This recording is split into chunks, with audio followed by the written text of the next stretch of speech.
We were going on a hike.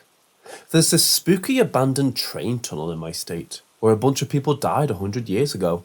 So now it's allegedly haunted. Brought one friend with me on the hike since it was a long one. The area and scenery were beautiful, but the tunnel itself was something else. My buddy, let's just call him Ed, was a bit more nervous than me and didn't want to go too far in. I wanted to go as far as I could, which turned out not to be far, because the tunnel was blocked by impassable debris. But wait, there was a small hole on the side of the debris mound, and it turns out I could crawl through. So I asked, "Hey Ed, you feel like crawling?" "Nah, dude, no thanks." So I took off my pack and coat and squirmed through. On the other side was the rest of the tunnel, but with water that went up to nearly the top of the mound on the other side, as far as the eye can see. Dang. I would have to swim in ice-cold, nasty water for who knows how long to keep exploring. Nah. So I decided to crawl back. My buddy Ed was nervous, but we weren't done yet. Next, we busted out just one tool for detecting ghosts, EMF reader. As someone who was pretty scientific, I tested it multiple times and made sure it was working before bringing it. We decided to try and contact ghosts in the tunnel. I was pretty confident nothing would happen. We turned off all our electronics and lights so it was pitch black, with just the EMF reader on. I asked pretty basic questions to the ghost. Asked it to come in front of my scanner so I'd know it was there, etc. We did this for a while. Nada. No reading, no surprise. So we headed back. Decided to keep my EMF reader on. And then as we were walking back, suddenly it goes to 2 lights. Thought maybe our flashlights were causing it, so we turned them off. Nope, still 2 lights. Reset the device. 2 solid lights. I think something's here, dude. My adrenaline started flowing into my body now, yet I was still skeptical. I started asking questions again, and then my EMF signal got even stronger, and we both were getting chills and the hairs on our skin were standing up. Around this time, we heard something. Kinda sounded like a distant cough, but it was so fast it was easy to dismiss. I reset the device again, still getting a strong signal from something, and it's not coming for us. I then said, "Is it alright if we stay in the tunnel with you a bit longer?" Meter instantly went back to 0. Surprised but confident, now I asked, "Do you want us to leave?" Then it instantly went back up high. Okay, I was pretty convinced at this point. We headed for the entrance to the tunnel and discussed our experience. However, when we were at the entrance, we noticed that the EMF was picking up another signal, just above and to the side of us now. But if you pointed it in a different direction, there was nothing.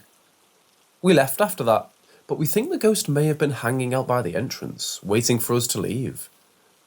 You could always say that the EMF was faulty, or picking up something else, but I'm sure that device was working. I tested it so many times before and after, and there was nothing on us producing EMF. Also, considering that we didn't get any reading in there for the vast majority of the time we were there. Truly mind-boggling. Still processing it.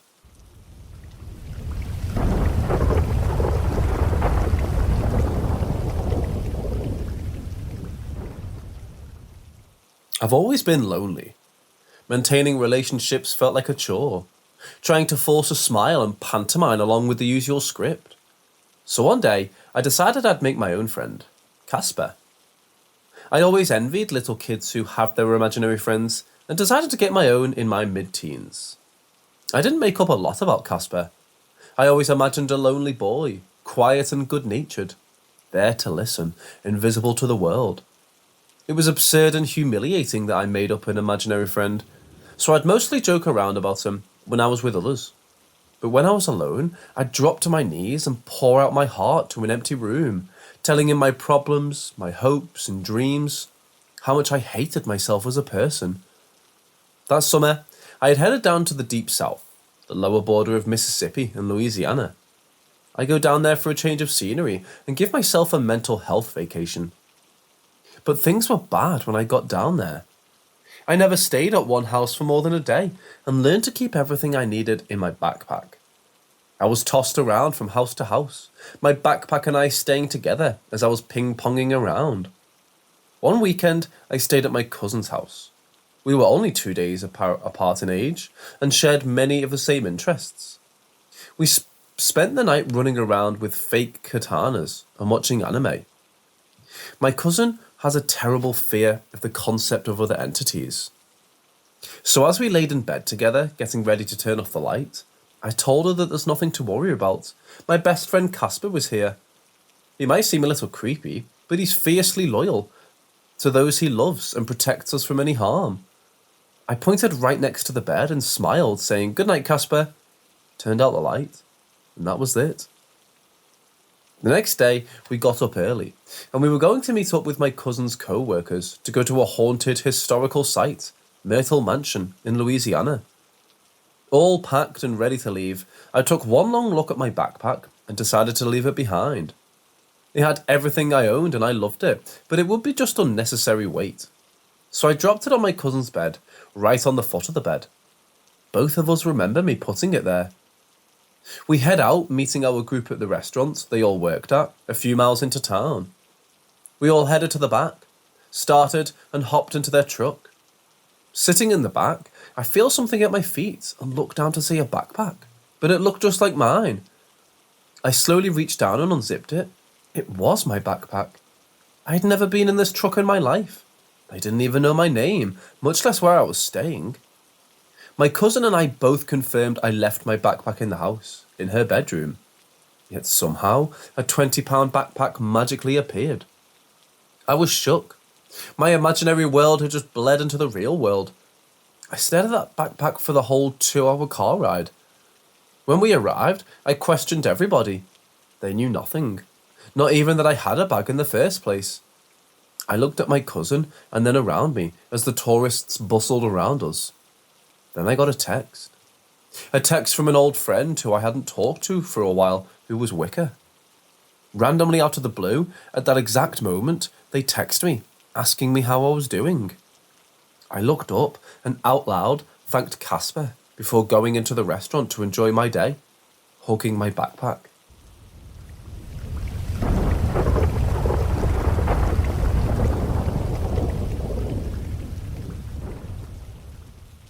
I'm looking for some answers to what happened to me when I was around 12 or 13 years old. I'm 23 now, and these events still loom over me. So at the time, I was living in Virginia with my parents and 2 step-siblings. We had recently moved into a newly built townhouse development. Our townhouse had 3 floors in total. The upstairs area is where the bedrooms were located. The living room and the kitchen were on the main floor, and the basement was my sister's bedroom. At the time, I was becoming increasingly interested in the paranormal. I would watch all sorts of ghost shows on television. Eventually, I learned what a Ouija board was. I wanted one, but I knew I wouldn't have the means to buy a real one myself, and I knew my parents would not approve, so I opted to make my own. I created a template on a piece of cardboard, carefully replicating what a real one would look like. For the planchette, I used a plastic square-shaped lid that was the perfect size. I heard that it wasn't safe to use it by myself, and I didn't have any friends in the area at the time, so I asked my sister if she would try it with me. She was reluctant at first, but after some convincing, she was game. Her uncle had recently passed away a few months prior, so we decided to try and contact him. We set the board up in the basement with a picture of her uncle next to us. We both lightly put our fingers on the makeshift planchette, and I began to ask questions like, "Uncle, are you here with us tonight?"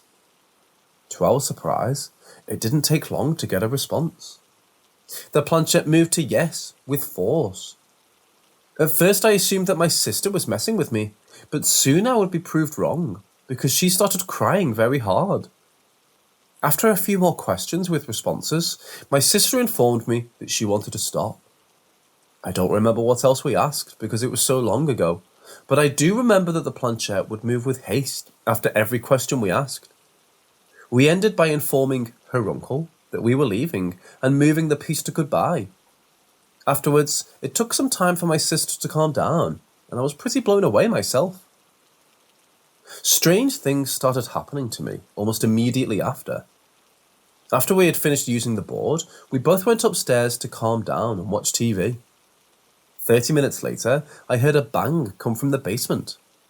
I went downstairs to investigate and found that the planchette had moved from goodbye to no, and a picture on the wall had fallen down. This disturbed me, so afterwards I opted to tear up the board and throw it away. After I did this, I assumed that was the end of it, and for my sister it was. But I didn't know that this was the beginning of months of pure terror for me. I don't know why, but whatever this thing was attached to me. My sister didn't have any odd occurrences afterwards. Meanwhile, I started noticing strange things happening. It started small at first. I noticed our family dog would all of a sudden refuse to come into my bedroom. I would pick him up and take him into my room anyways, and when he was in there, he would act very strange. His ears would stick straight up, and his eyes would fixate on a certain corner in my room. He would whine and bark, and occasionally his head would dart around like he was watching something move around. Then, I was sitting in my room another day on my own. I was watching TV and laughing at the show I was watching. My school binders were sitting all the way at the foot of my bed, and I was sitting at the head of the bed, a good distance away. One of my binders slid all the way across my bed, hitting me in the arm. This freaked me out, and I informed my parents, but they told me that I was just imagining things. Weird things like this kept happening to me.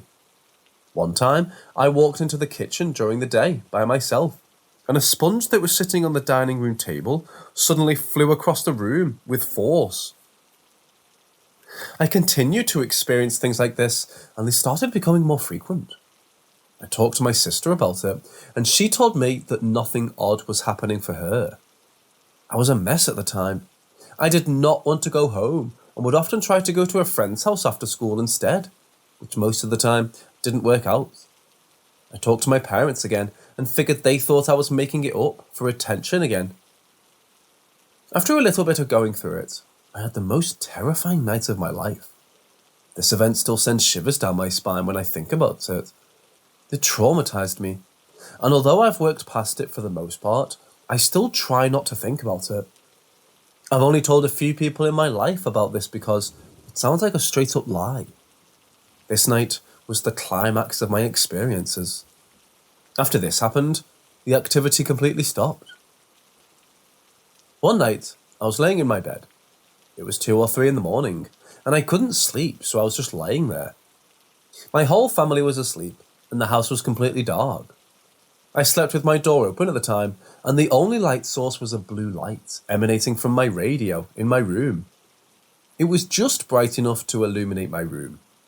I had my blanket over my head, covering half of my face, but I could still see my room from waist height down to the floor. To my horror, as I laid there with my eyes open, a black figure entered my field of vision near the foot of my bed. It was right next to my bed. There was no colour on whatever it was. It was a pure pitch black with no obvious features.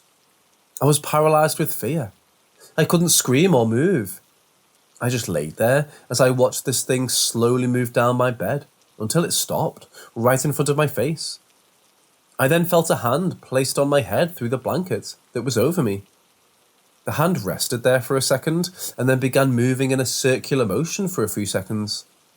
Eventually, the hand lifted, and I watched the dark figure slowly move away and then out of the room. This was the last thing that ever happened. After that, it just completely stopped as fast as it started. The whole ordeal has had a huge impact on my life. This is the first time I'm sharing this story online. I haven't tried until now because I didn't want to type it out and relive it. But now I'm more curious as to what the fuck happened to me and what that thing was. I think that I should also add that aside from anxiety and depression issues, I am mentally sound. I've never experienced hallucinations or delusions, and I know that what happened to me was real.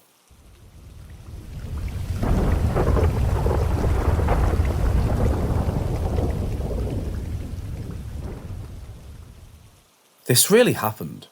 Take my word for it, if you wish. If not, that's fine too. As far back as I can remember, I've always enjoyed learning about history, including military history. As an early teen, my dad got me a copy of Time Life's The Civil War, Gettysburg. I looked through it and read it constantly. I was particularly drawn to a photo of a deceased soldier pictured at Devil's Den. I'll never forget it. Fast forward about 20 years. My wife and I decided to finally visit Gettysburg on Halloween for our wedding anniversary. My first stop had to be Devil's Den. The Gettysburg Military Park has tons of one-way little roads. The road towards Devil's Den had a few. We missed a turn or something, and we got lost. It was approaching evening, but not dark. It was overcast with a little drizzle, and my wife and I were hungry, so we decided to come back tomorrow. Driving back into town, I pulled up to a deserted road that was also a four-way stop. This is where I saw it. Sitting at the stop sign, I automatically looked to make sure if it was clear to drive off. As I was about to pull away, I saw something to my left that was probably close enough to reach out and touch.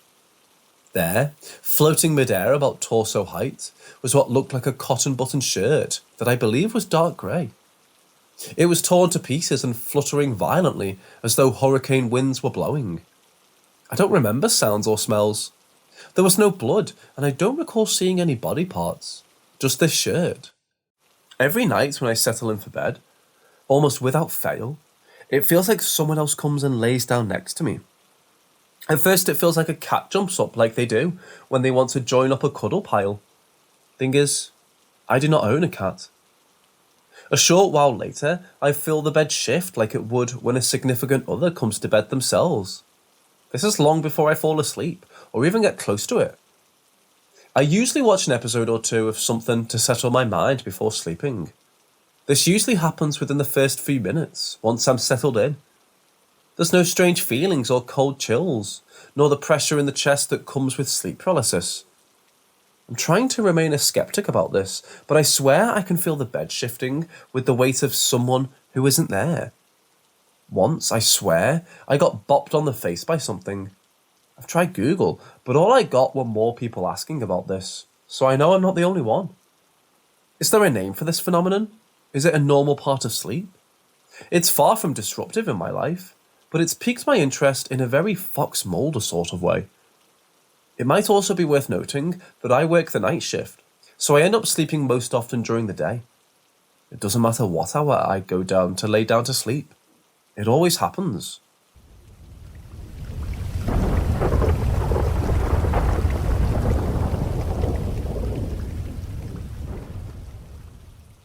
The very first time I ever saw these things, I was around 6 or 7 years old. My family was camping at some lake in Oklahoma, and I saw two strange figures. I was standing outside our camper, alone, and I saw a ghostly white figure running into the woods, chased by a tall, thin, black figure. I froze and called for my dad, who went into the woods where I saw these, but he saw no footprints or anything. I moved to a rural property in 2015, and it's definitely my home. It's my home. In January of 2016, aged 11, I was standing outside and just kind of staring out at the trees on the property. For a solid 3 seconds, I made eye contact with this abnormally tall, emaciated, pitch-black humanoid. It was hanging upside down by its knees from a tree branch, its long arms touching the ground. If I had to guess, I'd say it was around 7 to 10 feet tall. I felt a deep sense of dread and ran inside to tell my father. When we came back out a few seconds later, it was gone. I hadn't started seeing them again until recently, starting in September. On September 28th, my boyfriend, brother and I were down the road from my house, trying to catch fish at a bridge. I got bored and uncomfy because there were gnats, so I started walking up the road back to my house. I was about halfway there when I saw the figure standing in the centre of the road. I froze, it froze, and we stood there for about a minute or two. It was around 9 feet tall, and its hands nearly touched the ground. I ran back down to the bridge and waited to walk back home with my brother and my boyfriend. I didn't speak for a solid 2 hours. 2 days ago, I was closing the blinds to a window my cat enjoys perching at. and one was straight outside the window. It had its face inches from the glass, and it opened its mouth.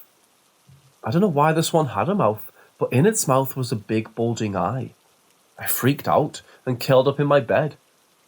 Today, I saw it peeking around a corner in my living room. I'm terrified. Does anyone know anything about this?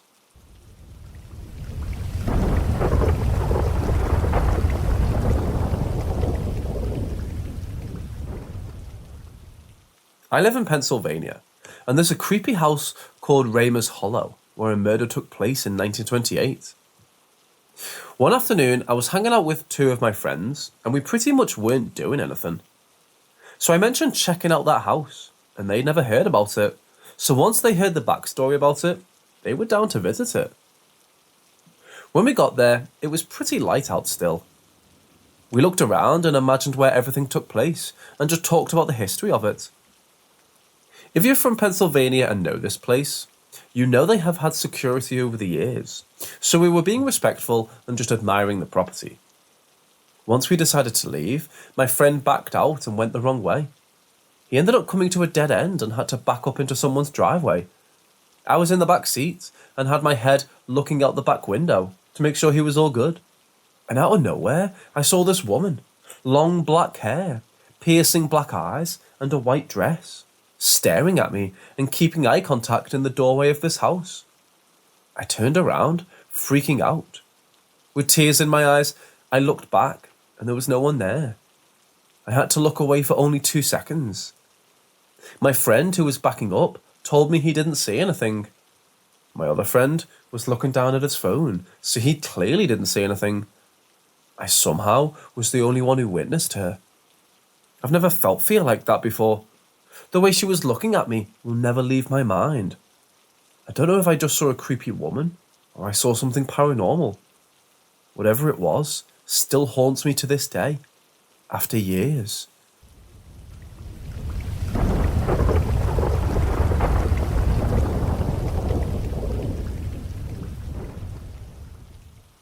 Growing up, we didn't have much. My mother tried her best to feed 3 kids with no money. When I got older, and when she got sick and couldn't afford the medical bills, I had a choice to make. I felt like it was my responsibility as the eldest to take care of her after she worked so hard for us. I started to work as a bouncer in a strip club that was connected to a local gang due to being unable to land any other job. I've seen my fair share of illegal activities. However, I stayed out of it for the most part.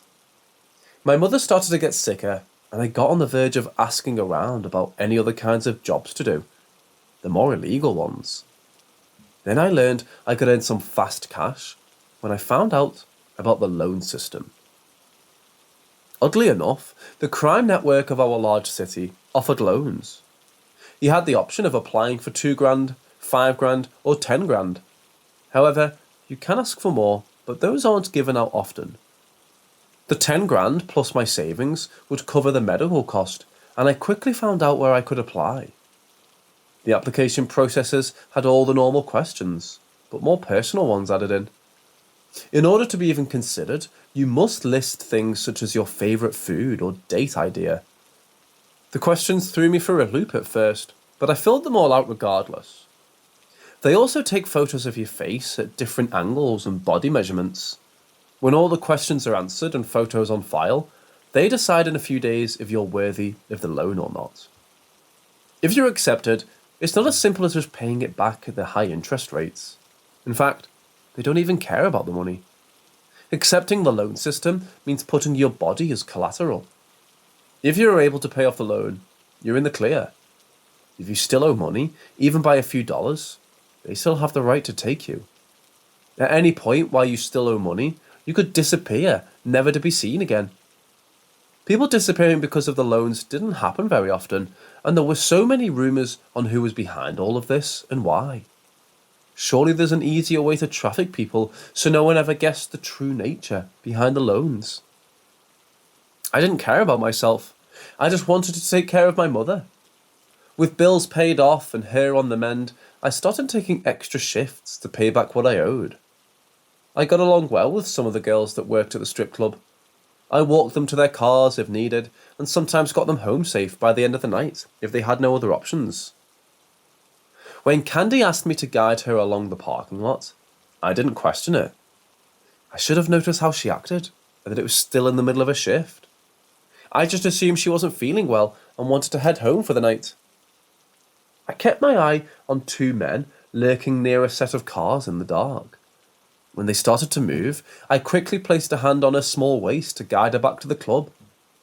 More men I didn't see before came out, guns raised. I shielded her with my body, regretting I didn't carry a gun. "Only you," one spoke, motioning with the weapon for me to stand aside.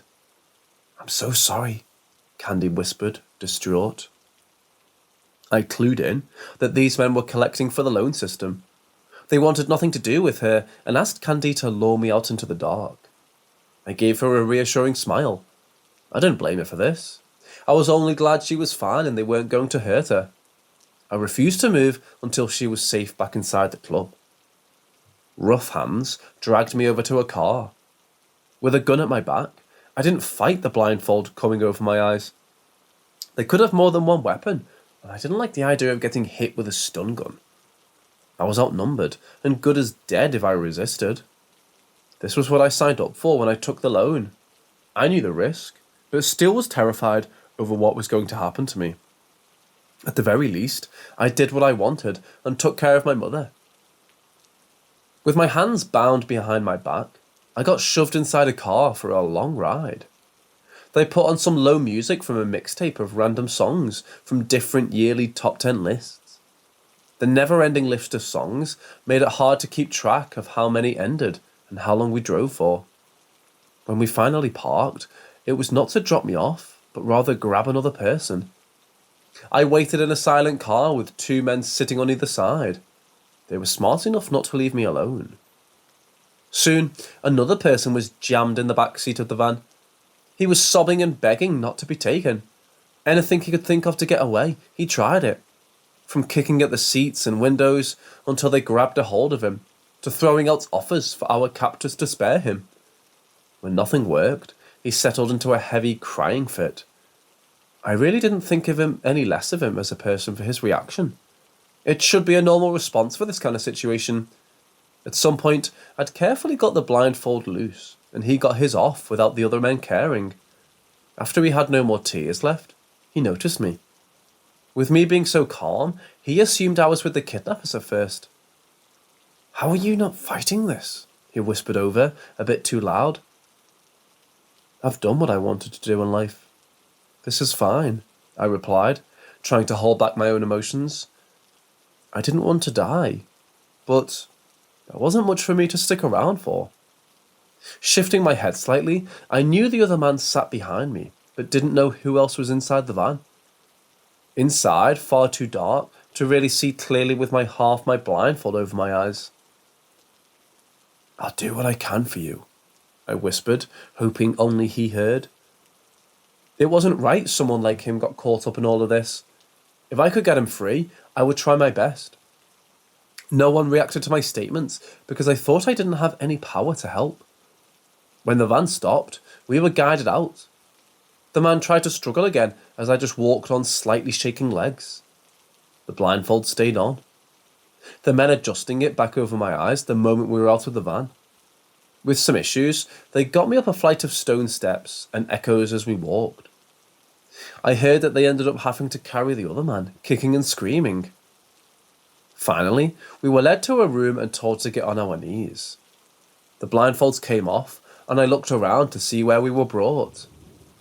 A line of heavily armed men stood in the back of a dark room in front of the doors, making it impossible to escape. On each side of myself was a person on their knees with their hands tied behind their backs.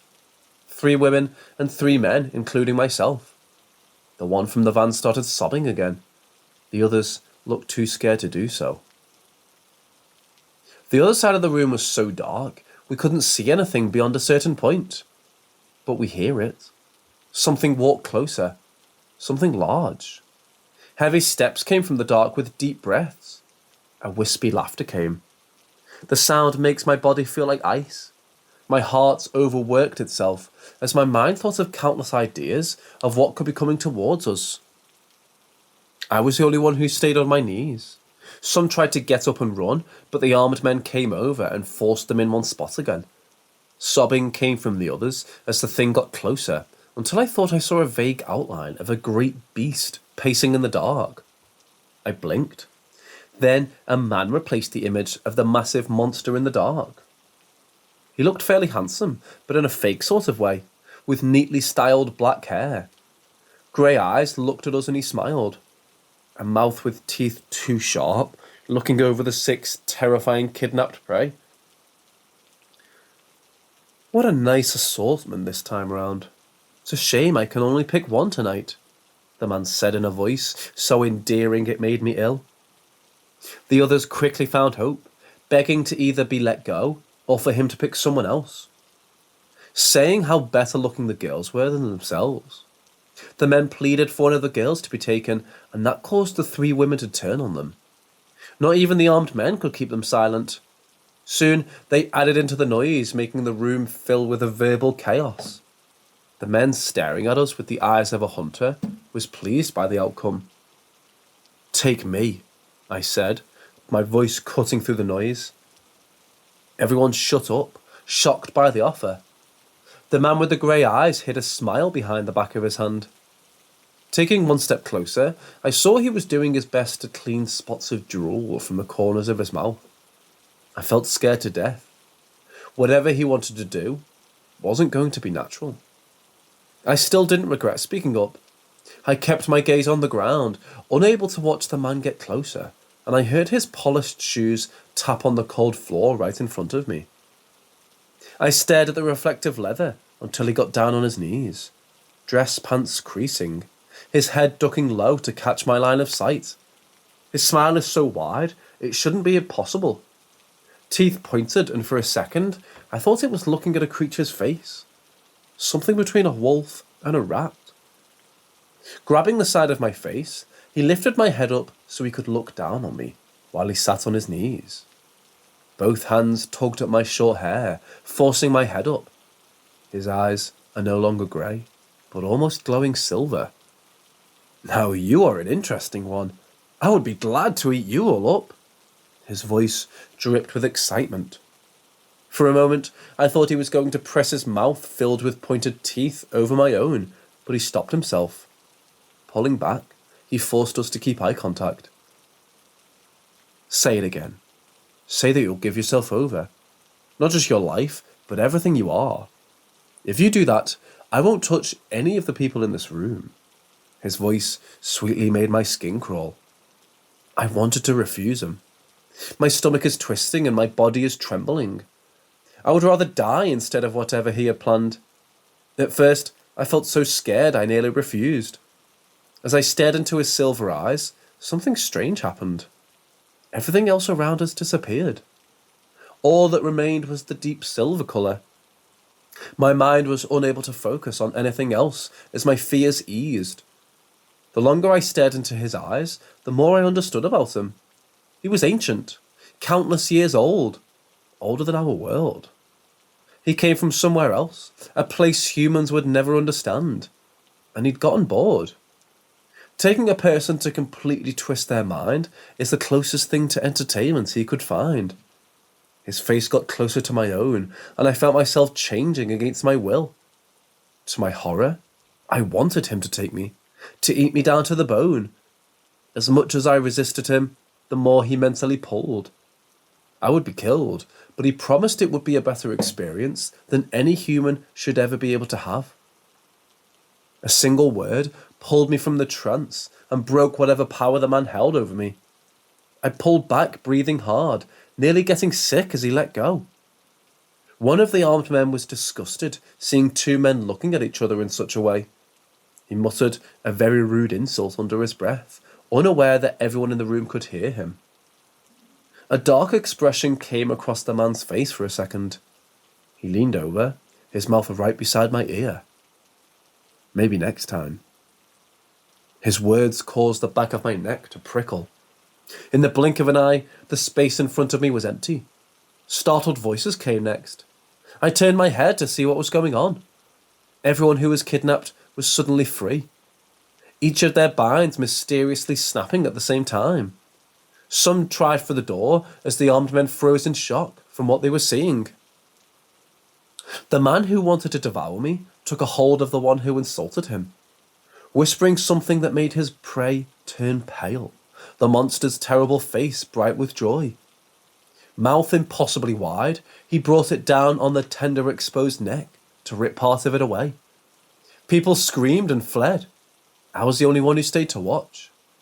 The black-haired man's body twisted and turned into something so removed from logic, my brain refused to fully process it.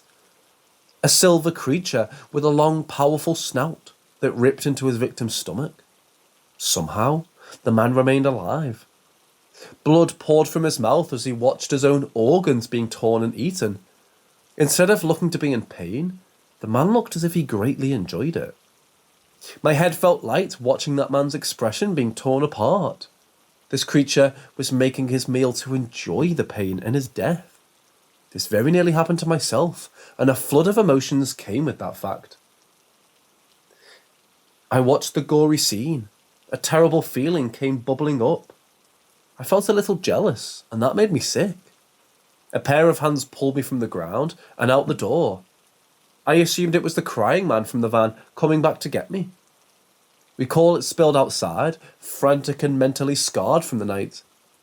Getting home is just a blur. I thought the other guy meekly thanked me for offering myself, but I wasn't certain.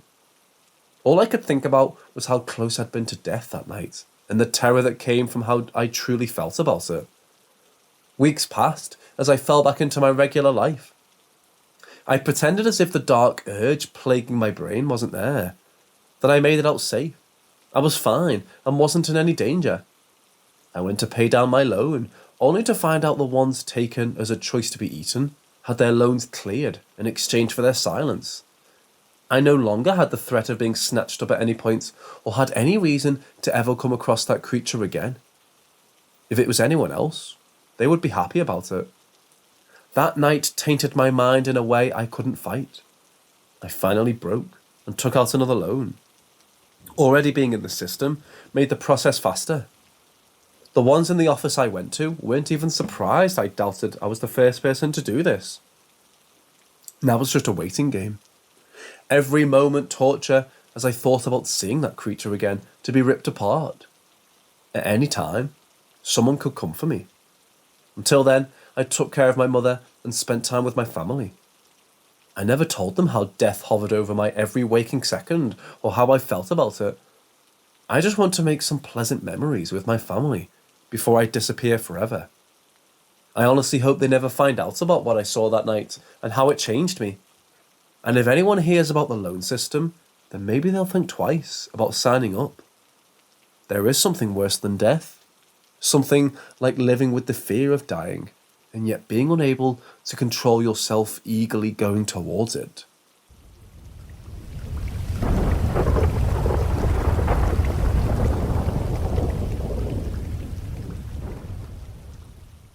Back in the long-forgotten year of 1988, I was 13, spending my first time going on an overnight camping trip.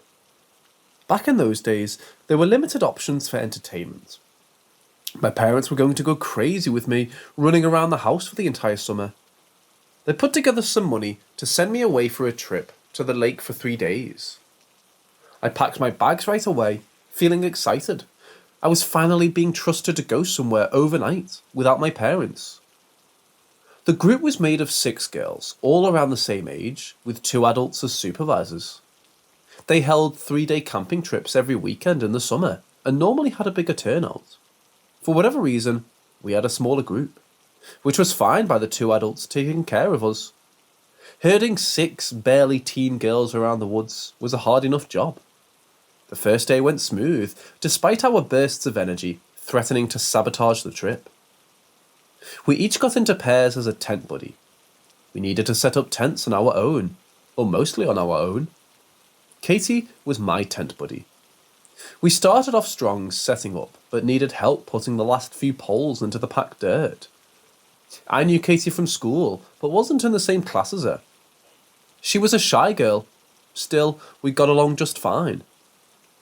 The other girls started to tease her because Katie was the youngest, yet the biggest girl of us all. At that moment, I decided to defend her during the weekend, and we kept working away at the tent, ignoring the other girls until they lost interest. Proud of our work setting up our tent, we treated each other to treats we stashed away in our bags. After lunch was finished and cleaned up, the groups went down to the lake to swim. Hours went by.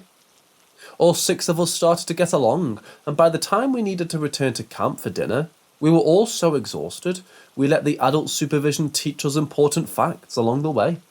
Things like what poison ivy looks like, how to know if some wild animals are in the area. Stuff that we should know, but was always good to be reminded, even if summer wasn't for learning. Drew wanted us to roast hot dogs for our dinner. He was finding it difficult to light a fire using a flint kit. He wanted to teach us a new skill. After a few minutes of a pack of hungry girls complaining, he gave up digging out a lighter instead. Stacy was our other supervisor. She was a pretty girl, only about 20. When you're 13, that seems pretty old. Her nails painted cute colours us girls loved. She didn't seem to be the outdoors type of girl. Drew might have needed help keeping all the girls in check and called in some backup. Drew was a youth pastor and the church ran the camping trips. Even so, he didn't make us say grace before eating or even have any religious activities planned for us. He let us stuff ourselves, and when dark came, we told some scary stories around the fire. It was only 9 p.m. when he made all of us go to bed, but from the active day, our little bodies felt like it was much later. Each of us went to our tents with almost no complaints about bedtime. I'd fallen asleep very easily. Only an hour passed before Katie woke me up by nervously shuffling in a sleeping bag. "Are you all right?" I asked her in a low whisper. "Sorry, did I wake you up?" she replied back in the dark. "Nah," I lied. I wondered if she needed to go to the washroom. A porta potty was set up pretty close by. "Do you need to go pee?" I asked her. I couldn't see her face in the dark. I rustled around looking for my flashlight. I didn't need to go, but I didn't mind walking down with her if she was scared. "Yeah, do you think that story Drew told had any truth to it?" she asked sheepishly. "The smiling man in the woods? Nah, he's just making stuff up. If the woods were dangerous, our parents wouldn't let us go." I heard her move against her sleeping bag, nodding at my words. Turning on the light, I helped her out of the tent for a quick pee run. Some giggling came from the tent behind us. Jane and Betty talked non-stop all day. They might chat all night if someone didn't stop them. I was tempted to jump at their tent to scare them, but left it alone. They would regret staying up all night tomorrow morning, and I didn't want to get in trouble for pulling a prank. Katie was still scared. I took her hand and held the flashlight in the other. I even stood guard outside the porta potty while she took care of her business, just in case. Katie had older siblings, but I didn't. She seemed lonely and homesick already. I was trying my best to act like an older sister, to comfort her. In the brush, I thought I saw yellow eyes flicker looking at me. Shining the flashlight in the direction of the eyes, I saw nothing. Just forest animals wondering what we were doing. I was a little scared of coming across a bear or something along those lines. Ghost stories or crazy serial killers in the woods didn't scare me at that moment. The forest sounded like how a forest should at night, spooky trees creaking and all. Just as Katie came out ready to head back, a scream cutting through the night made us freeze in fear. It came from the direction of the camp. The low fire gave us enough light to sort of make out the tents and a dark figure stalking around our campsite. Watching in horror, the figure went over to Drew's tent, ripped it open, and dragged Stacy out by the leg. I grabbed Katie, holding her close to me, terrified of what was going on. Stacy fought the figure with everything she had. She thrashed and tossed anything within arm's reach towards the figure's face. Drew came out of the tent, tackling the person, or thing, off of her. Stacy got up and ran. At first, I thought she left everyone behind. Instead, she found the axe for firewood, using it on her attacker. It was too much for me. I turned my head away, body shaking, unable to keep watching the horrible sight. Katie was crying as we held each other, waiting for an adult to come and tell us everything was all right. We'd only been gone for a few minutes.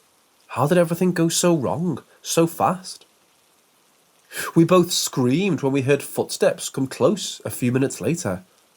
Opening my eyes, I saw it was Stacy, black staining her shirt. She smelled like 10-day-old rotting fish, and it made me gag.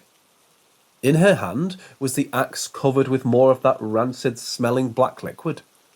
Betty and Jane beside her, holding each other while crying and shaking like me and Katie. Come on, if we follow the trail, we'll hit Mr. Bobby's farmhouse. He has a phone, Stacy said, trying to sound strong, but her voice came out weak and shaking. Where's Mr. Drew? And Nina? And... I started to say the other names of our missing campmates, but my throat closed up and only a sob came out. I knew what happened to them. I just couldn't say it. They're gone. Come on. Using her free arm, Stacy scooped it up behind us to get us to start walking down the trail as fast as our small legs would carry us.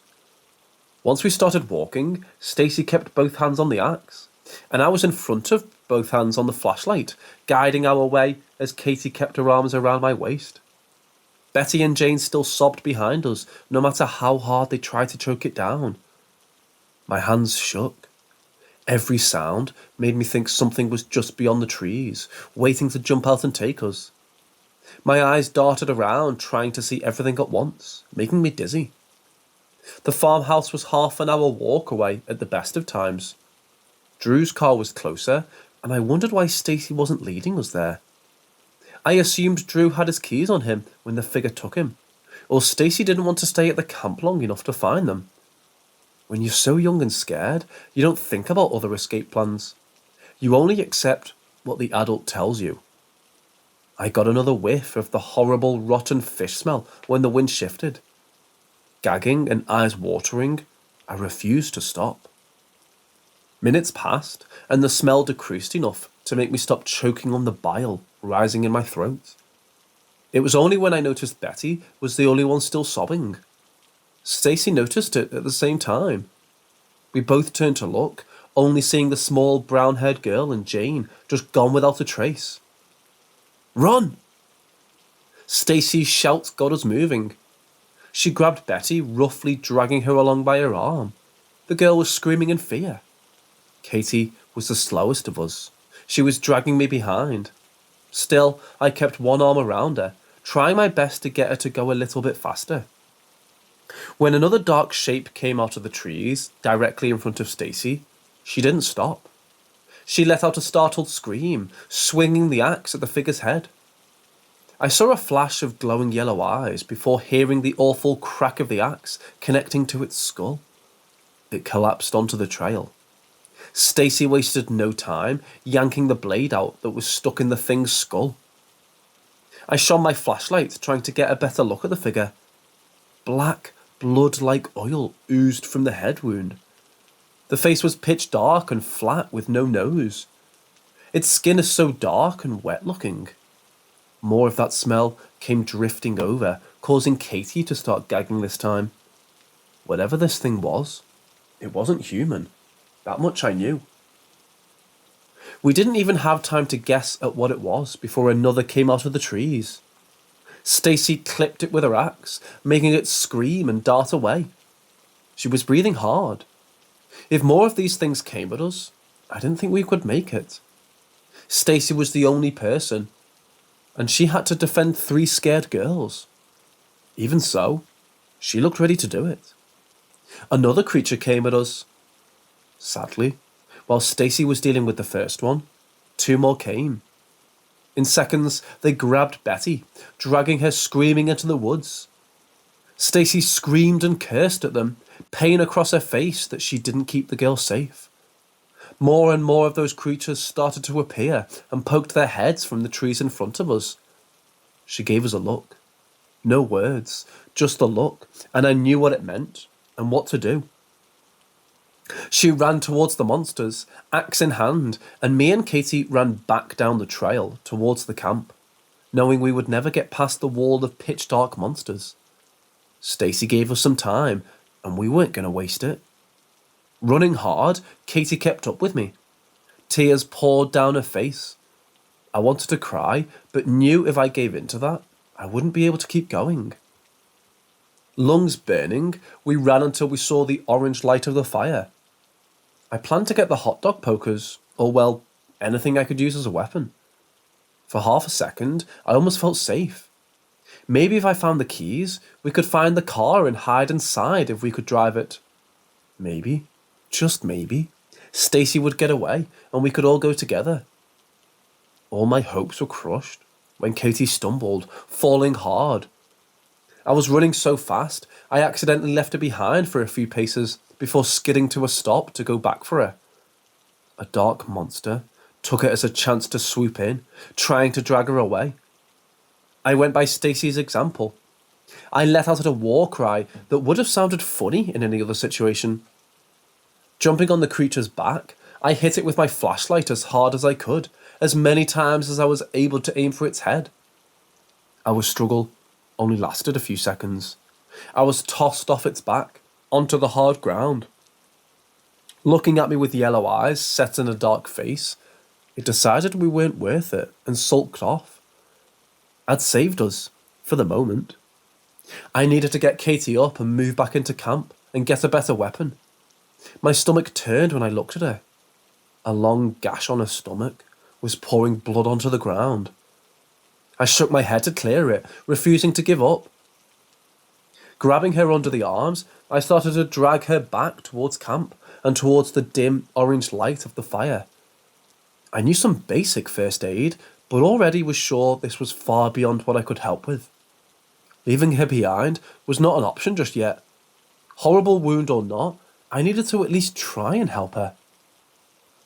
I was sweating and panting by the time I got by the fire. I kept repeating how sorry I was that I needed to drag her and hurt her while doing so. She was very brave and kept her sobs very low for my sake. Digging around in Drew's ruined tent, I started to look for anything to use.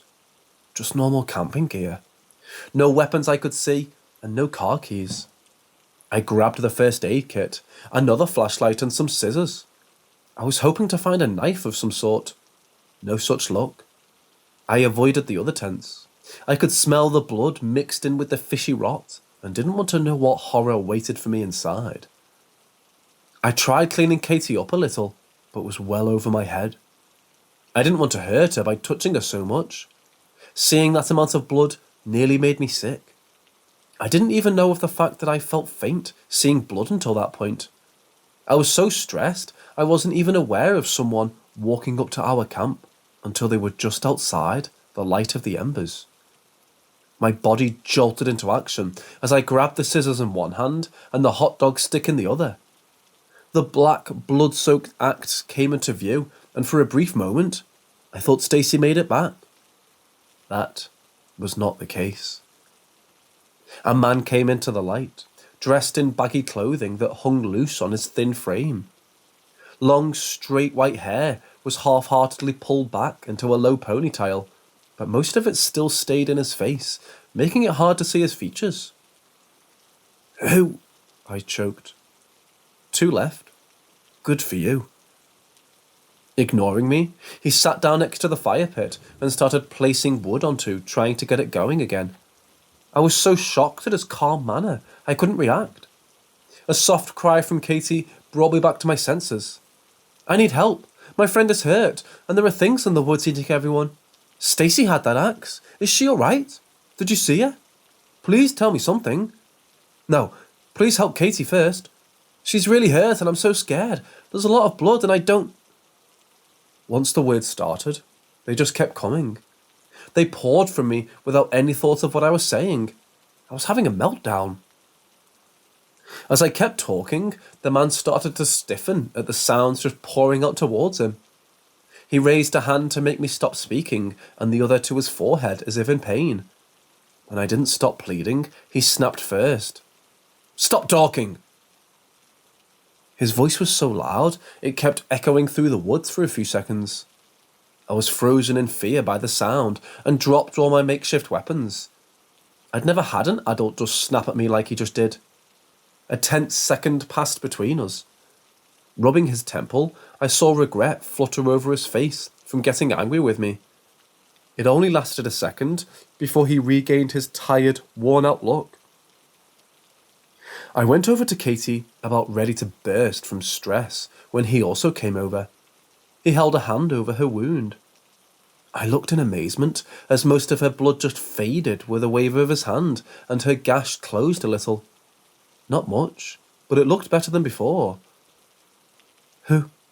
What?" I asked in a very small voice, just in case he would yell again. With a long suffering sigh, he went back to the fire and turned to me. "I have a migraine. Your friend may last through the night, if she's lucky." "What about Stacy? Did you see her?" "You don't need to worry about her anymore." His cold tone nearly brought me to tears. I wanted nothing more than just to start crying and shouting, but Katie still needed me. This man might be able to help us. Breaking down wouldn't help us get out of there. Glancing up, I saw yellow eyes in the dark and I trembled. The creature saw us, head poking out from the trees a few feet away, drool dripping from an open mouth of sharp teeth. When it saw the man next to the fire, its eyes widened in fear and darted back into the woods.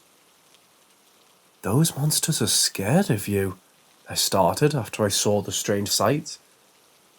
Looking over his shoulder at me, his eyes narrowed. He didn't want to talk, and he didn't want to hear me asking questions. Until I got some answers, one of those things was going to happen. I'm like their boss. They need to follow certain rules, and they broke the first one. Only 7 of them should be in this area. It was 10, but I cut the number down as punishment. I've killed the extras, so right now, 7 are in the woods," he explained. He sounded tired for how young he looked under his bleached white hair. I wondered if he was sick or something. "The other rule is they can only kill 1 human per night, so 7 of them can kill several humans. So far, they've killed 6. My throat caught again. Gripping Katie's hand, I hoped it comforted her enough to calm her down after hearing such news. We were the last 2 left of our group. Fear seeped into my bones, making me feel cold, even as the flames started to rise in the fire pit. "They can still kill 1 more, right?" I asked hoarsely. He didn't reply. He only gave me another look over his shoulder to confirm that fact. Even after it sunk in, I felt a little sense of relief. The monsters wouldn't attack us. I would just stay there or around the man and be safe. Looking back down at Katie, my hope fluttered away. Unless he could heal her more, there was a very big chance she wouldn't make it through the night. I needed to get to the farmhouse and to a phone for help. "Can you carry her for me? We need to get out of here. She'll die if I don't call someone to help her, and I can't go alone through those woods with those monsters." My voice started out strong, but soon it went back into begging and pleading tone. "I'm staying here all night. My head is killing me." My eyes darted to the axe, tempted to threaten him with it until he listened. If he could kill those monsters in the woods, I had no chance of getting him to go along with my plan. If I went, I might die before I get help. If I stayed, Katie might die before sunrise. The world was so unfair at that point. I held her hand so tight it must have hurt my new friend, but she didn't complain. "Stay here with me," Katie said finally in a weak voice. I looked down at her, really wanting nothing more than to do just that. Staying meant risking her life. I wondered if she was considering that when she asked me. She might have just wanted someone by her side while she was scared and in pain. "Please, can't you heal her?" I begged once again. "I've done as much as I can. It's not my job to help humans. I don't care which one of you lives. Only those creatures don't break their last rule, and I'm forced to kill them." "You should kill them all. They killed—" I couldn't get the words out. I thought of Stacy and Drew and the girls I spent the day with. They were gone, and there was nothing I could do about it aside from hate the ones who murdered them. It's just their nature. Although that fact might be impossible for a human to understand. You've been on top of the food chain for so long, you think it's a tragedy when one of you dies, when in any other species, it's just how life is. My gut stirred with a white-hot rage. I wanted to attack the man in front of us, whoever he was. I knew giving in to my emotions wouldn't help. I just let myself cry and held Katie's hand, hoping it felt like she had a sibling with her at that moment. I knew what my decision was and needed to get all the crying out before I followed through on it. You could kill her, you know. That way, you would... I didn't let him finish. I tossed whatever was close to me at his head. He raised a hand to deflect the attack, making the scissors fly off into the darkness. I thought he would be angry at me, but he just looked at me, a little stunned by my reaction. I'm not killing her. Katie's a sweet girl who's going to live a long life and do so many good things. She's not dying tonight, and I'm making sure of that. Standing up, I went over to the axe, wrapping a hand that could barely fit around the handle. It was heavy for me, but I would need to manage. Rubbing the tears from my eyes, I looked around for the flashlight, ready to leave for the farmhouse. Grabbing it, ready to go, the man stopped me by standing in my way. "What's your name?" he asked, and it made me stop and blink. "Savannah," I told him, not knowing why he asked. "I'm Earring. I'll give you a little bit of help." "Earring?" I misheard his name. "No, never mind. Let me borrow the axe." I pulled it away from him defensively. I didn't want to trust him after he treated us, but didn't have any other options. Letting him take the axe, he held it in one hand. In the other, he ran a fingernail across his thumb, hard enough to make it bleed. Pressing the thumb to the axe handle, the wood faded, turning a solid silver. The black blood disappeared off the weapon until it was pure and glittering in the dark. When he gave it back to me, I found the now silver axe light enough for my small body to handle. This is all I can do. You have to fight through this on your own. You may have a weapon now to increase your chances, but don't get cocky out there. And I know this is hard to ask, but please don't kill those monsters if you don't need to. I don't like it when my creatures have senseless deaths. Killing for food is one thing, but... Gripping the new weapon in one hand, I found it suddenly felt heavy. Lirin, whoever he was, cared about these creatures. He didn't want them to die if he could help it. He must have a rough time being the one to kill them when they broke their rules. No wonder why he looked so tired and in pain. I nodded at him and looked over at Katie. She still hadn't sat up. I wasn't even aware if she was aware of what was going on. If I died and she lived, she would never forgive me for leaving her. I just needed to make it for her sake. Giving them both one last look, I ran off back down the trail with a new flashlight guiding my way. I didn't know where the farmhouse was, but I remembered hearing I just needed to follow the trail out, and I would see it. I used up a lot of my strength running for a few minutes. Forcing to pace myself, I slowed down while looking out for yellow eyes in the dark, not feeling safe in the slightest. Shortly, I passed the spot where Stacy made her last stand. Tears threatened to make me stop. I didn't see any traces of her, only the bodies he left behind. Stepping around the scattered remains, I breathed through my mouth, trying to get over the smell. When I got a few feet away from the area, I heard a crunching noise behind me. Turning and shining my flashlight back, I gasped, seeing 4 creatures in the middle of the trail. Long fingers snatching up pieces of the fallen, and sharp teeth tearing apart the dark flesh. They looked at me, but didn't stop eating. If the 4 stayed there, I only had 3 more to worry about somewhere in the woods.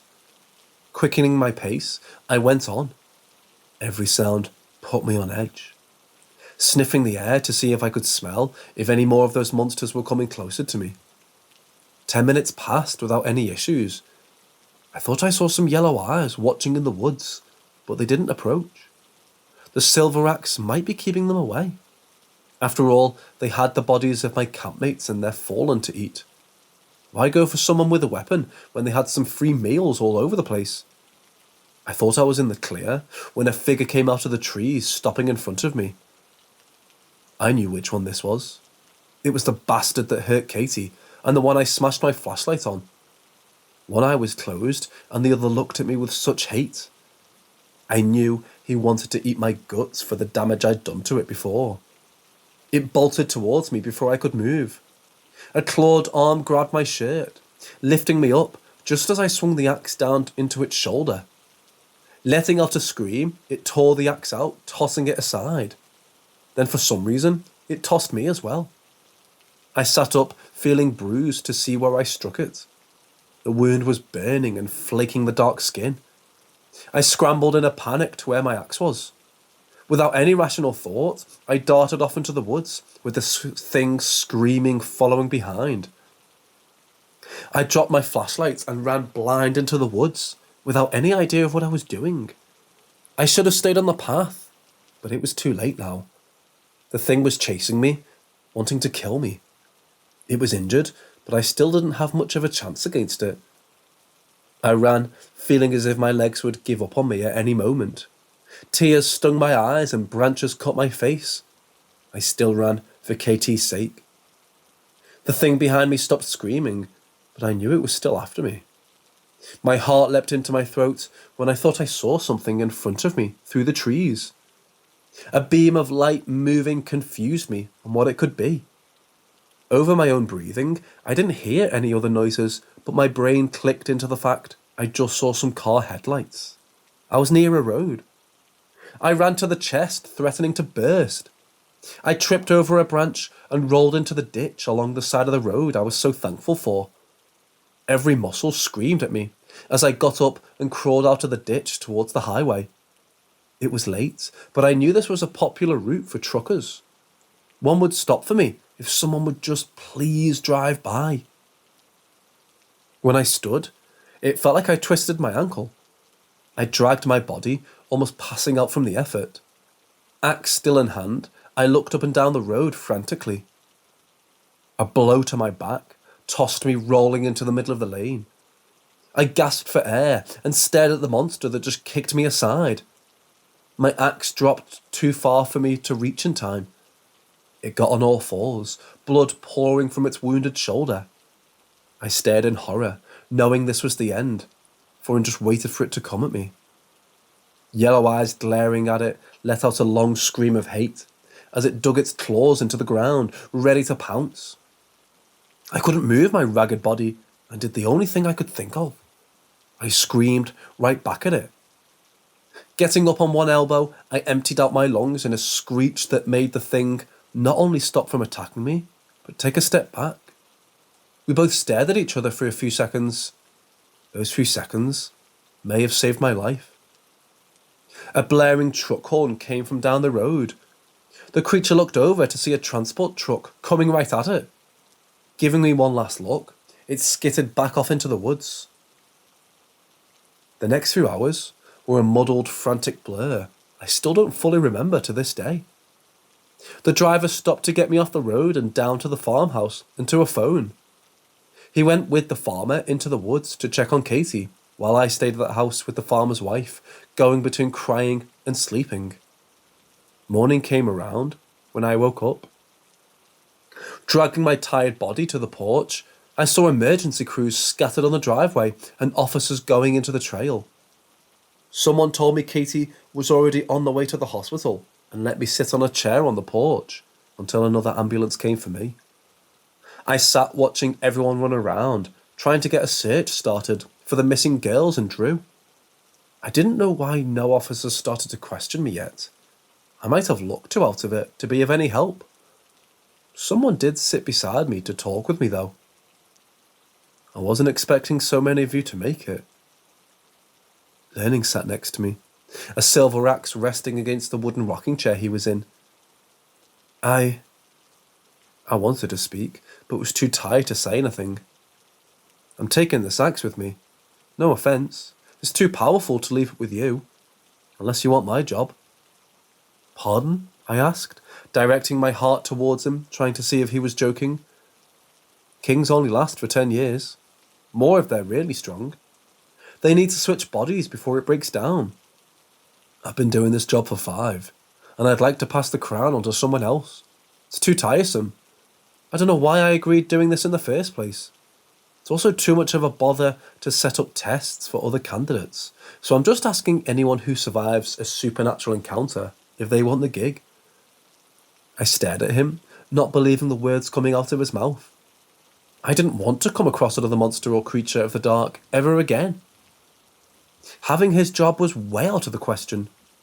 This guy really needed to set some standards too. He was asking a 13-year-old girl to take over such an important position. How lazy could one person be? If I could move, I would punch you for asking. I heard a small sound that was almost a laugh from him. I should have expected that answer. At least you don't need to worry about monsters bothering you again. Any king candidates are off limits. If you weren't one, you're guaranteed to be killed by something supernatural someday, because you encountered some. But I refused. I started, and shut up too late. That doesn't matter. You're still an honoured human the king recognised. If you don't want my job, you can become a knight. It would mean you would turn into some sort of creature, but you wouldn't be under such strict rules about protecting humans as I am. Your friend Katie accepted the offer to turn when she's 18. I shot my head up.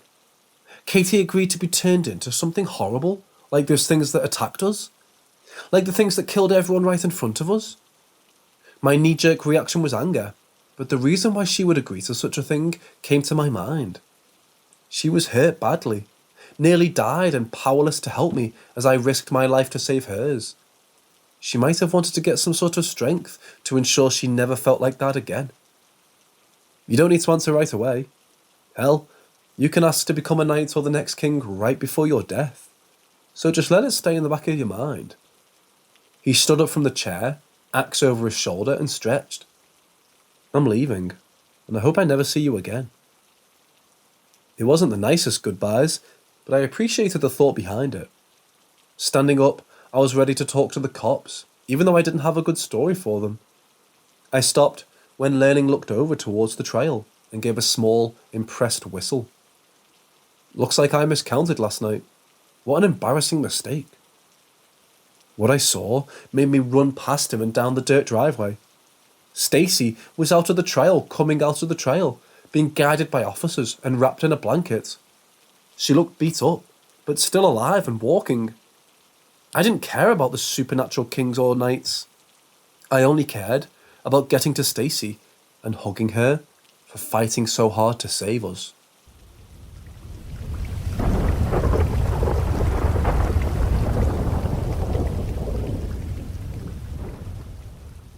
So back in 2017, we bought a Ouija board. I was 11 years old at the time and was obsessed with the paranormal, but my mother was always sceptical with that stuff. She wasn't pure Christian, but she does believe in God and evil spirits.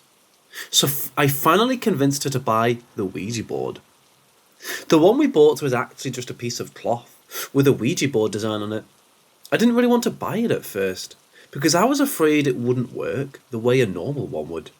But my mom bought it anyway, saying it would work like a normal one. So months passed, and we never used it. It just hung up in my room, but I did have a weird experience after we bought it. So it was about a couple of months after we bought it, and I woke up at 5 a.m. Even though it was dark out, I got up anyway and turned on the TV. I was just sitting in the living room watching the show Adventure Time when I suddenly saw something out of the corner of my eye.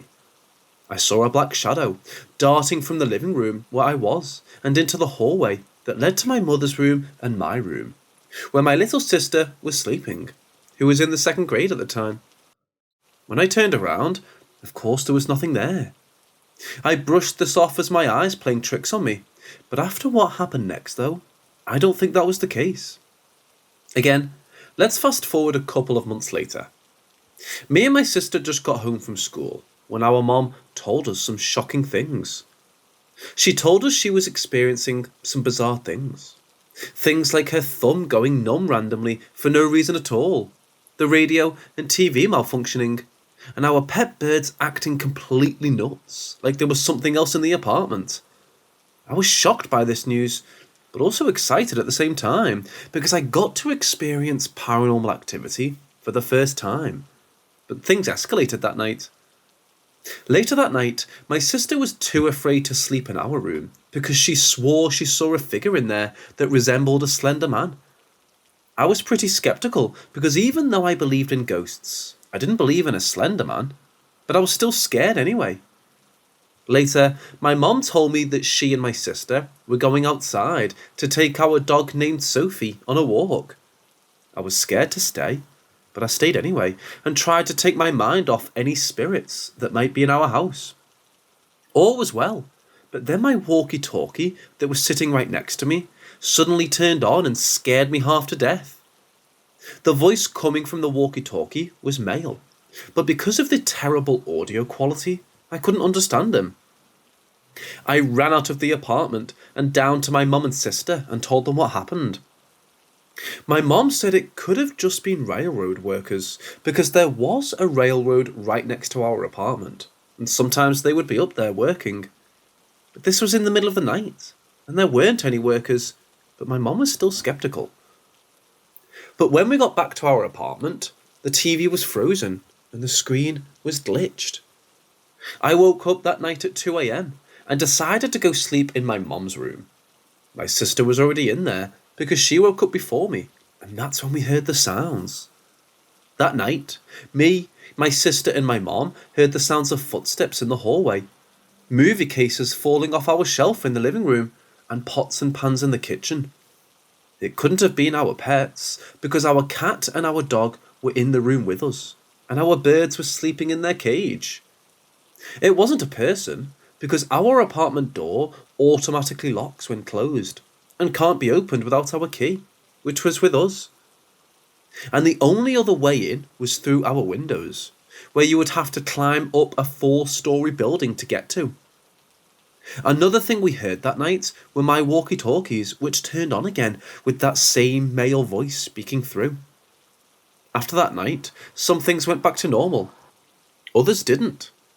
One thing was I had to sleep in my mom's room for the rest of the time we lived there, because any time I slept in my room, I would always wake up at 2 a.m. and couldn't fall asleep for the rest of the night. And my little sister kept claiming she saw shadow figures. Even after we moved into a new house, she would still see them. It wasn't until early 2019 when she stopped seeing them.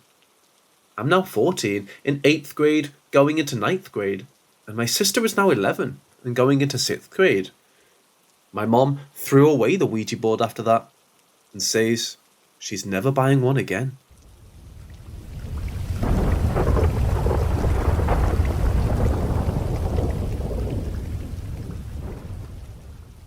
Okay, so just for context, my boyfriend had been living in our old place for about 10 years, and I moved in and lived there for about 5. I always felt a presence in the house, but over time, whatever it was targeted me over my boyfriend. If he's someone asking me shit over my headphones, when I'd ask my boyfriend what he was talking about, he would have no idea what I was talking about. I used to have a lot of sleep paralysis in our bedroom, and there was one night I was petrified in the bedroom. So much so that I moved to the living room to sleep because of that. The spare room had some weird energy. We had a camera set up in there while we were kittens sitting for a mate. Anyway, back to the camera. My boyfriend said once that he thought he'd seen static-like figures walking across the screen in the spare room. So there was things like that. It all came to a head when we started packing to move to another property. During the final 2 or 3 days before we left, I started having the sleep paralysis again, which had rarely happened since I left our bedroom for the couch. Once again, I was being sexually assaulted and violently choked. I was pushed and scratched. The cat started staring and hissing at random empty spots. Tempers were flaring. The final night, we had mostly gotten all the big stuff out, and really only had some leftover bits and pieces to do. We were both starving, so we decided to order a pizza, and while we were waiting, my boyfriend had a shower. During that time, I heard a fucking loud moan. Now the house was pretty much empty, so the sound reverberated off the walls. I thought maybe it was my boyfriend in the shower, so when he came out, I made him try and replicate the moan in the shower, with water running to try and debunk it. He did, and that was not the sound I heard. I asked him to make a moaning sound in the lounge or kitchen area, and he did. It wasn't the same moan I heard, but it captured the exact pitch. So that weirded me out. A couple of hours later, we were making a final trip to the van before shutting the door for the night, and we both heard some canned laughter and some kind of talking from a TV show in the distance. It's 3 a.m. by this stage, and I guarantee no one was watching anything that early and loudly in the morning. And as soon as it started, it stopped once we moved away from the house. I had to run back in one final time, and it started and stopped again.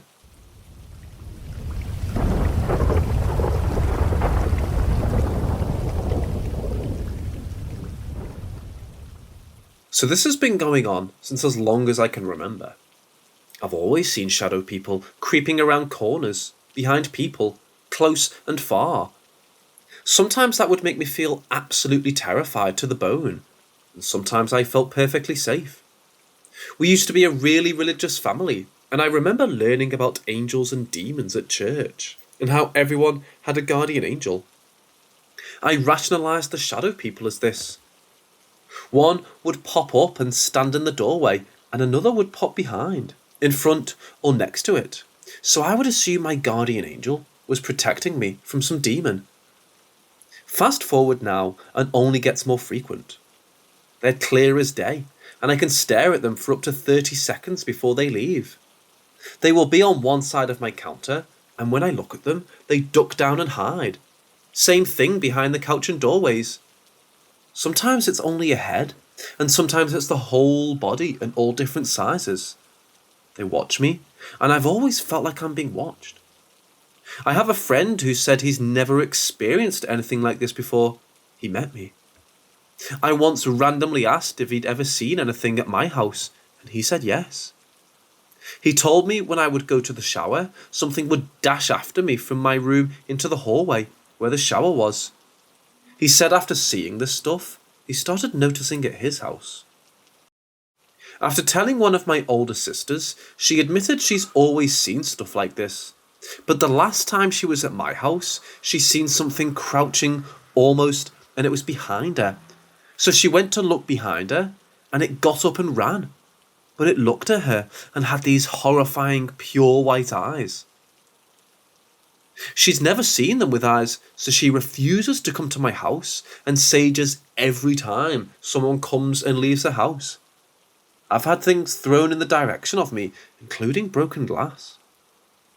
I don't know if it's related, but my other sister has been having these dreams about this woman wanting to take her baby while she was only 1 to 3 months old. It's actually how she found out she was having a daughter. I had a dream a few months ago, horribly vivid, and I don't get nightmares really, but I can recount the absolute dread I felt when the thing came in the house after my sister let it in. My sister was blank-faced, and it was directly behind her with her face over her shoulder. She wanted my niece and nephew, and I wouldn't let her take them. She wouldn't touch me or them, but she got my sister to grab them, and when I went to grab them back from my sister, she immediately dropped her grip on them like she had no power. I told my sister later on and described her and my sister, said she's been dreaming of this exact woman for the past 12 years. Is it bad that I see shadow people? Could the two separate things be connected? What should I do?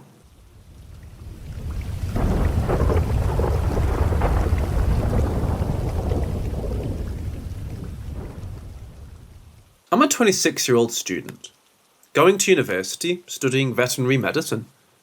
We're struggling financially, and when COVID-19 hit my country, I decided that I needed to find a job. Got a job in a nursing home. I do the night shift from 8 p.m. till 8 a.m. When I first started, I didn't notice anything strange, but as time went by, I'm feeling more and more uneasy. The first thing I noticed was the hand dryers in the common bathrooms going off for no reason. Only for a few seconds, I thought, okay, that's weird, but oh well. The next thing that happened directly to me was really terrifying. I was downstairs, and the hand dryer from downstairs is the most active one. So I was there alone and had my phone in my jacket pocket. Was walking around going to the coffee machine, and all of a sudden my phone got yanked from my pocket and smashed against the floor.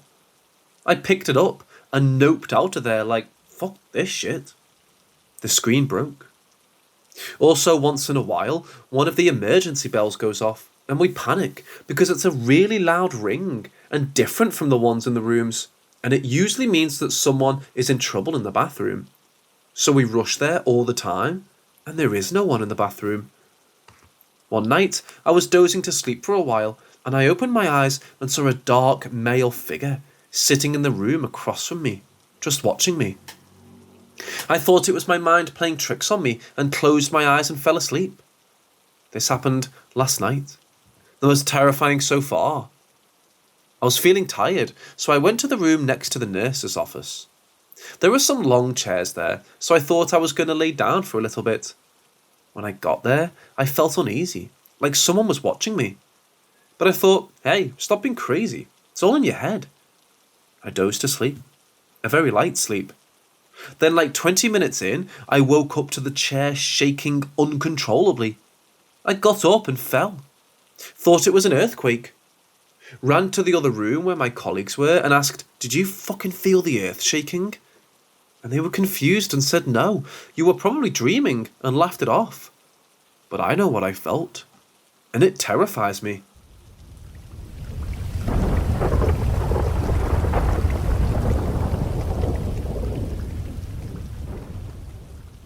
About a year ago, I would come off at work sometime around 1 or 2 in the morning, and I didn't notice at first, but when I did, I couldn't find any way to explain it, so I've come here for answers. As I merged into the freeway off my work, the first overpass I approached had what seemed to be a beam of light shining on the bridge. Now this by itself is nothing to be wary of.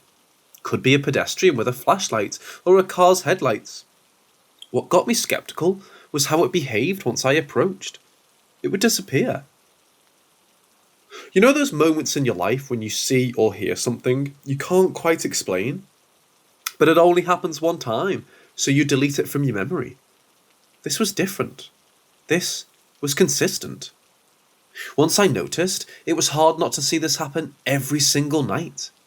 Just a mysterious looking light flashing away once I, and only I, drove under it. I looked into some research to see what this could possibly be, and every time I offered an explanation, I was shut down. A car or person's lights? It was far too narrow, straight and bright to be a light like that. Train or tram passing by real fast? The overpass was just a regular 4-lane bridge. Scientific experiment? There was no consistent time. This was happening in the early morning hours. That was the only consistency. Triggering a pressure plate? There were other cars on the road. Why would just mine cause the light to vanish? Car light reflection on the rail as I passed by? Like I said, there were other cars on the freeway, and the nature of the light source couldn't possibly be caused by a car's headlights. As I exhausted all my solutions, I came to the conclusion that it must be a hallucination. It was a new schedule for me. I usually sleep early, but now my body is still going at 2 in the morning, so it must be that I'm fatigued to the point that I'm imagining things. Till I got video proof, and I showed it to my sisters just to see if I wasn't hallucinating the video too. I swear, these haven't been messed with. I can't wrap my head around it. I don't understand what happened there. For the record, I only worked there for a couple of months and left March 2019. I've got no clue what this could be anymore. I don't believe in the paranormal, but this might be the one time I make an exception. What is this?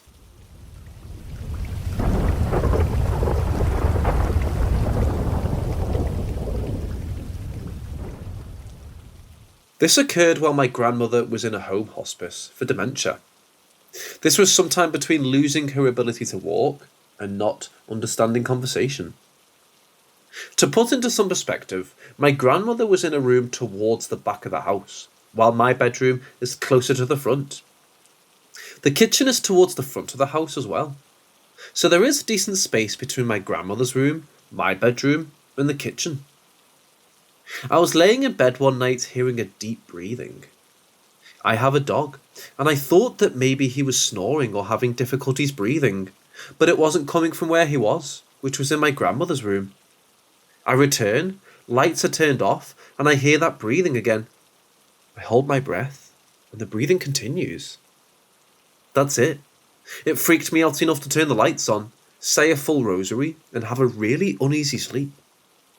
The next morning, I whispered to my mum what happened in the kitchen. I don't remember her reaction, other than telling me I needed to tell it to go away. I go with my mom to my grandmother's room to help bathe and feed her.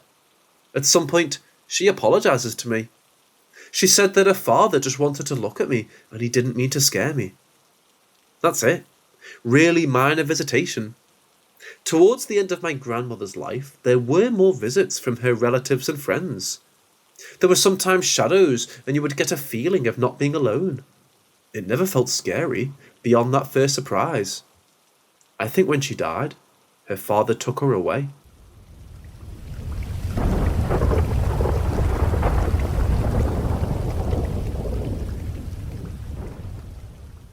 First of all, my stepmother is Wiccan and regularly practiced witchcraft. When I was younger, she would often practice her craft in the basement and cast spells on me and other family members. This was one of those times. We were in a hotel in St. Louis, Missouri, for a family vacation. After a long day of swimming and other outdoor activities, we turned into the hotel for the night. My little sister and I were in one bed, my older brother in the recliner, and my father and stepmother in the other bed. Just as we were getting into bed, my stepmother got up and then left the room, saying she was checking on something. When she returned, she had a far too familiar look on her face, and we knew she had done some sort of ritual while out of the room. She always got a sort of wild look when she did witchcraft, but to be fair, she often did drugs while practicing as well, so that may have been it. So, we all settled into bed, without much of a word. Now, my little sister always insisted on bringing a nightlight whenever we stayed in a hotel. As you could imagine, for having a literal witch of a mother, she wasn't a big fan of the dark. I was laying in bed listening to everybody else snore away, when I noticed some movement on the ceiling. This is where things get paranormal. Despite the nightlight, there was a shadow splayed across the ceiling. It was a humanoid figure, but my body told me it was definitely inhuman. The shadow feet sprouted from the top of the door, with legs and a body protruding into the room, culminating in a head a few feet from the bed. It was completely motionless, and almost seemed to be made of smoke, as its image shifted slightly as I looked in horror. My fear only grew as I realised that despite the impossibility, the shadow had 2 eye holes, and I could tell it was looking straight at me. I began to shiver in fear, wanting to scream but afraid to do so. Then I heard shuffling across the room. My older brother, evidently uncomfortable in his sleeping arrangement, had gotten up to use the restroom. As he walked across the room, the nightlight now cast his shadow across the ceiling as well. As he walked, his head's shadow got closer to the other shadow's own head, and when they finally met, the shadow instantly snaked across the ceiling, almost like it was melting, back to the door and out of the room. My brother, too busy trying not to trip on his way to the bathroom, took no notice of me or the shadow. He did his business and then returned to his chair. Too scared to sleep, I laid staring at the ceiling for what seemed like hours, until at some point I passed out, only waking up after being shaken awake by my father. I spent the rest of the day watching over my back and staying out of the shadows. That night shook me to my absolute core. To this day, I'm very wary of shadows in the dark and tend to stay away from basements because of my stepmother. I feel even more sorry for my little sister who had to live with her for many more years.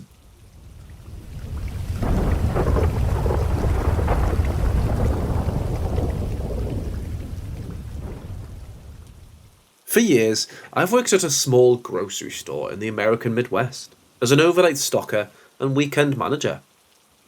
The business has been family owned for generations, and my family has been intertwined with them since the beginning. The owners became close friends with my family and would often go to gatherings and such to visit. The owner at the time, the father of the current owner, was a kind man who spent most of his 30-ish years of ownership at the store, working 10 to 12 hours a day. He was sort of a grandfather figure to me and many others, and when he passed in 2010, we were all heartbroken. A few years after the owner, who I will refer to as Bob, passed away, I finally got a job working at the store. Since my family was close to the owners, I quickly moved up the ranks to overnight worker and eventually to weekend manager. Over the years, me and other employees noticed certain odd things happening in the early morning hours, between 3 a.m. and 5 a.m. usually. Things would inexplicably fall from shelves, automatic doors would open for nobody, and the motion-activated lottery machines would go off, even though nobody was there. After a while, we suspected some sort of paranormal activity and reported it to the current owner. He simply said, "That must be Bob." Most of the time these occurrences were harmless, likely because Bob didn't want any harm to come to the store his family had owned and operated for generations. He also never revealed himself to a customer, not that we have ever had reported at least. I had never had any direct encounter, only seen on cameras or heard from co-workers, until, that is, the night of the balloon. As an overnight stocker, I would work from shortly before closing to shortly before opening the next morning, usually 10 till 6. This meant that the only people in the store for most of the shift were me and my 2 co-workers. It just so happened on this night that the grocery truck was rather small, so we got all of the grocery stock up by 3 a.m. and just had the dairy products left. My co-workers, not obligated to stay for anything other than the grocery stock, promptly left. By 3:30, I was completely alone. As I filled the shelves with cheese, milk, and various other dairy products, my mind began to wander. Suddenly, a face appeared in my mind, clear as though I'd seen it that day. It was the face of Bob, wearing the big smile he always had, even after a long day. I became a little sad thinking about him, so I decided to take a quick break and get a drink. I finished the box I had and made my way to the end of the aisle. As I rounded the corner, I stopped dead in my tracks as an icy cold spot hit my chest. I looked around and laid eyes on a balloon floating at chest height a few feet away. Written on the balloon were 2 words, "Thank you," in big letters. I was completely frozen, stuck to the spot. The balloon had no business being on this side of the store. I was in the opposite corner of the building. No draft would have carried it there. After a minute or so, I unglued myself from the floor and carefully walked around the balloon towards the back room. I went to the back office to check the cameras and ensure the balloon did in fact exist, only to find it slowly floating down the dairy aisle. "Okay, Bob," I said with a slight grin. "I'll get it finished before I go." With that, I returned to the aisle, the balloon floating a few feet away, and worked for another hour or so to finish. Once I was done, I grabbed the balloon, carried it back to our floral department, and deflated it. I laid it flat on the desk and left a note for the worker who would open it in the morning. One of Bob's granddaughters. From Bob.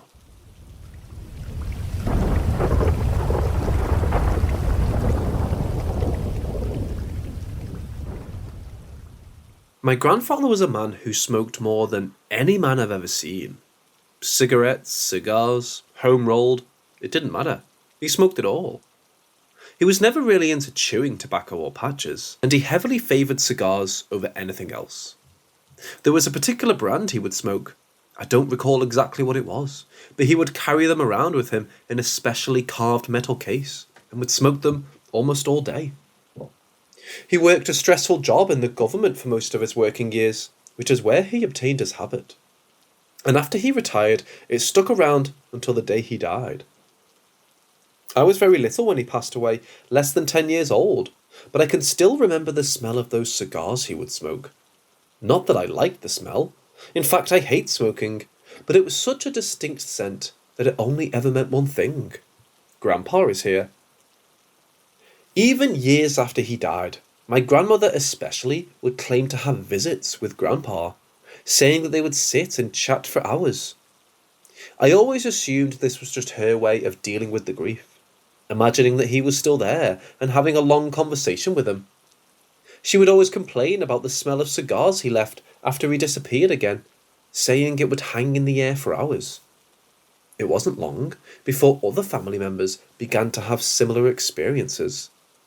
First my mother, then my stepfather, then my uncle. The story was always the same. They would be alone in the house or the car, and suddenly the smell of those cigars would fill the room, blocking out every other scent. It would get cold, even in the summer, and my mom even said she could hear him coughing as though he were in the walls or above the ceiling. She told me that one day he would come pay me a visit too, and I would know by the smell that followed him even beyond the grave. It wasn't long before she was proven right. My family and I took a road trip down Route 66 to Las Vegas, where we would be staying for the week. I was 16 at the time and hadn't heard anything more about my grandfather for some time. I thought perhaps he had finished whatever business he had on Earth and had finally passed on, but it turned out I was wrong.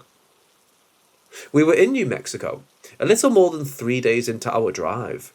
It was a blisteringly hot day, over 100 degrees and not a cloud in sight. It was just me, my mother, and my stepfather in the car, a small blue sedan. There were hardly any other cars on the road, and the endless desert stretched as far as the eye could see, in every direction. Suddenly, my mother gasped as we all smelled that oh-so-familiar smell.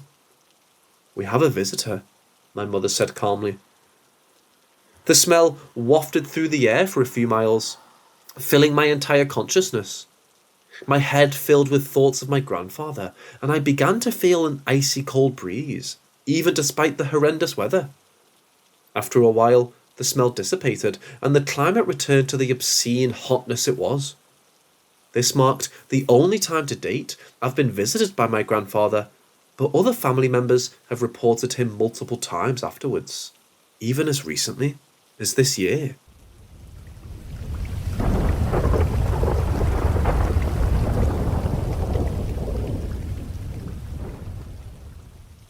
I was working at Starbucks and was about 15 minutes into my shift. I remember being in a really great mood, and right before leaving for work, my husband and our roommate were heading out the door to walk to a gas station a block away. While I'm making drinks, I hear the store phone ring across the room, and I immediately look over to my co-worker, and she answers it, because I know it's for me. I also remember knowing that something was wrong. Right after answering the call, my co-worker looked up and locked eyes with me, since I was already staring right at her, which was creepy.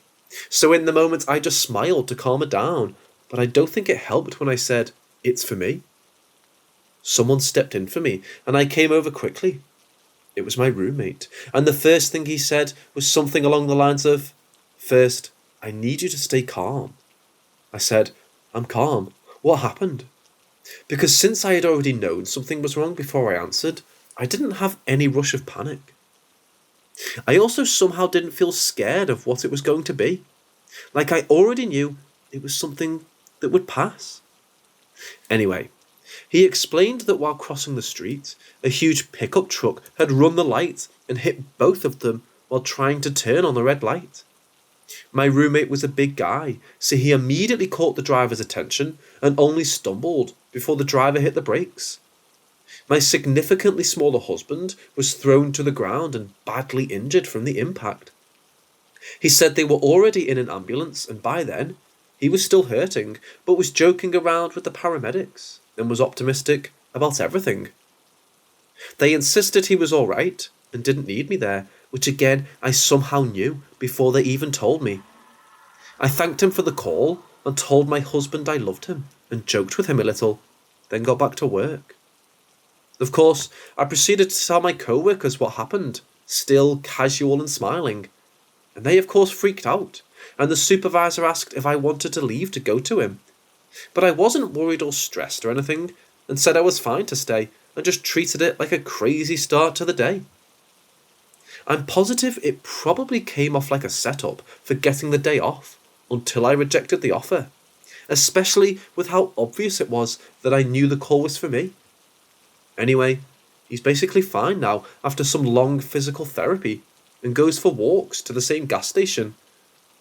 I don't mind this kind of foresight if it's going to keep me from another anxiety attack.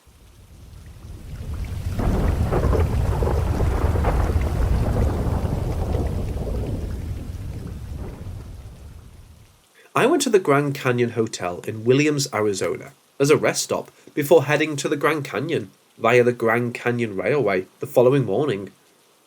We chose the hotel because it was cheap, and it was also said to be the oldest hotel in Arizona. At first sight, it was a beautiful hotel. The lobby was decorated with historical memorabilia and foreign currencies gifted by previous customers. After check-in, the front desk told us to check out the rooms and see which one we wanted to use. As we walked up the stairs, we were greeted by an old picture of an old lady. Judging from it, it looked like something from the late 19th or early 20th century. We were checking out the different rooms when my friend told me she felt like something tapped her on the shoulder. I joked around saying it was a ghost. Normally, I'm a paranoid mess, but on this night I just wanted to rest after driving all the way from LA and super excited for the next day. I chose a room next to a hallway. If you search for the hotel on Expedia or some other travel site, it's the room with the sailor uniform in it. At midnight, I went to bed. Didn't have any paranoid thoughts. Went to bed peacefully. Then at around 1 in the morning, I hear footsteps. I hear footsteps outside my room. Thinking it's the neighbouring guests, I try to go back to sleep. Then the footsteps reappear, this time in my room. I'm terrified at this point, so I open my eyes and sit up on the bed. Silence. So I go back to sleep. I should also mention that the bed that I was sleeping on was an extremely soft bed. If you sat down on the left side of the bed, I would completely roll over to your side. So I was sleeping once more and the footsteps came back. Again, in my room. Except this time, it sounded like it was running around. Terrified, I keep my eyes closed. My arms start to go up and down on the bed. There's something walking on my bed. After hesitating, I open my eyes.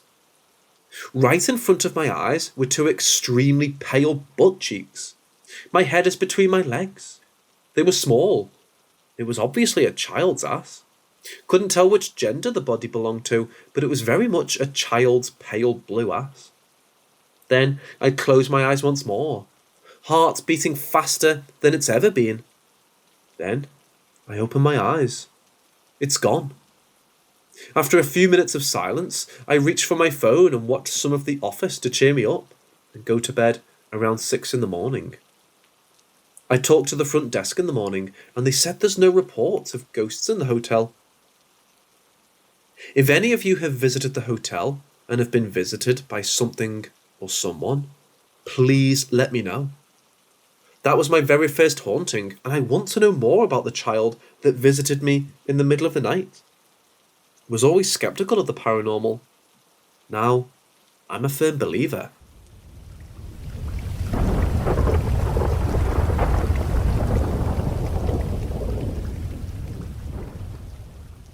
I stayed in this hotel, and yes, we had a strange experience.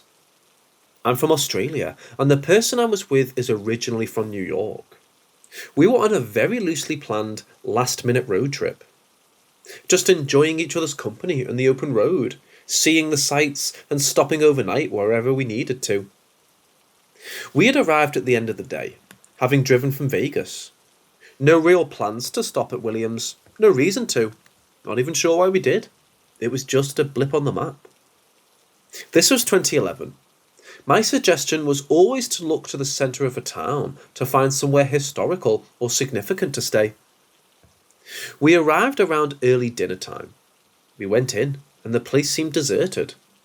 We stood chatting in the lobby, looking at historical photos and the paraphernalia.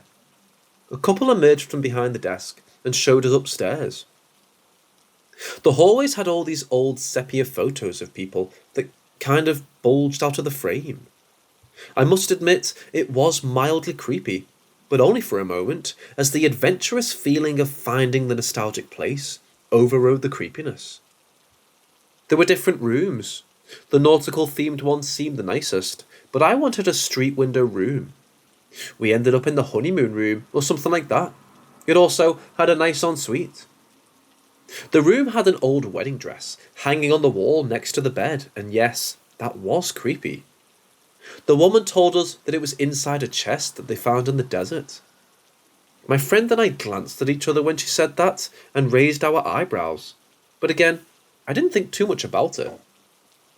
After booking in, we walked up the street to a rock and roll hot rod style diner and had a meal. Upon returning, my friend said she didn't like the old dress hanging on the wall, so I carefully hung it in the cupboard that was between the ensuite and the door to the room. It was a bit off-putting, and the first thing your eyes went to in the room. There were also a pair of long white debutante-type gloves hanging over a little shelf on the other side of the bed, up above the radiator. The warm air from the radiator below made the fingers move. We knew the gloves were moving due to the heat from the radiator, so it was more funny than creepy.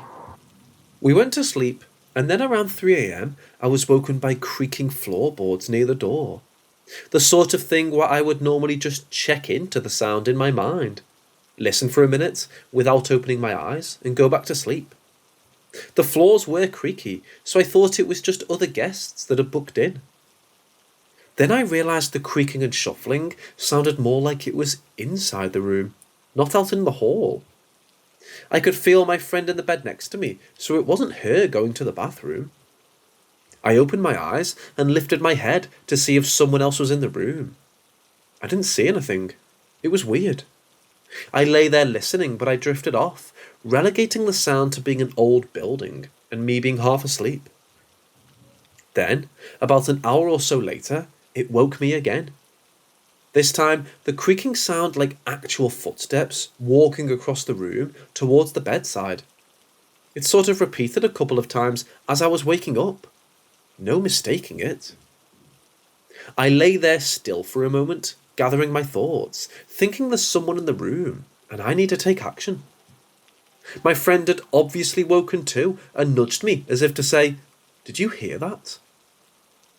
I quickly sprang up and peered around the room. There was nothing, but it definitely sounded like someone had walked across the room and stood next to the bed, then went back towards the door, then back to the bed again. Coincidentally, the path of the steps was from over near the door, next to the cupboard with the wedding dress, across to the side of the bed where the wedding dress had been hanging. It was very clear, and almost like you could feel someone standing next to the bed.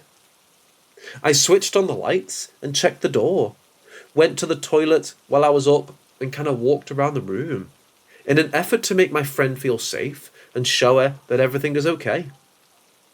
I basically stayed awake for the next hour and a half, maybe dozing slightly, then getting up at sometime around 6. Having dozed a little more deeply for a little while, once the morning light made the room feel a little less ominous. We mentioned it to the people the next morning as we checked out, and they just looked at us blankly, not really engaging in the subject. They weren't rude, just awkward. We then went and had breakfast in a snowboarder cafe back up the road near the diner and recounted the events, both agreeing that something unexplainable had happened.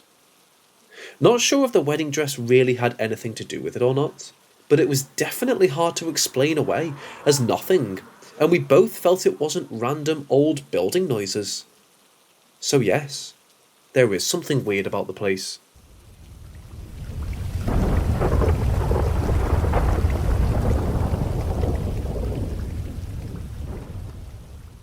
So she just sits there, I asked, and you're just staring at her like a creep?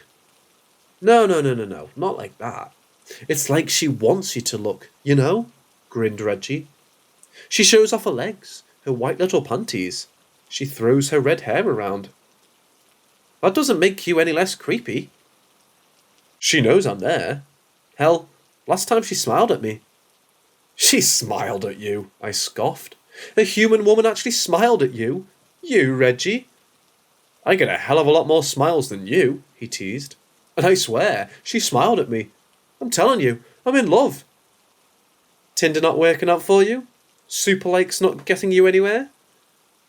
If I had to choose between a random woman smiling at me from a window once every 2 weeks, or getting a match that isn't a bot on the Tinder meat market, I'd choose window girl 10 times out of 10.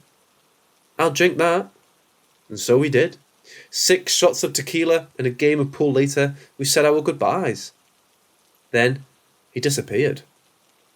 One day, he was just gone. No messages, no logins, no goodbyes, no witnesses, no indication of him going anywhere. There were rumours of him being attacked. There'd been news of an up-and-coming masked gang harassing a neighbouring town, but nothing was confirmed. The police did a decent job bringing in the usual suspects, but nothing came of it. They even had search parties looking around the old campgrounds. There was talk of having a diver check the lake, but I don't think they ever did.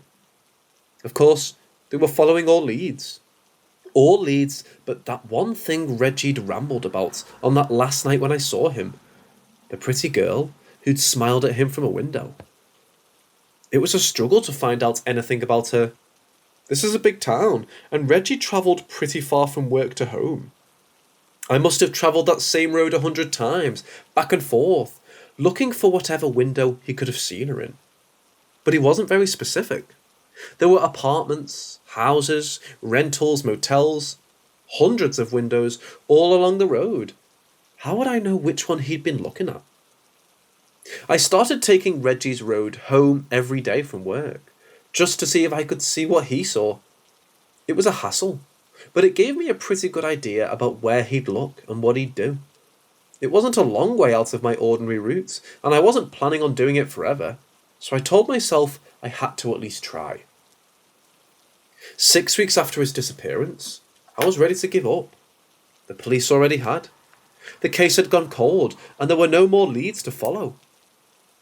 One night, as I followed that same damn road, I stopped at a corner shop to get a Coke. Standing with a cold can in the evening breeze, a thought struck me. Maybe the woman wasn't just someone he happened to see randomly. Maybe it was someone he went out of his way to see. Someone slightly off his usual route. Like someone you might see when you step out to get a Coke. Right across the street from the corner store, just above a bookstore, was a small apartment. It had this wide window alcove that overlooked the street. There was someone sitting in the window. She wasn't at all what Reggie had described. She wasn't flaunting her underwear or flipping her hair around. She was this 20-something young woman, cuddled up in the alcove, reading. She had these big dorky glasses and long brown hair. Not red, like Reggie had said. Striking green eyes, just like my first crush had back in middle school. Still, I couldn't help but stare. This had to be her. This was the woman Reggie had talked about, and I could see why he'd fallen in love. It was damn near impossible not to. I must have stood there for the better part of 5 minutes. I had every intention to check the address, see who lived there, and try to find out all I could about her.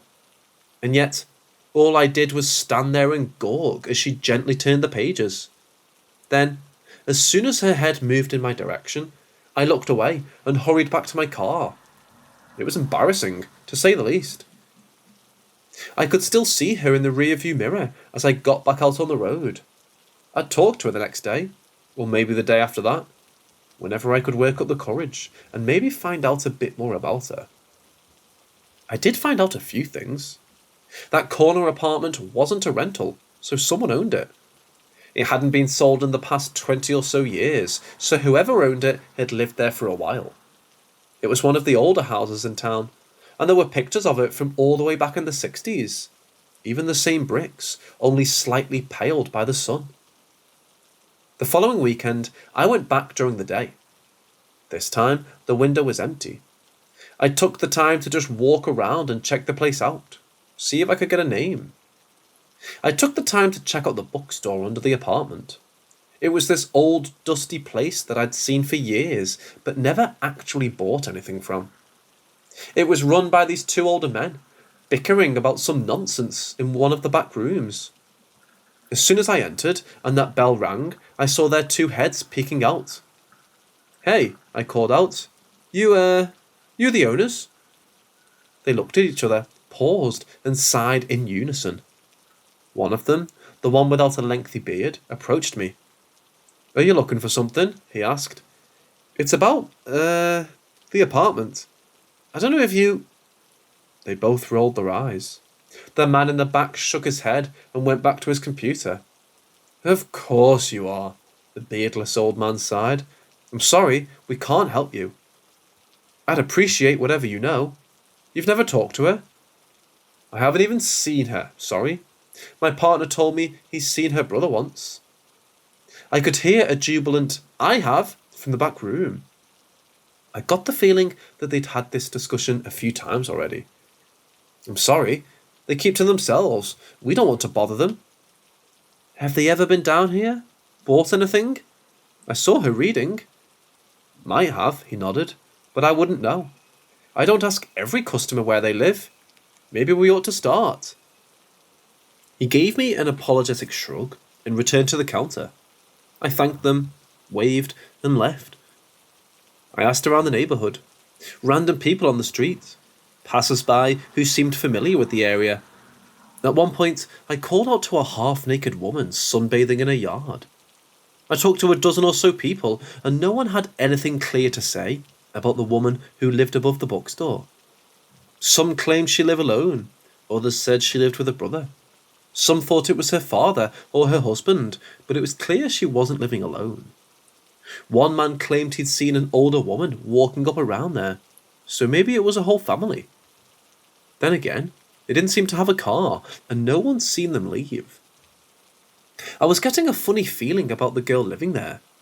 It wasn't a large apartment, so I couldn't imagine so many people living there. One or two, sure, but 3? 4? No way. I decided to take matters into my own hands. It took me a lot of stomping around to build up the courage, but I made my way up the stairs to the apartment door. The name on the door just said Mariiinnee. Strange family name. I stood outside her door for a solid minute before I knocked. Had I known she wasn't home, I wouldn't have bothered. I knocked 2 more times, but there was no one to answer. Instead, I just stood there like an idiot. If I had any paper, I'd leave a note. I did take a mental note of the other 2 apartments on the same floor, being empty though. Strange. I started going by that street regularly, once a day, waiting for her to show up in the window again. Every time, sometimes more than once, I passed that street. I was starting to wonder if I was still doing this to find out what happened to Reggie, or if I was genuinely interested in that woman I'd seen in the window. Maybe it wasn't even the same person. After all, she looked nothing like the woman Reggie had described. It took me 2 weeks of diligent watching to finally see her again, but when I did, I nearly got in an accident. I slammed on my brake, shocking the driver behind me. I parked outside the corner store, and I just stood in the middle of the dark street, gawking at her. It was the same woman, same brown hair. Another book, it looked like, and she'd cuddled up with a blanket. There was a cup of something warm next to her, fogging up the inside of the window. I could see those emerald eyes all the way down the street. She was magnificent. In a moment of onset stupidity, I waved at her. I couldn't help myself. To my surprise, she turned to me. She put her book down, tilted her head, and met my gaze. She looked bored, frustrated even. There I was, some random man on the street, waving at a young woman in the privacy of her home. I was being an idiot. Then she smiled at me, and I fell in love. This warm, genuine emotion. She was so happy to see me. She was eager to meet me, I could tell. I had to go see her. I ran across the parking lot, crossed the street, and went around the back of the building. But as I put my hand on the door to the apartment complex, I felt a tiny drop of water on the back of my hand. For a moment, it made me stop, just long enough to think. As one drop turned into 100, I snapped out of it. This was too strange. I'm not a bad-looking man, but finding myself running across the street to knock on a stranger's door, that ain't me. I wasn't being myself. Maybe the same thing happened to Reggie. I wiped the rain from my face and went inside. I hadn't even noticed the strange blue mesh bags used for garbage piled in a corner of the hallway. This time, I felt a bit more observant. But I still walked up those stairs, and I still knocked on the door. Not just to see a pretty face, but to ask questions. This time, she was home. I knocked 3 times firmly. "Come in," a soft voice spoke. "I just want to ask a few questions," I said, "about a friend of mine." "Come in," the voice repeated. I took a deep breath and felt the handle. It was open. This wasn't right. A lone woman letting a strange man into her apartment at this hour? Sure, this wasn't a big town, but this was just odd. Shouldn't she at least meet me at the door? I could see a shine from the peephole. She was nowhere near the door. She wasn't even looking out. "Do you mind coming out for a sec?" I asked. "It won't take long." "Come in." "I'm sorry to bother you. It's just, come in." My stomach slowly turned as a chill crept up my spine. I let go of the handle and backed away. "I'm sorry. Can you hear me all right? I think the door..." "Come in." Oh, she heard me. No way she didn't. Was she mocking me? "I need to talk to you.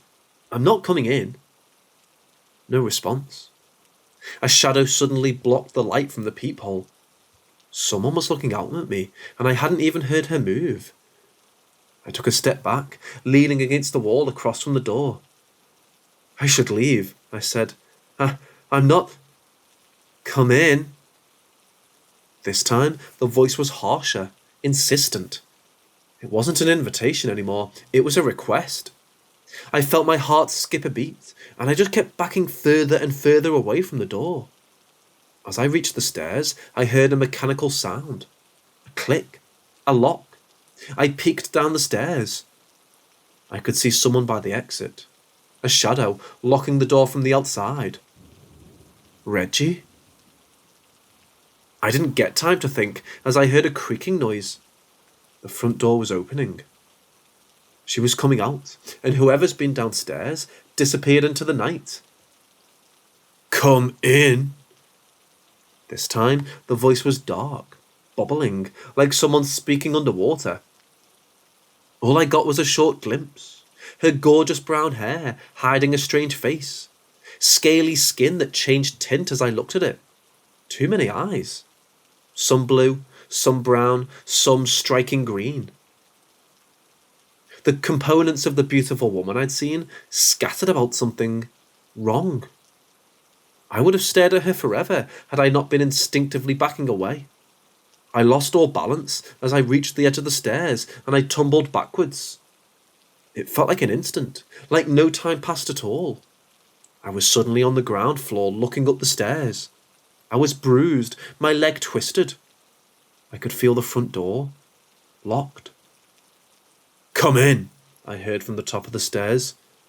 "Come in, come in, come in." A face peeked around the corner. It was rearranging, making itself pretty, discarding old teeth to re-grow new ones. Little white molars danced their way down the stairs, only to turn to dust.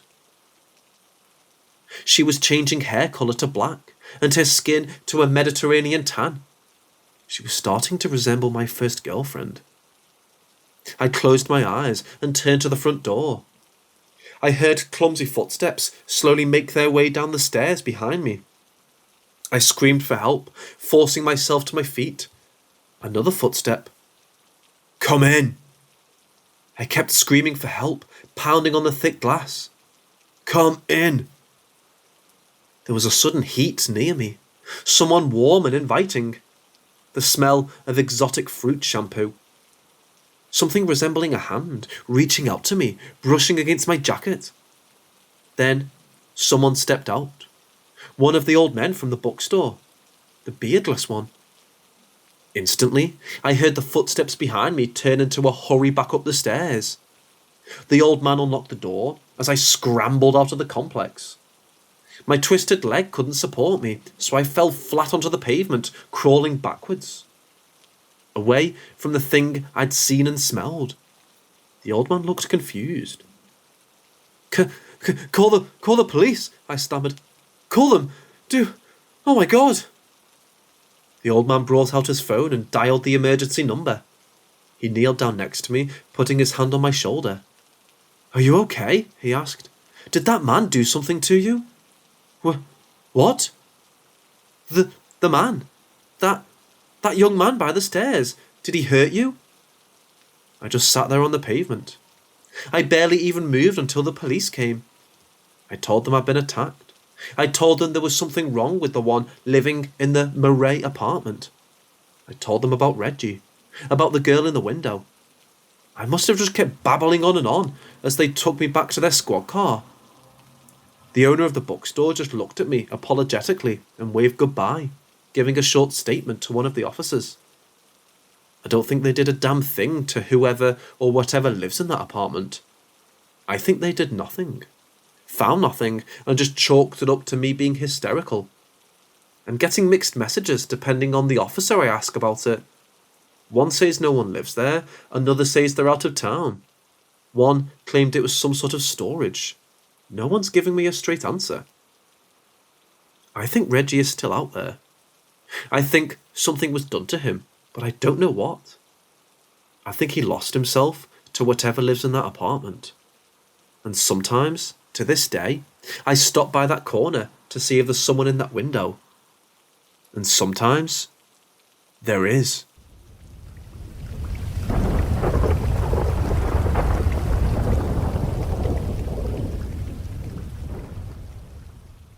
When I was little, 3 to 5 years old, I had this big football that hung on the wall with hooks on it for backpacks and jackets, etc. My earliest dream memory was a repeat dream of looking down the hall and seeing this figure just standing in front of that football. It never noticed me, but I noticed it. Next, we moved to another city in the 2nd grade to an old house. Week 1, sleep paralysis. Definitely something holding me down to the bed. Couldn't even scream for my parents.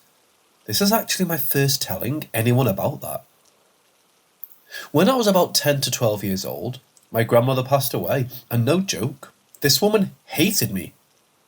Couldn't stand her much either, but a few months later after she passed, she came to me in a dream. She was black and white while the dream was in colour, and looked very, very dead. Black eyes, tattered clothes.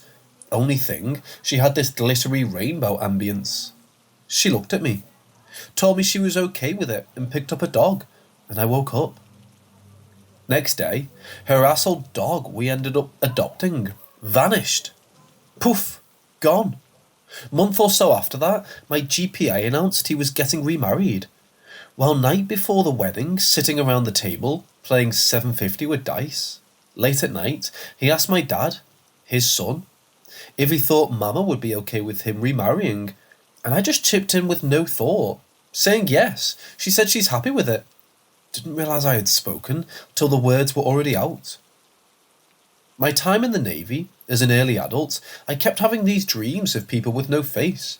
and all of them gave me this feeling that I knew them, some recurring.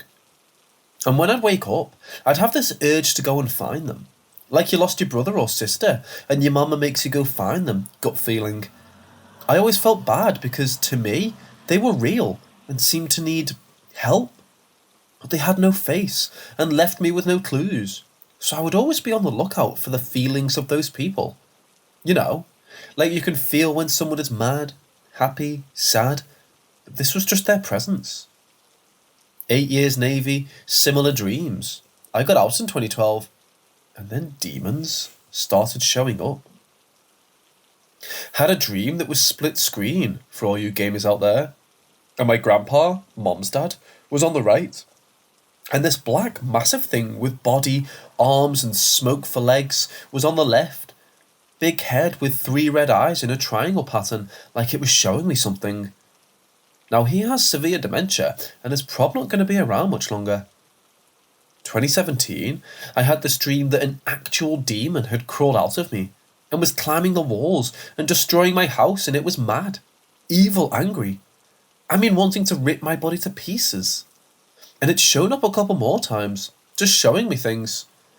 Horrible, terrifying things with my wife, me, and daughters. Deaths, burning, torture. Too much for a dad to watch 2 or 3 times a month. Now, as of 2 days ago, this dream went too far. I sometimes sleep on the couch. My daughters, 3 and 4, sometimes come in and hog the bed and snuggle mama. I say fuck it, and go crash on my big couch. Well, this night, I had this dream of a tall, skinny, dark shadow thing, holding me down and beating the ever-living dog shit out of me, choking me, scratching me, and it was also pissed. I felt all the hate and rage. When I woke up, I was trapped in an inhale of breath and couldn't move or let it out. Had this feeling that it was actually in the room still. I could feel it, smell it, it was there. So I got up, went outside and smoked half a joint. Mind you, this is about 2 or 3 a.m. and crashed thinking it was a nightmare. It had come back, but this time was torturing my family. And I kept hearing the name Tom over and over. It was diabolical in its laughter as I watched my family being tortured. Then it came back to me and I woke up in fear. Now, 2 days later, my wife sat me down asking for a divorce, just out of the blue, out of nowhere. I think I've had about it with all this dream nonsense and would like for it to stop. It's now 1:30 a.m. Texas time, and here I am, a 35-year-old grown-ass Navy veteran, terrified to go to sleep. Am I bonkers? Or is this stuff actually happening?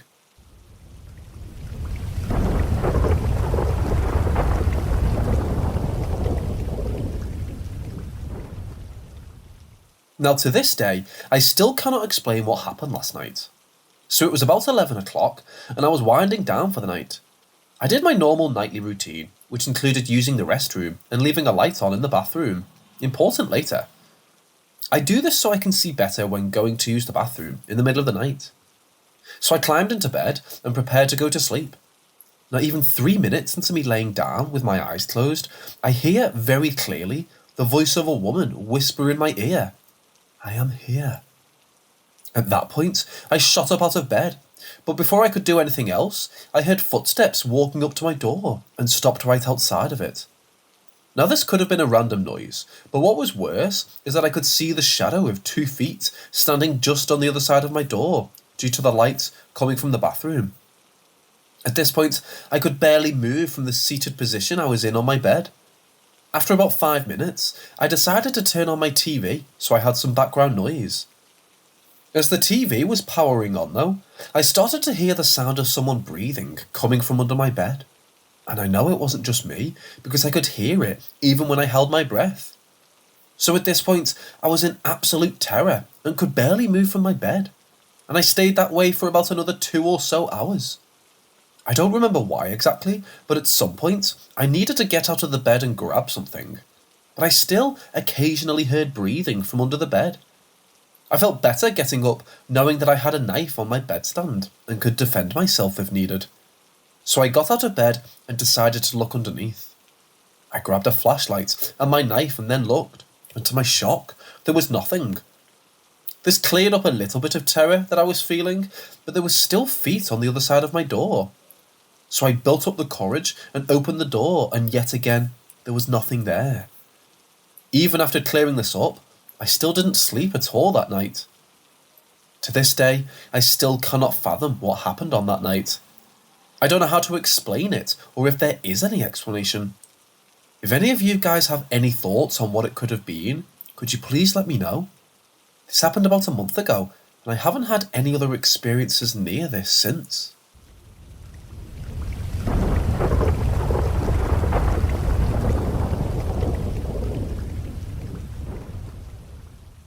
When I was 19, I spent the night at my boyfriend Jay's house.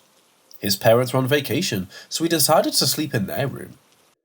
We watched some TV, and then Jay got up to switch off the TV. As I rolled over, I caught him staring at me with the weirdest look. I asked him what was wrong, and he said it was nothing, and we went to bed. I woke up around 3 a.m. to a little ghost girl standing next to the bed. She had short black hair and was grey, kind of like a black and white movie. I freaked out and started screaming and shaking Jay to wake up, and she disappeared. When I turned back around, the little girl had reappeared, now with a flower. I still continued to scream, and she disappeared again. Jay finally woke up and asked what I saw, and I told him I didn't want to talk about it. I didn't sleep the rest of the night. The next morning, Jay asked me again what I saw, and I told him I wanted to wait until we left that house to talk about it. He looked me dead in the face and said, "Did you see a little girl with short black hair?" I froze and asked him, "How did you know?" I'd never told him what I saw. Jay said when he turned off the TV the night before, he saw a little girl in the reflection of the TV. He didn't want to say anything since he knew how terrified of ghosts I was, but when I started screaming, he knew what I saw. We told his parents what happened the next day and asked if they ever saw anything, and they hadn't. I know the ghost was friendly, but still terrifying.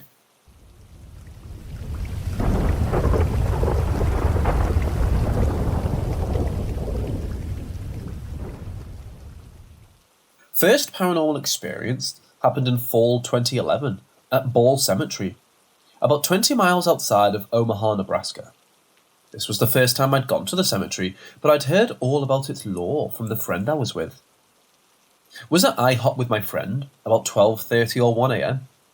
He'd brought up Ball and the experiences he and others had there several times before. All scary stories like being scratched, bruised, and shoved. He said one girl we both knew had her eyes go completely black. May have mentioned a voice telling them to get out. I'd always been intrigued by the paranormal, but healthily skeptical. Didn't really believe or not believe him. We're at IHOP, he brings up Ball, asks if I want to go. I say sure. We finish our meal and head there. The road there could not be more theatrically scary. It's pretty far out in the middle of nowhere, and you just have to know where you're going. You have to turn your headlights off when you turn onto the road leading there.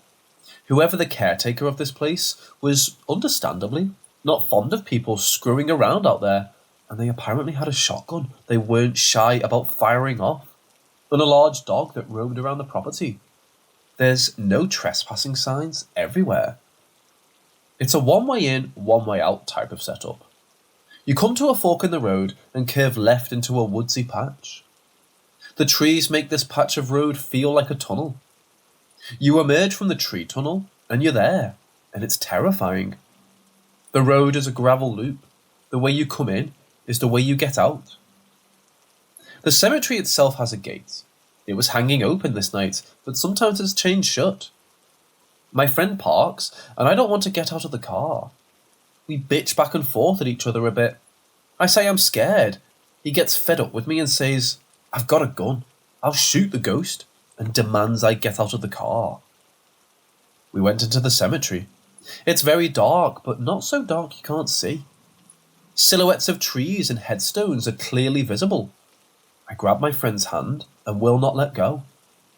I'm going into the situation freaked out because 1, don't want to get caught, and 2, a lot of what haunts this place is apparently not friendly. My friend knows his way around, so I'm holding his hand and following him. We're in the middle of the cemetery, and suddenly it gets really dark. SpongeBob Advanced Darkness, not normal dark. I stopped walking because I couldn't see anything. We're just standing there. I moved my free hand around in front of my face to see if I could see it. I couldn't. No silhouettes or anything, just pitch black. Figured my eyes were adjusting or something. Regular dark fades back in. Silhouettes are visible again, and off in the trees, in the opposite direction of where the house on the property would be, I saw two circle-shaped lights. One orange orb and one blue orb. They were just moving along smoothly and silently out in the trees, weaving around. They didn't look like flashlights, but my rational brain thought maybe they are, until they started doing this. They would never disappear, but they'd be in one spot and then be in a completely different spot. They'd just be in one place and then be in another, all while never actually disappearing from sight. They'd be closer, then farther away, all while never disappearing. There was no noise. It was so quiet. If it had been somebody out there, I think they would have been making some sort of audible noise. Talking, footsteps, moving around through branches and debris, etc. They did this for a while, then just disappeared. Shortly after that, we heard a dog start barking and left quickly.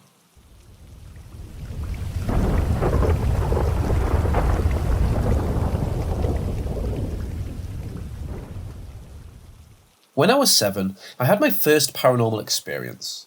I lived in Germany at the time. I was in my room and I saw a figure that my memory has now blacked out. I was filled with a fear that was so indescribable. I fell to the floor and tried to scream, but nothing came out. I was terrified. When I was 12, I started hearing footsteps and seeing shadows.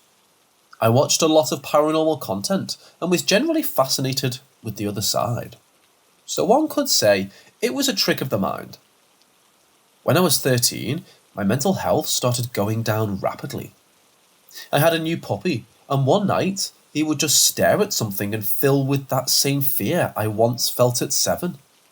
It started to scare me and honestly piss me off, because whatever it was scaring my baby. Anytime I tried to touch him after these experiences, he would jump, terrified of everything around him. I had to stop wearing black PJs and using black blankets, because he would jump at the colour black at night. He was fine during the day, for the most part. It's safe to say, sleeping was very hard after this. In 8th grade, a lot happened to me to cause my mental health to worsen. Overall, I became the perfect target for a dark entity. I started sensing something everywhere I went, feeling taps and hearing my name being called. I did my best to ignore it, as I knew giving it attention would only make it worse. I was home alone all day. My mom worked and attended school, so she got home around 11 p.m.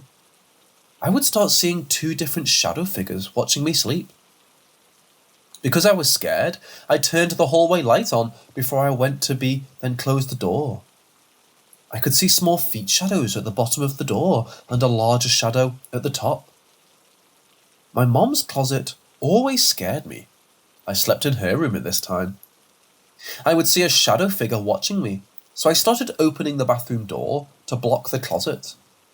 Unfortunately, the door didn't block the whole closet, and I would see the figure peering over the door at me. I would just roll over to the other side and convince myself I wasn't scared, trying not to feed the spirit what it wanted.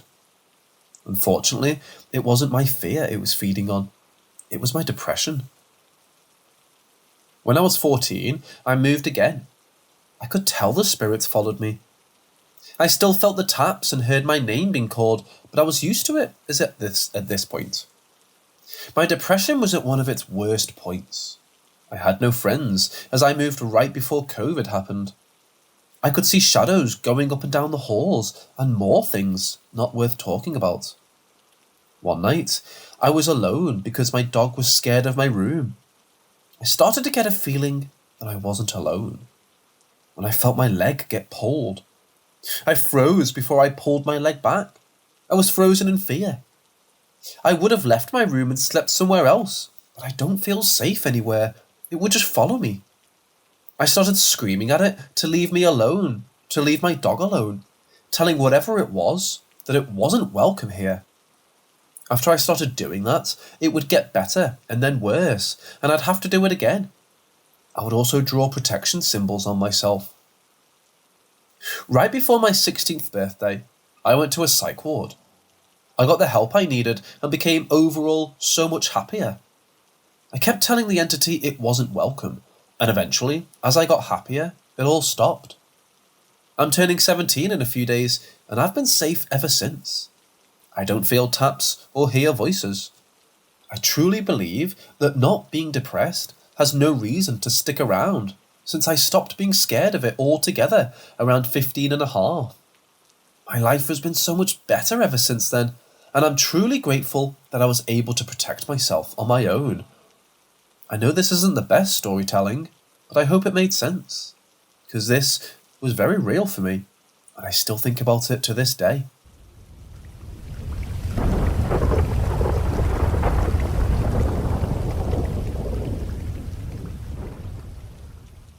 What I just experienced is going to be hard for me to overlook.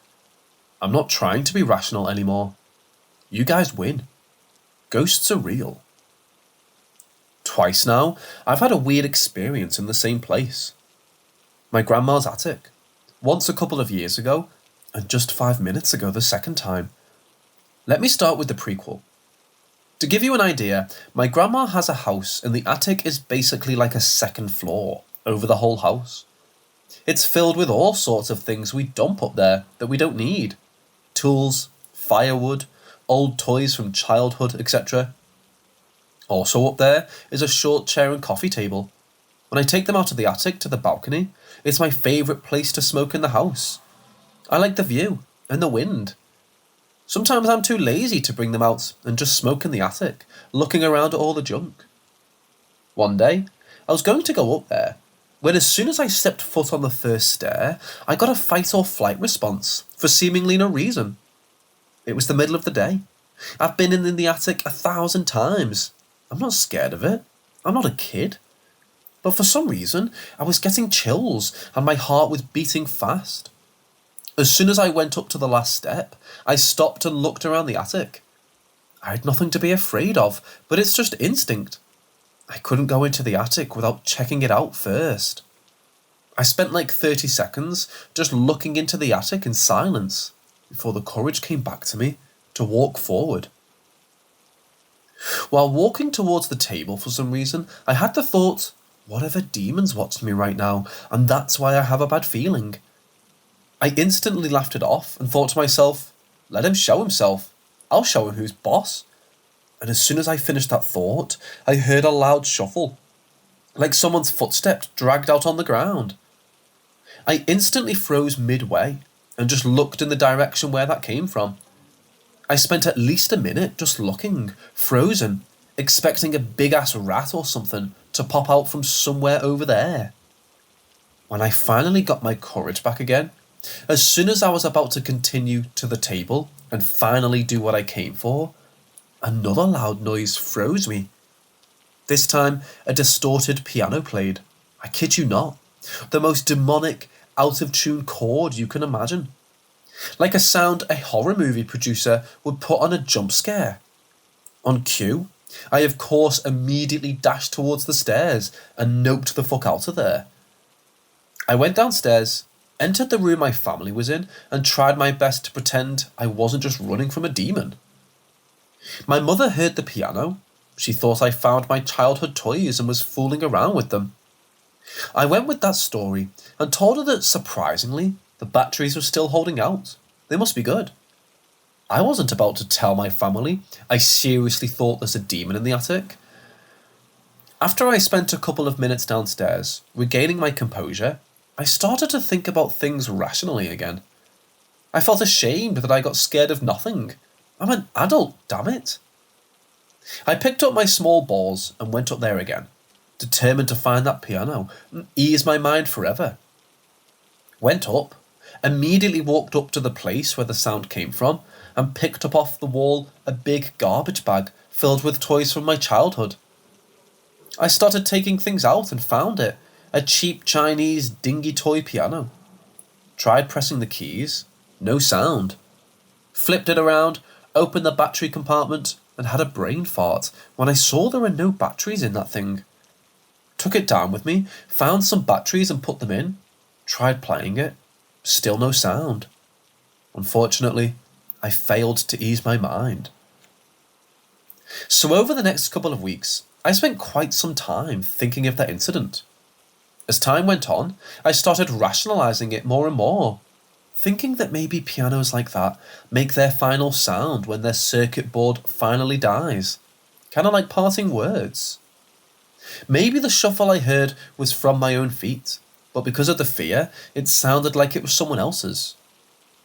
The only thing that I couldn't make sense of was how that piano that's been in that garbage bag for 15 years found energy without batteries to make a sound of its speakers, and a loud one at that. In the end, as time went on, I brushed it off. Told myself, I'm no engineer. I don't know how currents work and shit. There could be some weird way that what happened was normal, and it was just a coincidence. I went to the attic countless times after that, and nothing ever happened. No weird sounds, no unexplained paranoia, just peace and quiet, as it should be. Well, right until today. Recently, we've been doing construction work on the house every weekend. I go up to the attic 20 times a day to fetch something or have a smoke break. We finished the work and went to bed. Now, before you accuse me of being a skeptic rationalizer, I try to keep an open mind. Recently, I've been getting into trying out astral projection. It's a nice little meditation. I haven't succeeded yet, but the effects are quite trippy, and it's fun. So I'm laying in bed, browsing the AP subreddit, before I decide I'm going to go up there to smoke one last cigarette before I go to sleep. The front door is loud, and I don't smoke in the house, so in the attic I go. In the same exact way, as soon as I set foot on the first stair, I get this immense feeling of something amiss. Now, some years have passed since the last time this happened, and naturally, my small balls have grown at least a little bit, so I didn't stop this time. Just went up and sat on my smoke table. I lit my cigarette, remembered the last time this happened, and the piano. Like any sane person, I started a monologue in my head to banish the potential ghosts.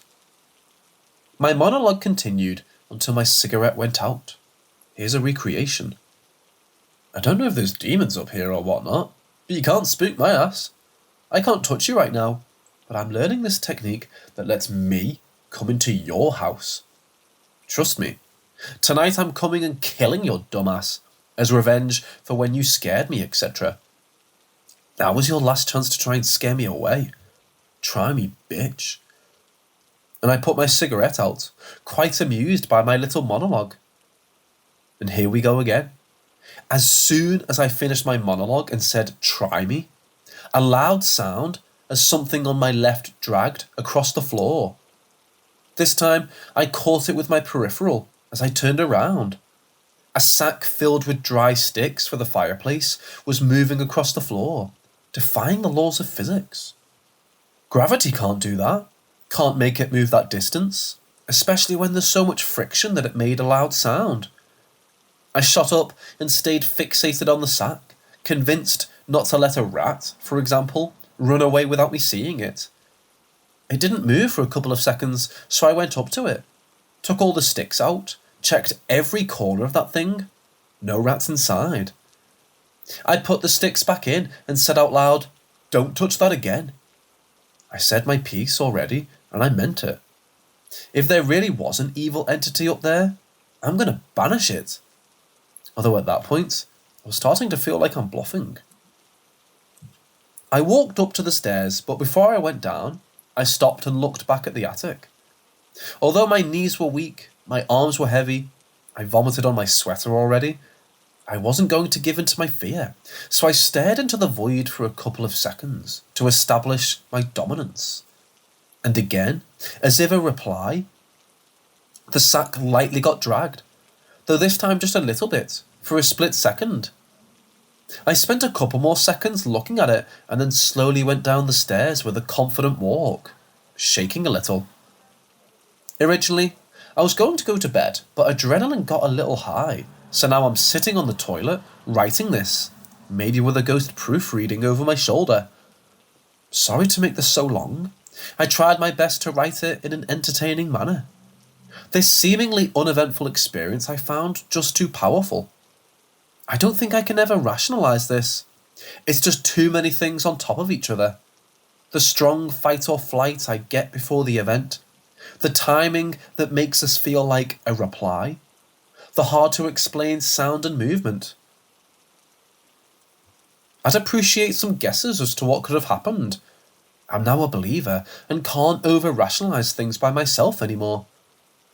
I don't know if this spirit could be good or bad, so I don't take any extra measures right now. So please don't reply with, throw salt on it, or anything like that. Unless I wake up with a cigarette burn on my cheek and come asking for help with how to banish a demon.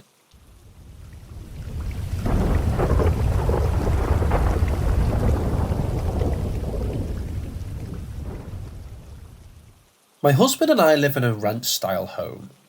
The woman that previously owned the house with her husband was killed in a car crash. We lived here for a couple of years with nothing.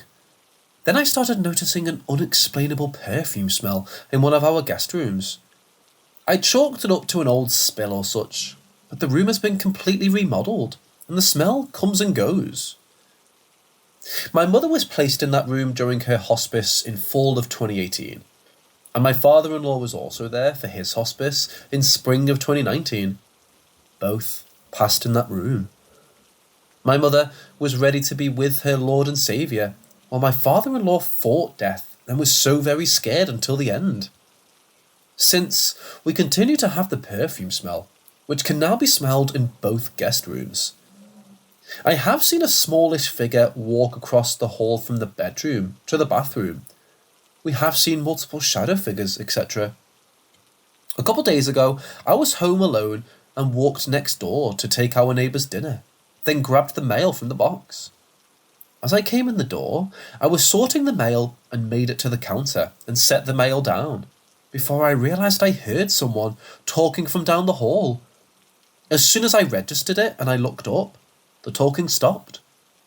Due to past trauma, I'm an extremely vigilant person. But I didn't realise until a couple hours later that I never checked the house for an intruder.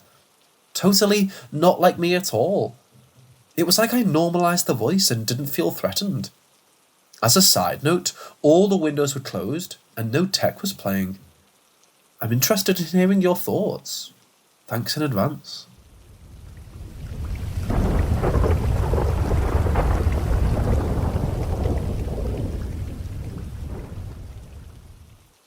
I honestly can say I know exactly the feeling people get when they have to walk through a section of a building you never really felt comfortable walking through, as if all eyes turn to you, even though alone, and no matter the time of day, and how the feeling never subsides no matter how many times you walk through it. That was truly creepy, but I never felt that anywhere at the new house. Anyway, this one minor experience brought more questions and really no answers as to what I saw. It was about our third day moving from a couple towns away to our new home. We are just 4 in our family, although we had my uncle and aunt over, helping, as being 9 years old, I just wanted to play. My aunt and uncle were with my mother out in the front yard, my brother near me standing pretty much in the doorway next to me.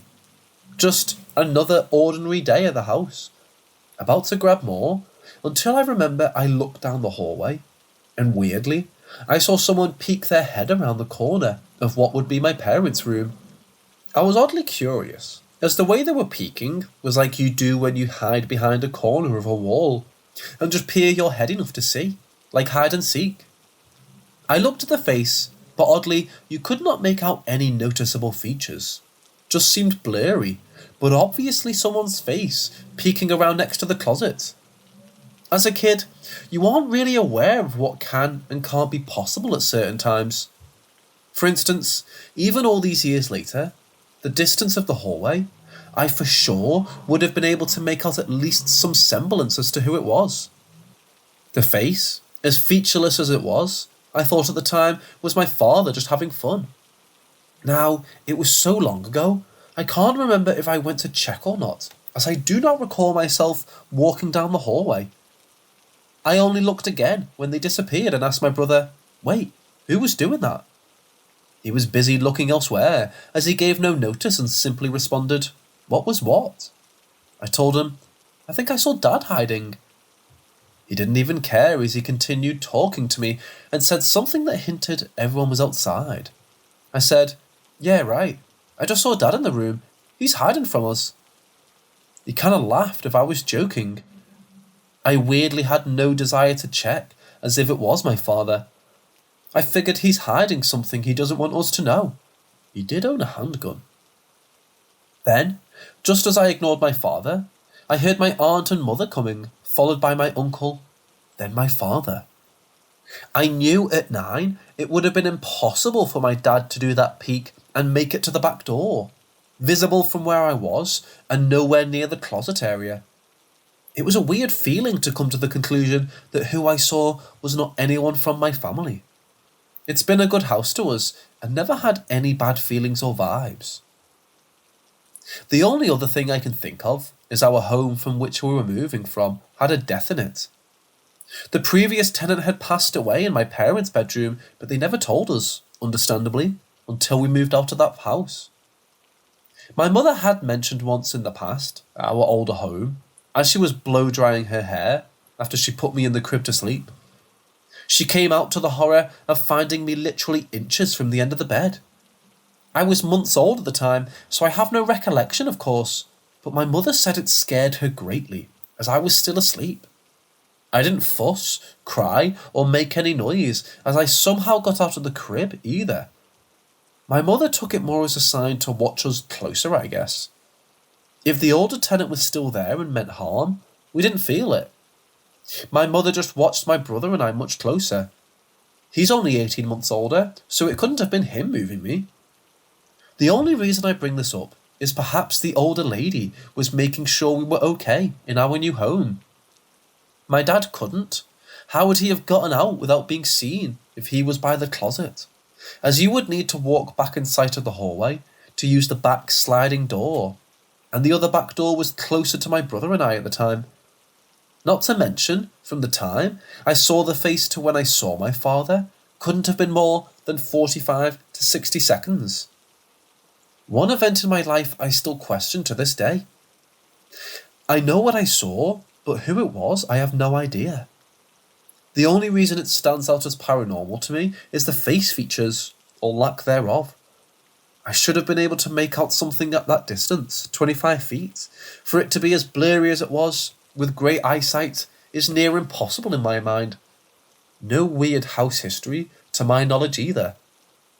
Anyone else had something similar happen?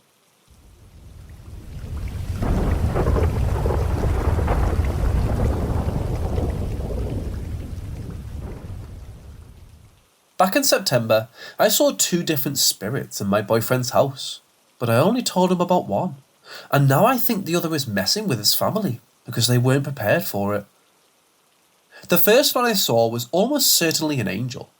It was a tall, faceless, paper-white figure with a pair of huge wings that wrapped around its body, and I saw it standing at the top of the staircase like it was watching over everyone.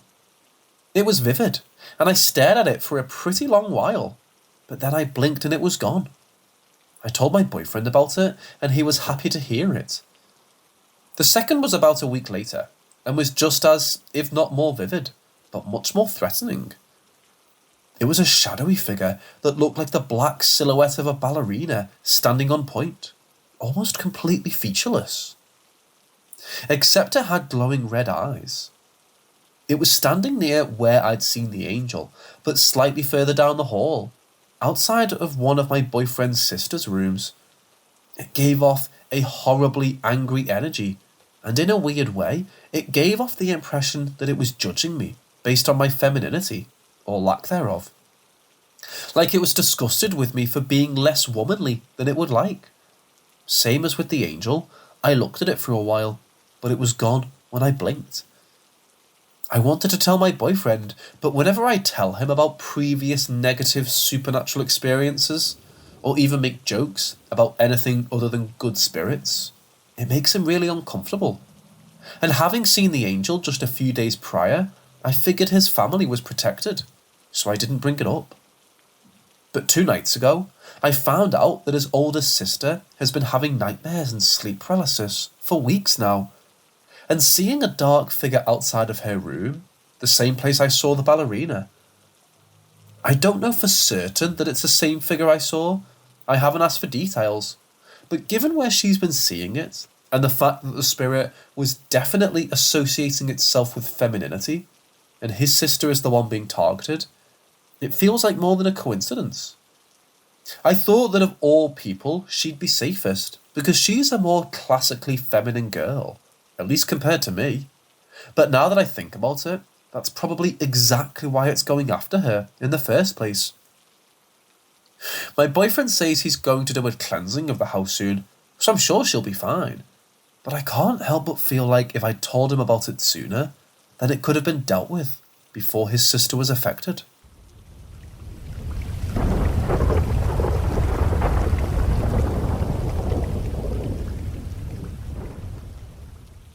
So this was a few years ago, but I thought I'd share because to this day, it's one of the scariest things that's ever happened to me. Basically, a few years ago, my sister lived in this house share. It was a huge house, 3 stories with 5 bedrooms and 2 bathrooms. At the time, my sister was the only one living there, so all the other rooms were vacant. My sister's bedroom was on the ground floor, next to the kitchen. One night, I was staying there with her. She'd gone to bed a couple hours ago, and I was suffering from insomnia at the time. So I was in the kitchen, talking on the phone with a friend. It was about 3 a.m. While I was on the phone, I got this horrible, overwhelming feeling of being watched. It was like something, not someone, was in the room with me, and whatever it was, did not want me there. I tried to ignore it and continue my conversation for a few minutes, but it got to a point where I straight up just did not feel safe in that room. So I told my friend I was going to bed and hung up the phone. I went into my sister's room and she'd always told me to lock the door behind me, even when there was nobody else in the house. It was a standard lock that just had to be turned. So I did, and then I grabbed my blanket and lay on the floor to sleep. I'd only been laying there for a minute or two when I heard the sound of the lock clicking and the door creaking open, and suddenly that feeling of dread was back. It took me a minute, but I finally built up the courage to turn around and check, and the door was wide open. While I was staring at the door, I couldn't see anything, but I could literally feel this thing watching me, so I just froze. I finally managed to reach my hand out to shake my sister awake, and she had to get up and close the locked door because I physically couldn't move out of fear.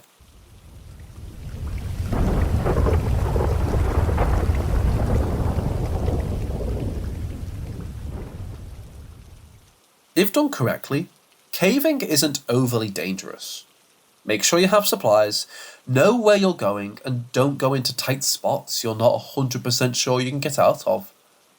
I was interested in getting into the hobby because I lived in an area with a good number of available caves and a community surrounding the hobby. I wasn't ready to sink money into climbing gear just yet. I just wanted to explore some easy caves to start out with.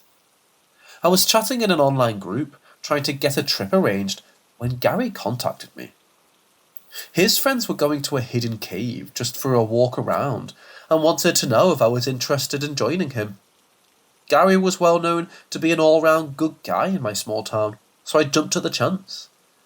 He warned the entrance was a bit of a walk into the woods, and I should make sure I had plenty of supplies. When I arrived at our meeting spot next weekend, Gary introduced me to everyone. Ross, Jill, and Brad all arrived with him. Vaguely, I know who they all were before he told me their names. When you live in a small town, you just know everyone, one way or another. I could trust going into a hidden cave with them. No serial killer vibes at all. We shook hands, and within 5 minutes of walking into the forest, we talked like old friends. So, Gary, does this super secret cave have a name? I asked him while we walked. Oh, right, I didn't really tell you much, have I? The cave is actually a section of the old filler mine. I knew the name filler, even if I never heard about there being a mine in these woods. It took me a few seconds to put a name to a face. Filler? Like old man Filler outside of town? The one who thinks everything is crazy? Be nice. He's a harmless old man, but yes. His family owned the mine before it shut down, Gary explained. I might be the only person who didn't know anything about the cave we were headed towards. The mine caved in because of a dumb reason, right? Jill piped up. Like, they were mining the walls in the wrong way or something? They were mining the support pillars. After Gary spoke, we all started to roast miners of the past for mining into what was keeping the roof over their heads. We went on for a few minutes before Gary got us to settle down. The cave killed a lot of people inside. I've never found entrances besides this one, because people just covered it all up, trying to forget it ever happened. I haven't been able to figure out what they were even mining for. So little information remains about the mine. I did find an old, unfinished map of some sections. This mine was long at some point, and I mean long, and they just kept going down. I asked my grandfather about the filler mine, and she only said they dug their way straight down to hell, Brad said, making his point sound as ominous as he could. We all had a small laugh at his remark. I was amazed to find out about this. After living here for my entire life, I never heard even the slightest mention of mining around these parts, past or present. My new hobby was already teaching me some things. I was excited to see what the old man had in store, but Gary had to dampen my high spirits a little. Like I said, this is a small portion of it. I thought it was a good starter area. It can be a bit of a walk, and it only has one turn before a dead end. The ceiling gets a little low for that turn, and you have to crawl to get through, but not tight enough to get stuck. With that all being said, just because this cave has been safe in the past, doesn't mean it's always safe. Be careful inside. Don't go off on your own, and... Gary started to list a bunch of safety rules I already knew. They really didn't need repeating, but I was glad he cared enough about our safety to remind us. And being reminded wouldn't hurt either. It gave us something to hear while we walked to the location. After an hour of trudging along in the woods, Gary stopped us. I'd expected like a cave opening in a cliff or a hill, something along those lines. The hole in the ground wasn't what I thought we would be crawling into. Dirt and loose stones created a ramp large enough for us to talk down in pairs comfortably. Gary was double-checking his lights and putting on a helmet when I saw something under his jacket. I didn't notice it before, but I was certain he was wearing a holster on his belt. That suddenly made me uncomfortable. Guns weren't uncommon, and it was legal to have one hidden away like that. I just didn't know why he would bring one along. Gary, are you armed? I asked slowly, a bit nervous. Oh, right. I'm sorry, I didn't tell you. I've been out here with one of these three before, and they're fine with it, so I didn't even think to say anything. It has a safety on, and I'm really serious about never using it, unless it's a life or death situation, he explained calmly. We ran into some really sketchy guys the last time we were out. Some of them park trailers out here for weird drug operations. Gary decided to start bringing his gun, just in case, Ross added. I nodded, understanding the reasoning behind it. So far, they hadn't murdered me, so I felt like I was in the clear and should be safe with them. For the short time I've known him, Gary felt like a very responsible and prepared person. If I was with anyone else, I would have ditched the moment I knew I was going into a hidden mine with strangers who could draw a weapon on me at any moment. Gary won me over fully when he handed out some peanut butter cookies so good I would gladly follow strangers into the woods. After he made us all have a snack and drink some water, he started down the dirt ramp into the darkness below. Ross took up the rear. Jill and I held hands to carefully make our way down, Gary ready at the bottom in case one of us tripped. Brad soon joined us. Ross nearly fell over because his backpack was so heavy, but he saved himself at the last second. Hey, if this place was so hard to find information about, how did you know it was a mine belonging to Phyllis' family? I asked. I turned on my flashlight and started to look around the area. It was wide enough for us to walk and back in the day, plenty of space to work. The cream-coloured walls glittered very faintly in my dim beam, and I wondered what type of rock it was. I stumbled onto this opening and found an old helmet inside, Gary said, and Brad scoffed. I found this opening. I went back for supplies and you just went inside without me. I stayed in the light. It was perfectly safe. Anyway, the helmet had property of Filler Mine Company.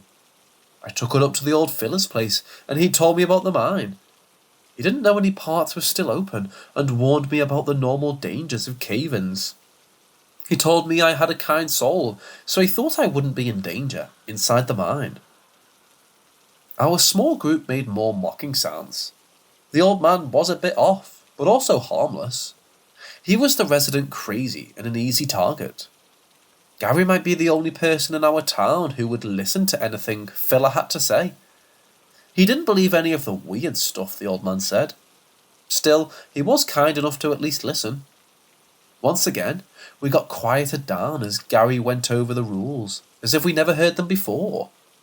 If he could get away with it, I thought he might want us to form a line holding hands, so we wouldn't get lost in a one-way mine. Soon, we started to walk along at a slow pace, taking everything in. Once we stepped away from the natural light, everything started to look a bit creepy in our flashlight beams. The mine was untouched for years. It was a good spot for animals to live, but we saw no signs of life. No bats, no rodents, not even any bugs were inside the musky darkness. Wind blew through the opening we left, making it sound like the walls whispered around us. I stopped to feel a large bolt sticking out of the wall.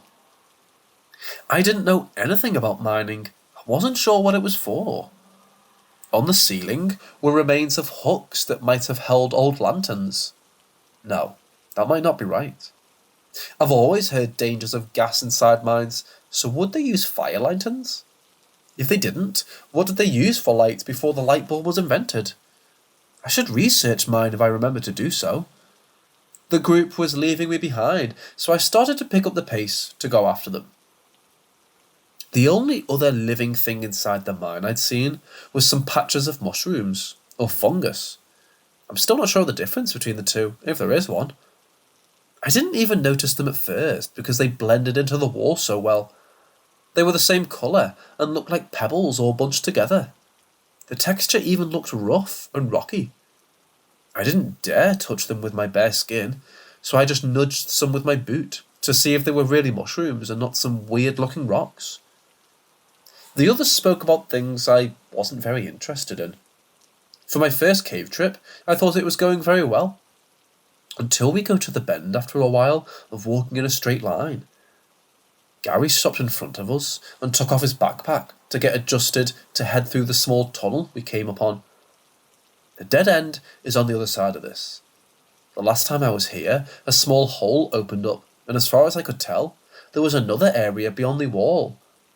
I asked Ross to come along and stick a camera through to see if we could find anything interesting. Ross gave us a little wave, and I understood why his bag was so heavy. He could use a small camera, but I assumed he brought a bunch of equipment to see what was on the other side in real time. I'll go first. Since you and Jill have never been through yet, you can go after me. Brad and Ross will stay behind, just in case you start freaking out. It's not that tight, but it goes on for longer than you would expect.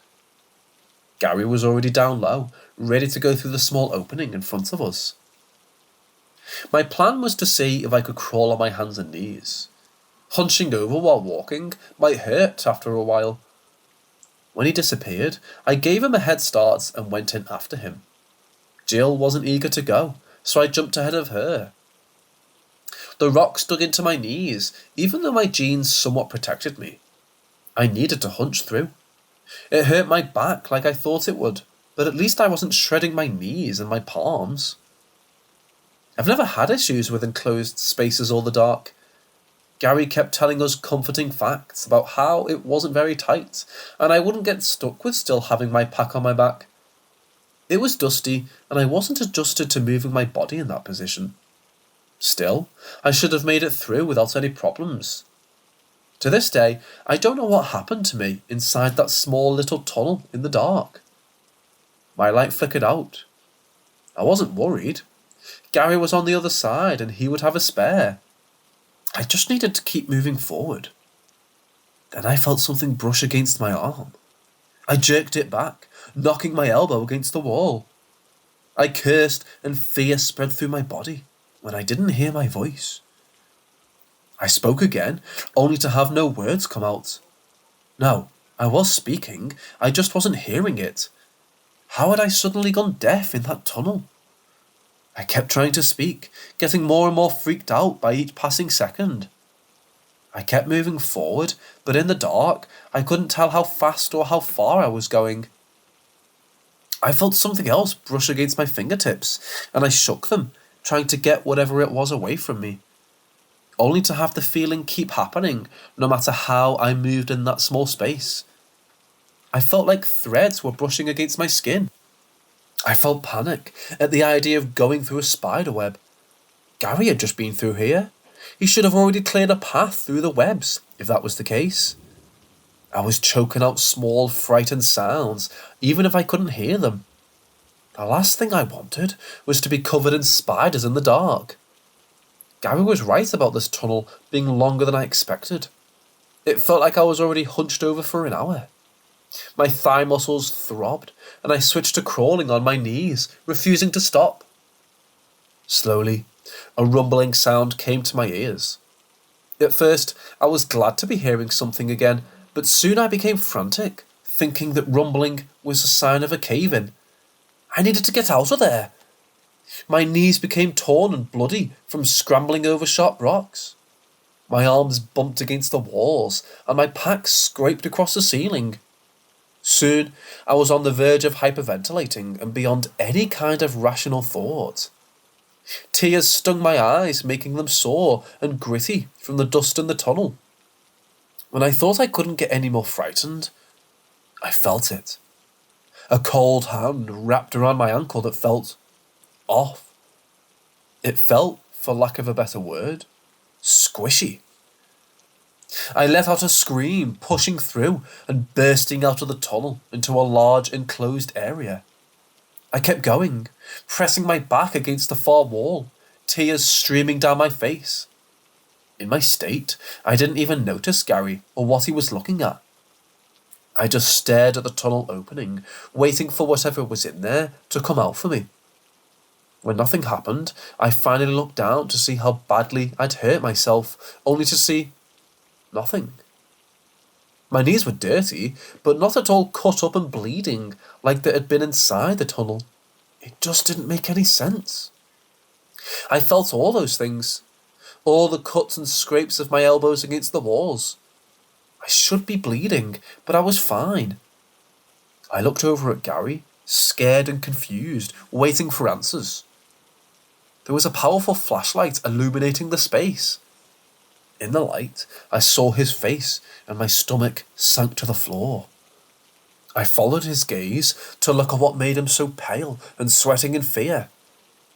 Against the other wall was a body. At one point, it had to be a person, a man maybe. He was dead, and had been dead for a long time.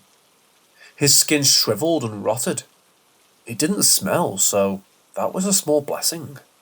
Seeing a dead man in the back of a cave would unsettle anyone, but he wasn't just dead. He was covered in that same fungus I'd seen throughout the cave. The faintly glittering caps grew out in bunches. Only half of the dead man's face was exposed. I lost the battle with my stomach and threw up those cookies I ate earlier beside myself. The man, somehow, still had his eyes, white and blind in death. It's Old Man Filler, Gary said in a small voice. I almost didn't hear him. Gary could recognise that shriveled and dead face. I could barely handle seeing this man without knowing who it was. Gary was holding himself together pretty well. He looked at me, eyes wide, when he realised that more people were coming into the small space. Darting to the tunnel, he got down to the opening just as Jill poked her head out. His shield hid her sight from the body against the wall. I heard soft voices of them talking, but my mind wasn't able to process what was going on. Looking at the dead man covered in mushrooms made my arms itchy. I was rubbing and scratching at them when Jill came out and turned away before she saw the state Old Man Filler was in. She couldn't really turn around in the tunnel with Brad and Ross behind her. Gary decided to let them come through, to go back in, instead of trying to turn in a small space. He warned Jill in time so she didn't see the body. Ross and Brad couldn't help themselves. They had to look. Their reactions were similar to mine. Ross nearly fainted, and Brad started to retch off to the side of the small room. Jesus, what did he die of? Brad asked in a hoarse voice. I don't know, Gary admitted. Brad really didn't care about how the man died. He was just talking for the sake of talking. All of us were in shock and didn't know how to handle our discovery. Ross, you know the way back to the car, right? Can you go and call the sheriff down here? Gary asked to collect himself enough to be in charge again. I can, but I don't think he can fit through the tunnel, Ross answered back. No, he can't, but Deputy Tilly can. Ross nodded, understanding. Someone died, and we needed the police over here. No matter how much he wanted to believe this was a prank, we needed to take it seriously. The thought came to me, wondering why Gary was sending Ross. Surely, we were all going to get help. I'm going to stay here with Mr. Filler, Gary stated. He's dead. It's not like he's going anywhere, Brad answered, and Jill made a small whimper from where she was. It sounded cold and harsh, but it was just the facts. I know, I just can't leave him here. He died alone and has been here for who knows how long. It doesn't feel right to leave him in the dark again. Gary was a good guy. If I didn't think about it before, I think about it now. He looked terrified staying alone with a body. Still, he would stay for the sake of the dead, no matter how scared he felt. I started to rub my arm again while considering staying with him. The shock of the body made me forget my freak out inside the tunnel. I didn't want to go back inside. The only other option was to stay in a spot next to a fungus-riddled dead guy. I chose the tunnel. This first cave was going to be the death of my hobby before it got started. Alright, we'll be back soon. Do you have a spare flashlight? Mine died in the tunnel, I asked, knowing Gary was prepared enough to have a spare. He nodded, digging in his bag to give me one.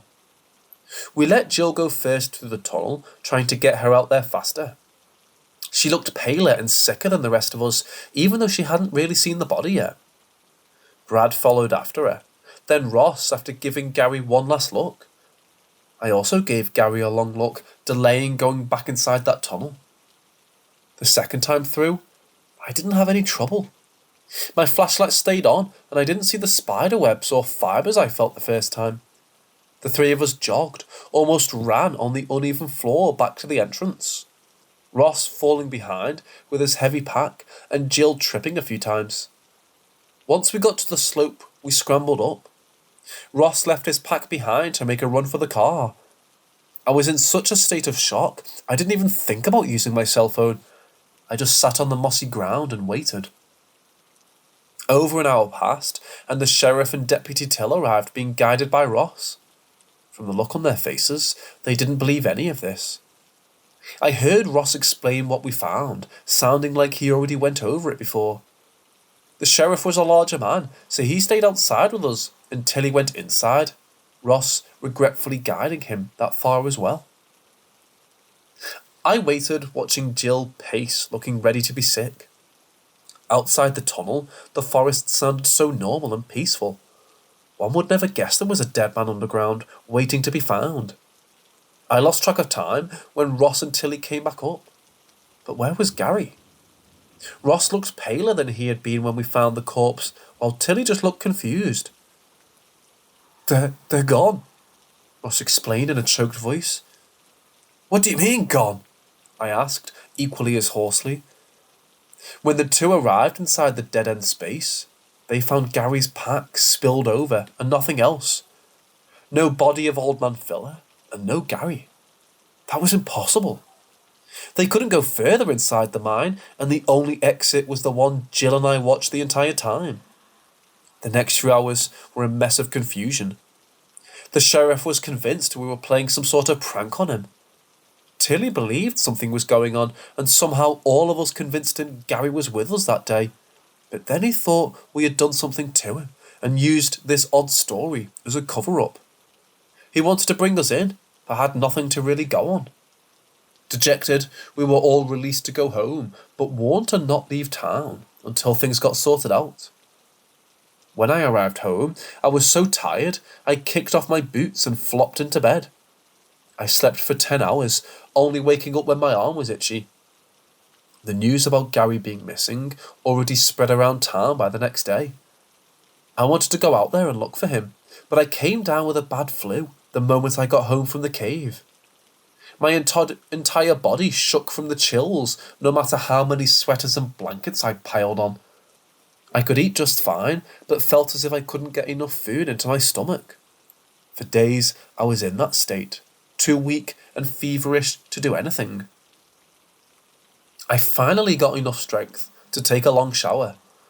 Rubbing my arms, I felt it. A bump on my left forearm. Turning it into the light, I saw a pale mass that made me feel sick. I nearly fainted seeing it. Against my better judgment, I poked it, trying to feel if it was hard or soft. I gagged as my skin parted for something I recognised to sprout out through the skin. A mushroom cap. My entire body crawled under the hot water. Frantically, I grabbed at it, pulling it out of my arm, tossing it aside. In a feverish haze, I dug into the skin, pulling out masses of mushrooms as blood started to pour to mix with the hot water. I kept going for what felt like hours.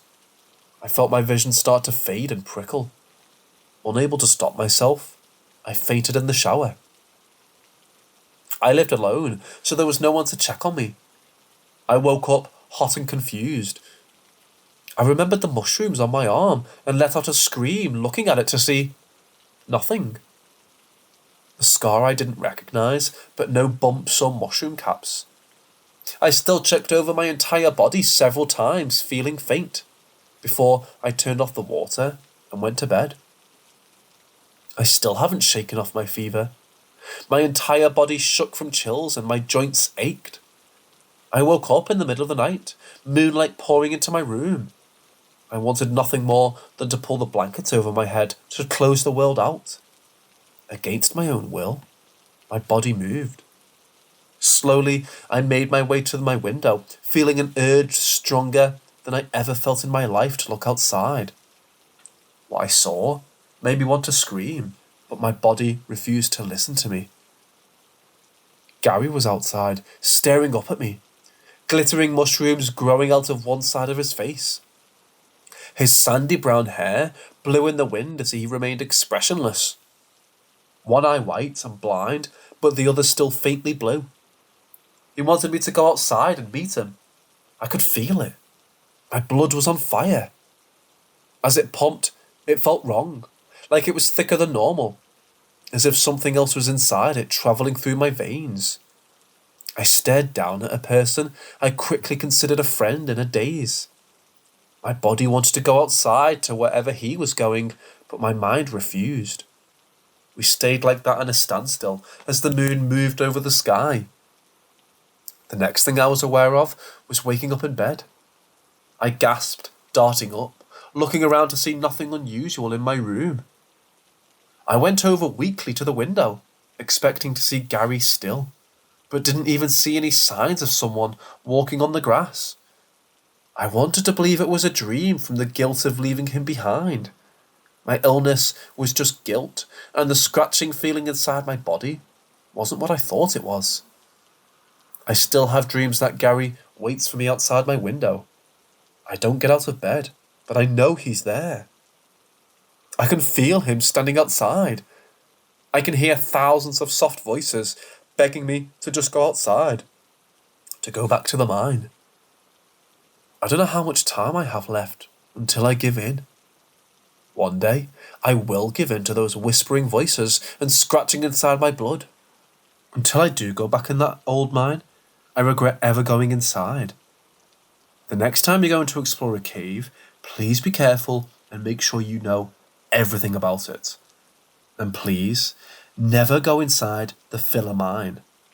If you ever come across it, if you do come inside despite all the warnings, then, if you can, find us.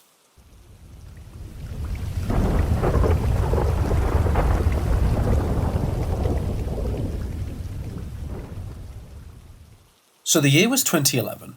It's July, I'm 17 and going into my senior year. So of course, I and my friends feel invincible. At this time in my life, I'm religious, and my brother, who we will call Sam, was not. I decided I would prove to him that there is something out there, and go to any length besides a Ouija board to show him. This led us on a ghost hunt all through Pennsylvania, where we live. Now, in Pennsylvania, it is all fields and woods outside of the main cities. We all were from the woods, so walking through them at night looking for these things was never a creepy ordeal. Until the day we found what we were looking for. It was a summer night, as I said. July, so decently warm. Sam and I were back out looking for whatever we could find locally, which was nothing. So as we were waiting, my friend, who we will also call Steve, showed up. We didn't see him often, so when we told him we are doing, he said, well, my friend, about 45 minutes from here, told me there's a house out by his. Now this man is way out in the woods, so this house that he's talking about is, too. We asked him why he thinks this house is haunted. John told us he said that when he was a child, or early teen, he entered this house with a friend, and as they walked through the living room, the rocking chair turned, faced them, then started rocking. They had never gone back since. Of course, we were in. By this time, another friend who joined us, who we will call Hiroki. So Sam, Steve, Hiroki and I went up to Steve's friend's house. We knocked at around 10:30 p.m. on a Saturday night. He was confused as to why we were all here so late, and once we told him, was hesitant to show us and go with. At this point, I'm scared. We had not been to a place like this one yet, with a backstory from a person and not from some online form like this. The layout of the house for this story is very important. Looking from the road to the front of the house, the home is built into the hill behind it, so you can enter the upstairs by going up the driveway, or the front door by just walking over to it at the same ground level. So we walk around what we can of it due to the overgrown thorns and trees. We then walk up the driveway and enter the upper floor. The first room is a sunroom full of dead leaves from the years prior, I'm sure, broken windows and a wooden stand that came up to about waist level. I'm 5'10", so just picture it if that helps. After leaving that room, you're then met with a stairway that leads downstairs, or a hallway with a bathroom to the left of it, and at the end of the hallway are 3 bedrooms. The left one is completely empty, middle one again is empty besides another stand, and the third room has 2 bunk beds, with beds still made, and the curtains coming off the windows to the bed frame and wrapped around it, but in a decorative way. So now I'm really freaked the fuck out. This house is a shithole in the middle of nowhere, abandoned, old, and worn down. Why is this room so neat? As we're leaving this room, there's a thud from it, but we keep moving and head downstairs, mainly to not be trapped where we were. Going down the stairs, you end up in a living room. To the left is the kitchen, and to the right is the front door. The kitchen has a basement entrance and an outside sort of storeway entrance to the store firewood and such in. We look through everything. Nothing is happening, but my heart is in my throat. As we all conjure back in the kitchen, there's a thud again, now in the kitchen. We all freeze, staring blankly, pointing at least 3 of our spotlights into the kitchen and just waiting. Now walnuts, ceiling tiles, and shower curtain rings that were all on the kitchen floor literally start flying off of the ground and into the walls in random directions. I instantly turned and jumped out a window leading to the front porch, absolutely petrified. Ran onto the road about 30 feet from the porch and waited for my friends. After this, I was done. Not a single part of me ever wanted to go back into this place, but I did. I did many, many, many times, and it only got worse. This night I entered the house 4 times. Upon going in the second time, we went in the front door. Shortly after entering the house and sitting in the living room, a shoe, old worn down dress shoe, comes flying down the stairs like an MLB pitcher through it from the top. We all jumped up and shined our lights up the stairs. Now remember that stand in the sunroom? Yeah, that stand came out of the sunroom and slammed into the wall upstairs so hard it broke through the drywall. And again, we ran. Now part 3 is where shit starts to get way worse. It's also the only moments I recorded. This part and the 4th time entering. So if you want to see this, I will upload this section of it. Anyways, we go back in and look up the stairs. There is the wooden stand. From behind the stand, a ceiling towel broke off the ceiling and flew down at us. Shortly after, the stand gets ripped back into the sunroom and we run. Steve is the last one out, directly behind me.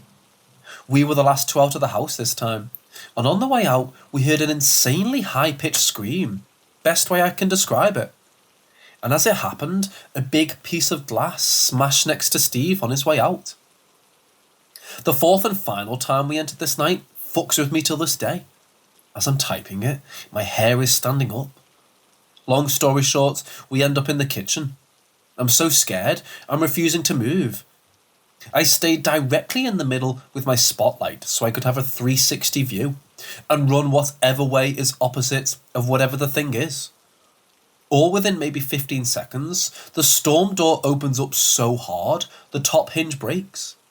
The only light bulb left in the kitchen breaks. Basement door then closes. Then, the part that will haunt forever me, more than any other thing in this home, a glass mason jar that was to the right of me on the ground floats up into the air, over towards me at about elbow level, smashes off of my foot, and then the same scream, blood-curdling, crazy high-pitched scream happens again.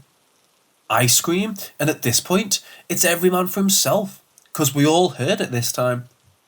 When I got out of the house, I kept running until I got back to the car. Upon getting to my car, I realised, holy shit, my right ear is ringing like I just fired a rifle without earplugs. But my left isn't. The jar smashed off my right foot and came from my right side. Was this thing literally next to me? That close? That was enough for me. I got home that night absolutely mind-fucked. Had no idea what to think at this point. Fast forward a few weeks and we're back in school. Nobody believes us. So what do? Go back. This time, things got worse. We all decided beforehand to scope the place out again. Then, we will all meet and sit in the living room so nobody is alone, cut off, and close to as many ways out as possible. I sat on the fold-out bed from the couch with Sam. Steve had sat in the rocking chair. Hiroki was not with us.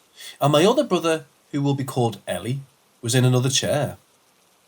We had 3 other people with us whose names do not really matter.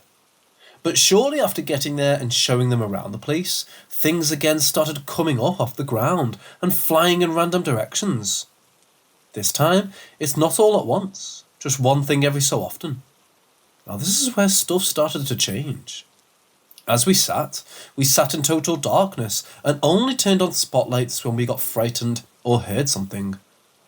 I turned my spotlight on randomly, more than just once, just 'cause. I'm scared. But one time I did, I found my feet had been tied together. I never felt it.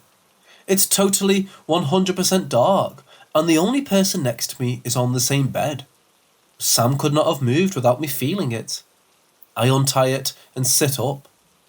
Once I sit up, my hoodie I had on hood drops as my brother's hood lifts up over his head. Now again, I'm scared as hell. We all turn our lights on and look around to find nothing. At this time, as we're settling down, a can, normal looking soup can, came from some direction and hit one of the people we brought with us so hard in the hand, his knuckles were bleeding and the can was dented. Rocks from the basement start flying into the wall, as if someone was in the basement and just throwing them, again at some crazy MLB speed, into the wall across from it. We ran into the kitchen and shined our light into the basement, and there's no one. Nobody at all. Still scared, I stayed back with the people we had brought and never checked the basement. As soon as we all got back in the living room, which is 100% visible from the kitchen, it had an open floor style to the downstairs, and we heard a big boom above us. Now, this is all happening within maybe 5 minutes. We go upstairs to the room with the bunk beds and can't get in. Door is jammed. At this time we decided, might as well SWAT team style kick this door in. As we did, the bunk beds slide. The bunk beds are in front of the door. Both of them. There's no way to enter this room without coming through a window. No way out without jumping out a window. There's no way someone could have done that at all. We ran full sprint back downstairs out of fear once again, and the one recliner that was next to the rocking chair is now in front of the front door. Didn't even hear it move. Looked for scuff marks on the floor or a line like it was dragged due to how dirty the place is. It should have been easy to see. There was none. We left. Now the story of this place has hit most of the people in our grade. Small town, with just 140 people in my graduating class, but still a good amount of people. We decided we would just take a few more. At this point, I've been to this house a lot. My nerves have calmed down and I know what to expect, or so I thought. Hiroki, Steve, Sam, Eli and I all entered, with the guy who lived close by and 3 friends from school again. This night was the last night I went into the home. Nothing was happening, nothing at all, until Hiroki went up to a sign on the wall that said, "World's Greatest Grandma." He proceeds to rip it off the wall and almost on call, it was like a tornado started in the kitchen. Things were flying in every which direction, and for the first time in a long time, I heard that same insane, unexplainable scream. I was out along with everyone else, and then of course, we went back in. What I wouldn't do to have the mindset I did at 17 again. After we went back in, we all took seats in the living room again. I chose the bed again. Now, Sam and Eli are the definition of daredevil. Really never show fear, even if they are scared as hell. They decided it's smart to go upstairs alone, but Hiroki followed. Now it's just me and these 3 other people, plus the guy who lived close by, until he decides to join the upstairs crew. While downstairs, I'm alone on my side of the living room, as they're all in the random chairs and such on the other side. As they are all upstairs, we hear stuff in the kitchen again, just like before. I instantly shine my light into the kitchen to see this thing.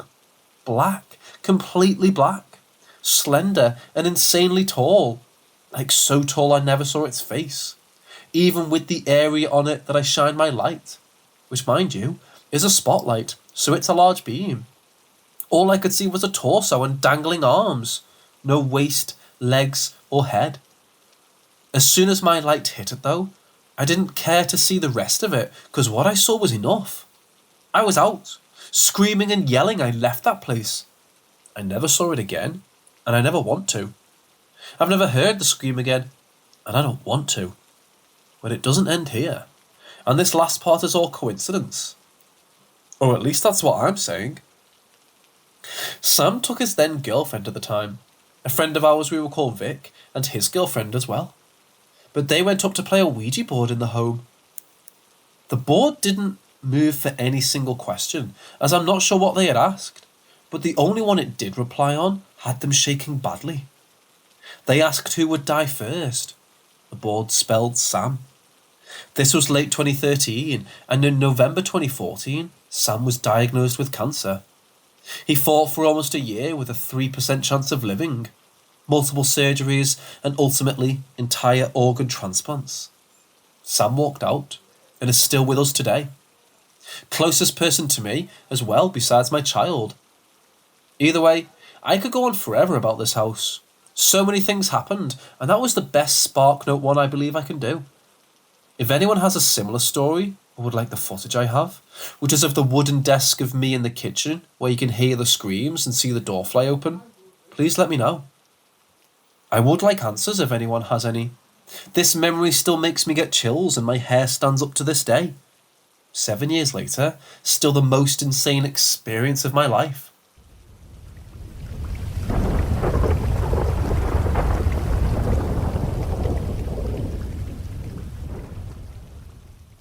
The weird thing is that Matoot was not real. I know there's a lot of stories with imaginary friends, but this one, I think, curious rather than scary. I grew up in the jungle side of my country, a zone very close to Brazil, with my grandparents. They had this beautiful orchard which led to a small laundry room at the end of the house. My sister and I spent a lot of time there just playing and running, but most of the time, I'm the oldest one, would tell her that she had to leave since my class was about to start. Note that I was like 3 or 4 years old, and since the town was so small, I wasn't even going to preschool at the time. To her, everything seems cool. Just 2 kids and an imaginary friend, but things started to get weird when my parents and grandparents noticed I was genuinely learning stuff. Things that they hadn't taught me or my sister. And when they ask me who taught me that, I'll always smile and tell them, Matoot teaches me everything. Things got even more weird when I wasn't just learning stuff like names of animals and planets, or some basic math concepts, but I could tell when someone would come to the house, or tell my grandmother that someone would look for her later in the day. And as before, when they asked me how I knew, I would respond, Matoot knows and he tells me. My mother told me that once I told her I was sad because Matoot told me that my grandparent was about to get ill, which indeed happened, and that he said it was a secret and my grandma couldn't know. She naturally got scared and told me not to listen to him. I haven't seen my imaginary friends since we moved to the city and haven't been able to tell any future events or learn stuff by myself, like with Matoot, since then. So my question is, can a child generate knowledge such as the one I had from nowhere? Has anyone experienced something alike? Or is it that someone was truly teaching me? And about the future things as well?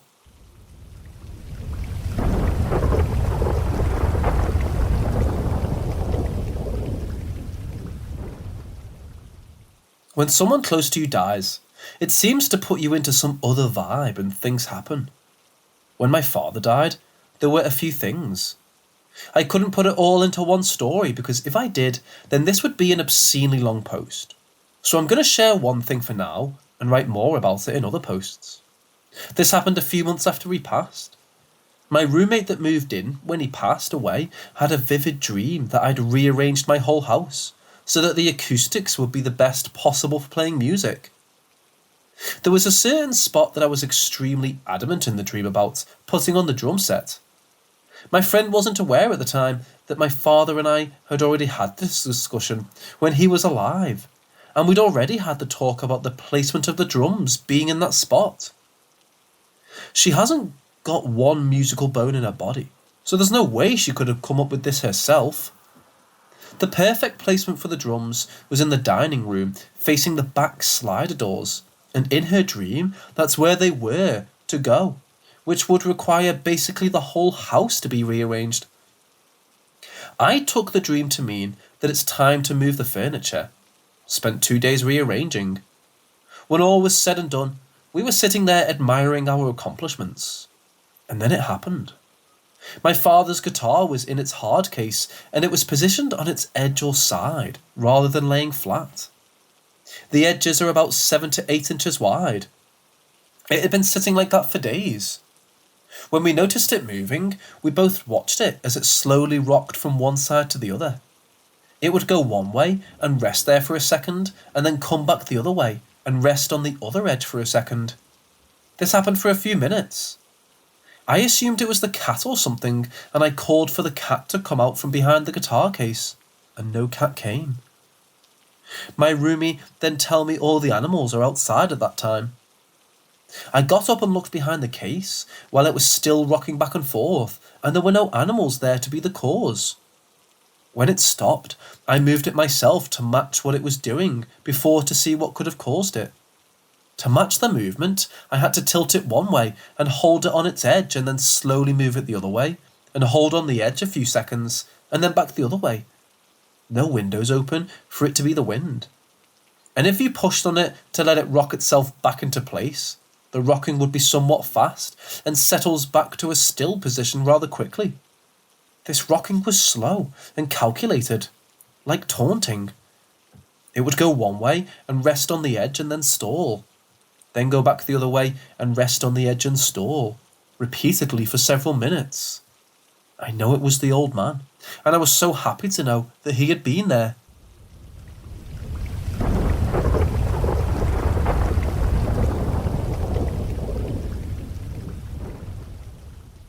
We're from a small but rich, anomalous country in the middle of Europe.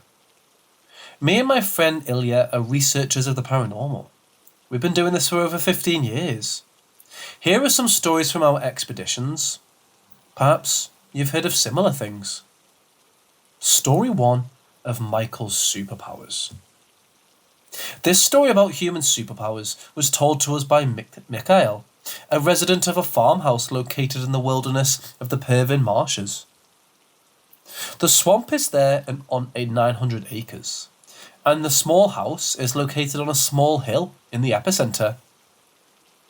Up to 12 years old, Michael did not even get out into the civilization. He lived with only his mother and was engaged in housekeeping in a little forestry. He grew up literally like Mowgli among animals. And what else to do if there was no electricity, telephone, radio, and even postmen did not visit them in the house? Mikhail told us that since childhood, he had a very good intuition. Before talking to his peers, he thought that this was a common phenomenon for any person.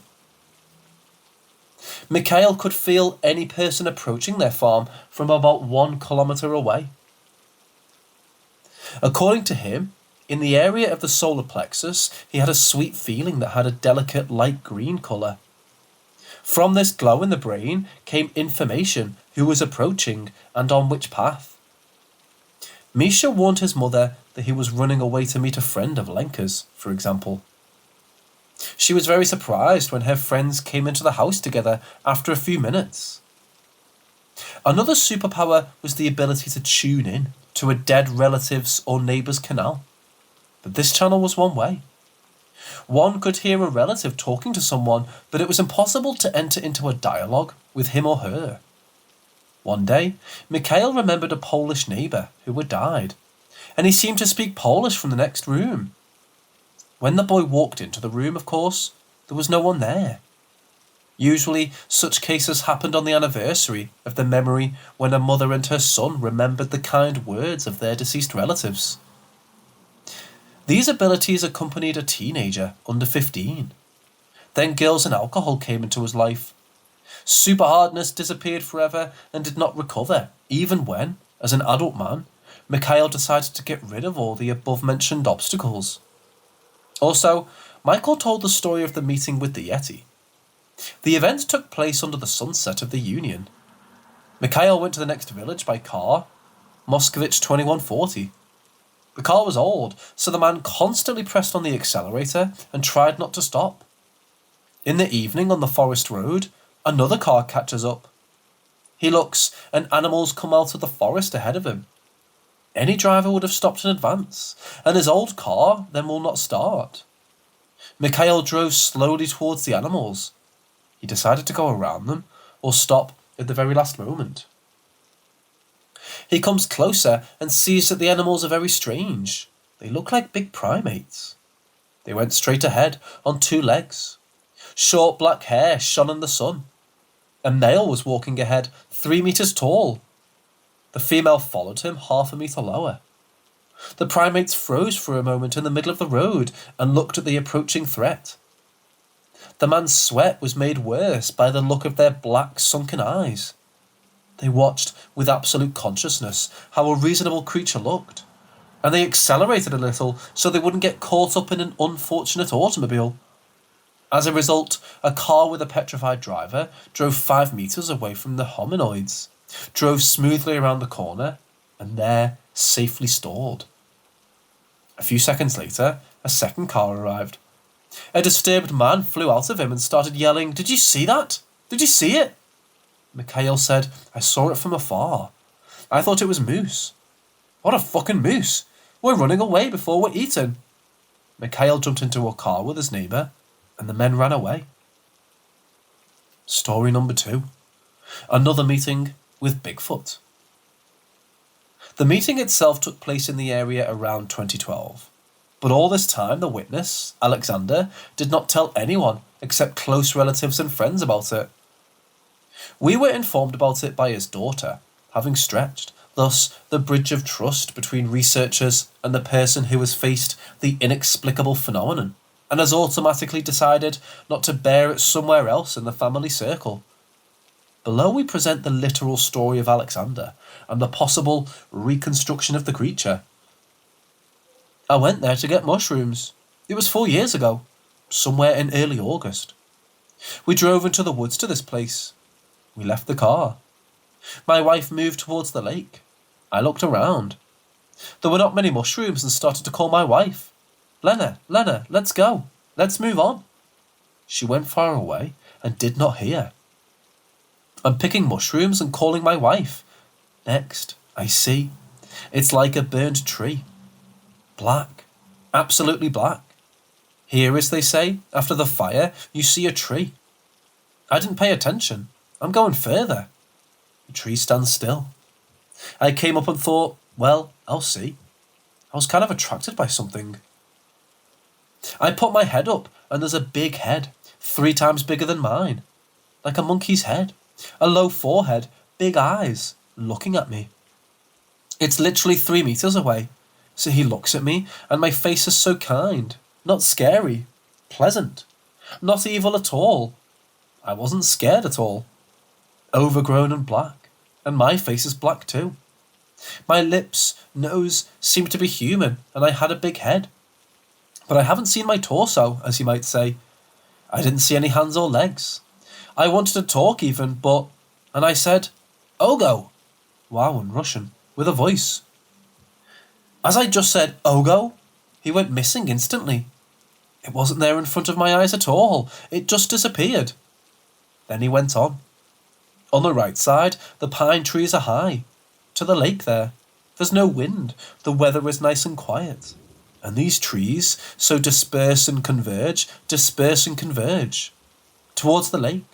50 meters from the car. Like a whirlwind. And there was no more after that. My wife came. But for some reason, I wasn't lucky after that. Not that I was touched inside or scared. I punched a wheel in one place, sat down, we drove further along the road here, the forest road. So, what did you think was a tree? It disappeared too? No, it wasn't a tree. It was the torso. And it just disappeared from sight. And 3 meters, maybe even more, was the height. The circumference was not big, 60 centimeters, and the head is exactly with the body. But an overgrown head is like this. Or there could be short hair. This is the thick hair. Or he was standing sideways. But the main thing was that I couldn't see my hands or feet. He pressed them down to my torso. Story number 3. Ghost from the monastery. We found a new mystical attraction in Nesvis. And the point is not even that there, in the former cells, chapels and parcels of the Bernardine Monastery, live and study 360 young girls. And it's not in this pedagogical college the most stylish library in the country. There isn't a photo. And not that in the monastery crypts found several treasures and remains of the family Razdavilles. Not in the photo. The fact is that this place is just a museum of all kinds of miracles that are still happening. This otherworldly abundance was discovered during our research expedition yesterday. Now, all the miracles are in order. Ilya Butov found an article in the archives about a poltergeist who frightened the guests of the dormitory in the 90s and arranged in the former Nesvis monastery. Now the monastery has a teacher training college named after Jakub Kolas. The headmaster of the school kindly invited us to visit and said that she would try to find witnesses. We went to Nesvis without much hope of success. Upon arrival at the site, we felt like cats fell into a vat of sour cream. We had never seen so many amazing stories concentrated in one place in our ufological practice. Ilya recorded everything on a tape recorder and later will prepare a detailed story of every eyewitness and publish it on our website. Now, I will list some miracles from memory. 1. At noon, a janitor of the dormitory with a colleague and several students saw how a white cloud flew out of the closet and along the corridor. The janitor's colleague said that he saw something like this for the second time. The janitor's wardrobe and janitor's room are in the photo. 2. Pupils living in the rooms of the monastery constantly hear strange sounds. The church choir, prayers, crying baby, etc. Different people hear it in different places. We videotaped the story of 3 girls. The last time we heard the prayers and crying of the children was at 6 a.m. this Monday. 3. Photographs taken inside the monastery's halls often show reflections of shadows in the form of human figures. One of such photos will be sent to us soon. 2 girls were photographed in an empty assembly hall and then noticed on the computer screen that a person was sitting in a chair at the end of the hall. 4. We were shown a hook with the painting Lenin on an armoured car, hanging on it for a long time. In the photo, there was an empty pink wall with a hook. The picture was constantly falling, with the rumble of its fall frightening night watchmen. But the hook and the thread were in place. It was as if someone was shooting the picture and throwing it on the floor. There is no railroad nearby, and children do not live in that room. 5. During excavations in the basement of the monastery, our witness, a former gymnast, told us that he and his students had found 2 human bones and 2 sealed bottles of Polish vodka from the Tsar's time next to them. The photo shows this room with a miniature golf. Now a strange oily liquid stands out and hangs in small yellowish droplets on the inner vaults of the room. Local teachers call it the tears of the nuns. 6. In another basement room in the 90s, some crooks found a copper vat full of medieval utensils. The vat was so huge and heavy that it was difficult to load into the car. The crooks gently pulled the boat over Nesvis at night. But a vigilant grandmother noticed all this and called the police. Now all the vat stuffing, as well as the above-mentioned bottles of vodka, became exhibits of the museum. 7. In the current relaxation room, there is a blue bedspread with beds in the photo. Before, there was a whole attraction with spontaneous falling objects. This attraction was extended to the next gym. Everything that was bad or standing on the floor fell on its own. Dishes, foodstuffs, slippers, etc. That's all I've remembered now on the hottest trail, although we've recorded such stories, at least 10 of them. Ilya also called the night watchman of the college and recorded their stories. As new information becomes available, I will share information with you. It seems that we accidentally came across a safe house of the real Nesvitsky reduction, which has escaped from the castle, escaping from a stream of distrustful tourists. But in college, this ghost is loved and considered all his leprosy good signs, pushing to comprehend the new secrets of the universe.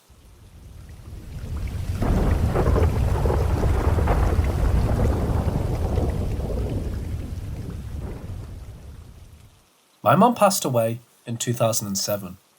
I was 13 years old, my brother 10 and my dad 46.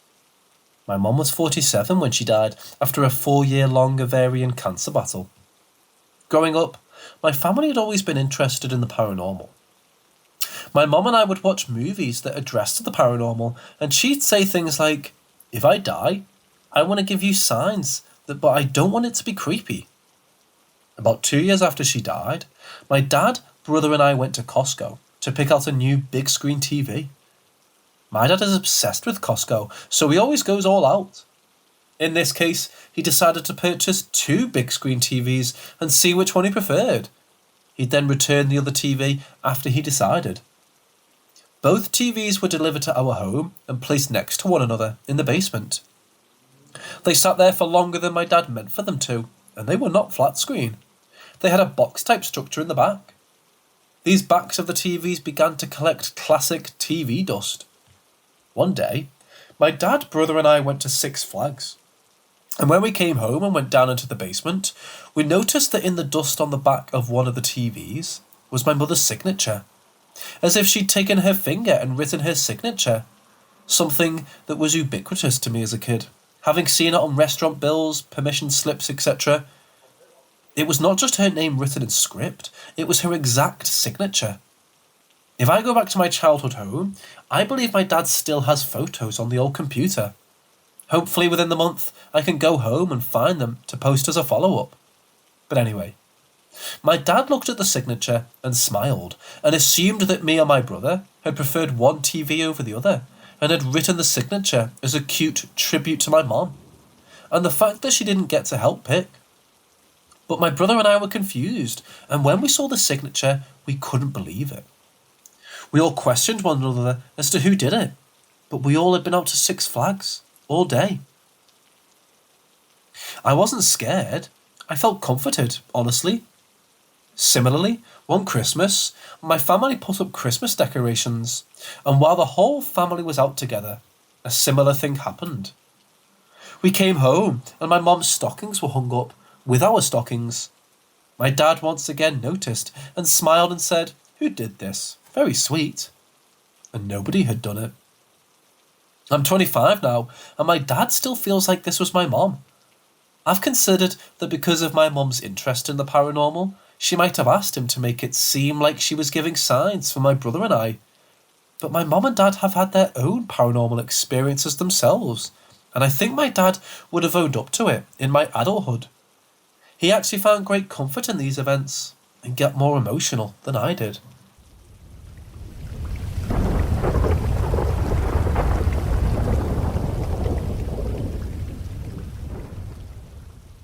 So this happened in 9th grade, and after school, me and my friends would usually take the tram to get home.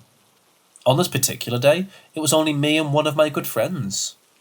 Usually, we'd get off in the city centre to connect with another bus, but on this day, for some reason, we chose to take it to the end stop. And so we did. But this had now added an hour or so from our already long day, so we were rather keen on getting back home. Though, me and my small bladder needed to use the toilet pretty urgently. Luckily, my friend knew that there was an old metro or train station just beneath where we had gotten off. The station had a medium-sized red building that served as a waiting area, I suppose. It was cloudy outside, and inside this building or house, the lights were off. Not a single soul to be seen. The lighting inside the toilet was fluorescent as well. I go do my business, but in the midst of that, I hear my friend just completely break down. She screams at me to hurry and come out. I laughed it off, thinking she was being dramatic or pranking me, but I do eventually come back out, and she hits me with, "I just saw a ghost." I just stood there thinking, what has gone into this girl? She's deluded. But she stood her ground and guided me to a mirror that was attached to a door and told me to just stand there and wait. Not even 3 seconds later, this ghost, who was clearly an elderly man, came obliquely from behind and just floated forward straight through the door. It all happened very quickly, and so at that point, I'm just screaming my lungs out and we sprint for the exit. It was a very intense and very interesting set of events, to leave it at that. I've never been opposed to ghosts existing, on the contrary actually, but I've also found it hard to believe that they present themselves so similar to real humans. Now, I know at least.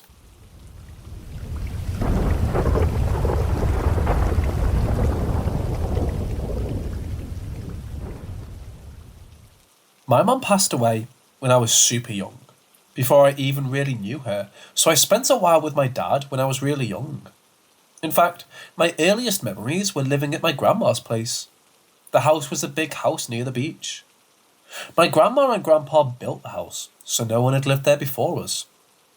Anyways, I loved that house, but a specific area of the house always made everyone feel uncomfortable. This area was in the basement, near a cellar. My memory of back then is kind of foggy because it was so long ago, but I remember spending a lot of time with my grandma since my dad was working and whatnot. Now, we used to pray every night, go to church every Sunday. I was fairly Catholic at the time. Anyway, I remember eventually seeing these shadow people. They looked almost like little skeletal shadows that would peek out from behind doorways and corners, signalling me to follow them. They had glowing eyes and a sharp, almost jagged, black, shadowy skeletal body. Now, I remember ignoring them for a long time, but one day, growing curious, I followed them. I saw one near my grandma's room doorway and walked to the doorway, turning the corner, and it was gone. Then it reappeared at the stairway to the basement down the hall and signalled me to follow again. I followed it, and again it was gone, this time appearing at the bottom of the stairs in the basement. As a kid, I was terrified of the basement, so I didn't follow it. Anyways, some time more passed, and eventually curiosity took the better of me, and I ended up following it into the basement the next time they showed up. When I turned the corner in the basement, I remember seeing this person. They were towering over me. Then again, being like 5 or 6 years old, everyone towered over me. They had a deer skull with horns instead of antlers for a head, wore a big fur coat, and behind them was darkness. I remember them slowly pointing at me, then I screamed and ran for it, right back upstairs. Over the next couple of weeks, I'd see this thing in different places, one time hanging itself off the door, other times standing in the trees near the river. Eventually, I stopped seeing this thing in person, and it plagued my dreams instead. I couldn't get a night's sleep without this thing appearing, turning it into a nightmare, until sometime I remember someone coming to me in the dream. They told me to fight and banish this being, and so I did. I remember in the dream grabbing a broom handle or stick and hitting this entity when it showed up. The dream seemed to crack, and I woke up. Years went by, and I forgot about the whole thing until I was about 13 or 14-ish. I was hanging out with some friends, and as we were walking back to my buddy's place one night, I remember his sister turning around and asking, "What's that?" To which we all turned around. At the end of the street, we all saw this tall entity. A deer skull with horns and a big fur coat at the end of the street, under one of the lights. My memories came back to me, and I just remember saying, "We need to leave." We proceeded to run back to my friend's place, and aside from some odd moments like the power going out and doors opening and closing, it seemed to leave us alone. A few months later, I'm in the gymnasium bleachers watching some sports at my high school when I suddenly start to feel tired. Now, I was resting kind of against the railing when I almost blacked out, which would have caused me to fall off the railing. Suddenly, I saw that deer skull image appear in my mind, and I was snapped wide awake. The next few years, it was off and on. I'd see the entity, then some of my friends or my brother would, and his friends would. When it was around, it always made everything darker, and the smell of mildew would suddenly become very noticeable. He attacked one of my friends once, but that seemed to mostly be a warning to get my friend to back off. He gave me a scar on my wrist that I've had pretty well my whole life. I moved out of my hometown years ago and kind of figured he was gone, but back in February, I was walking home one night and felt a familiar feeling, only to look over at the trees and see him standing there. First time I've seen him in a few years, so caught me a bit off guard. Still no idea exactly what it is, though the running theory is a nature spirit of some kind, due to the alleged history of the land of my hometown.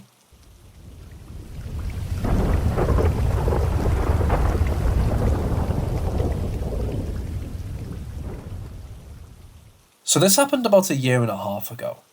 My best friend, we'll call her B, and I were sitting on my back patio, relaxing and talking. It was a rough day for her, as it was the anniversary of her cousin's, we'll call him J, passing. Now B has had multiple instances of having dreams of certain events before they happen. The night before her cousin died, she had a dream of his death. The two were very close, and the evening of his accident she was invited to go out with a cousin and his friends.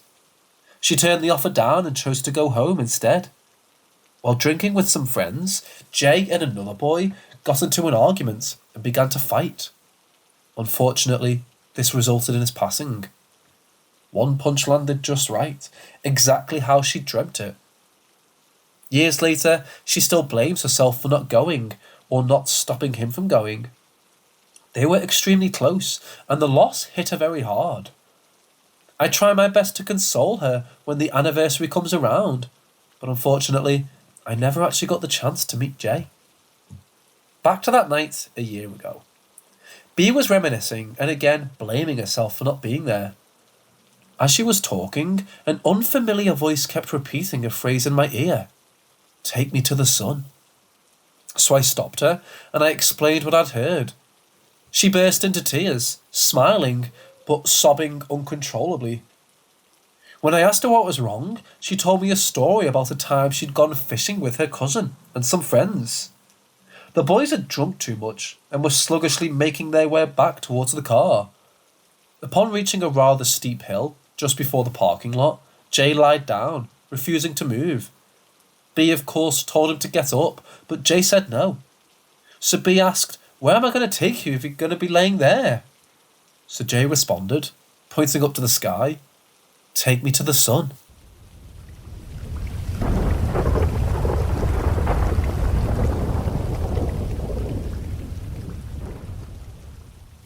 I recently received a framed print of roses by Croyer.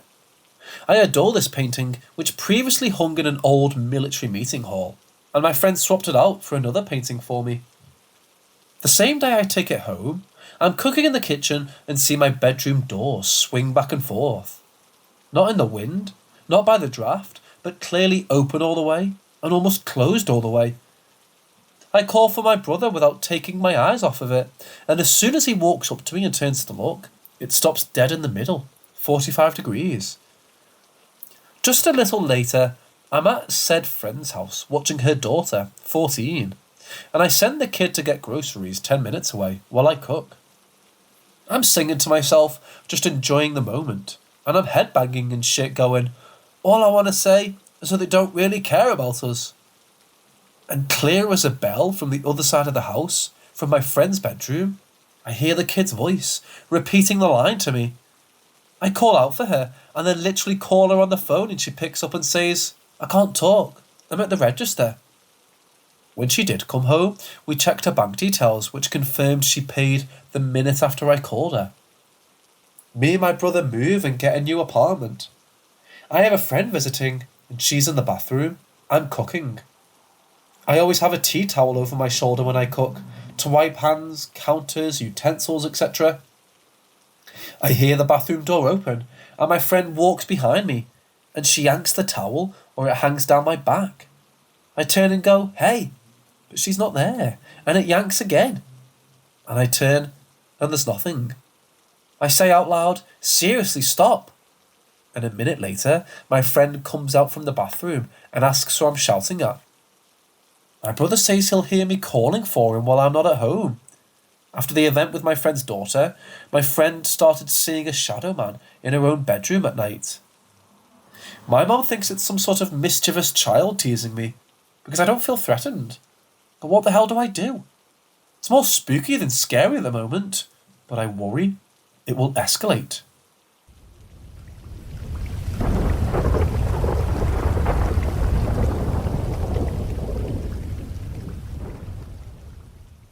A large part of my job is to walk around the prison I work at.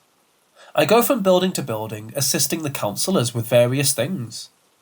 My office is a cell in the living quarters of the inmates, so I'm used to seeing and hearing all kinds of crap every day.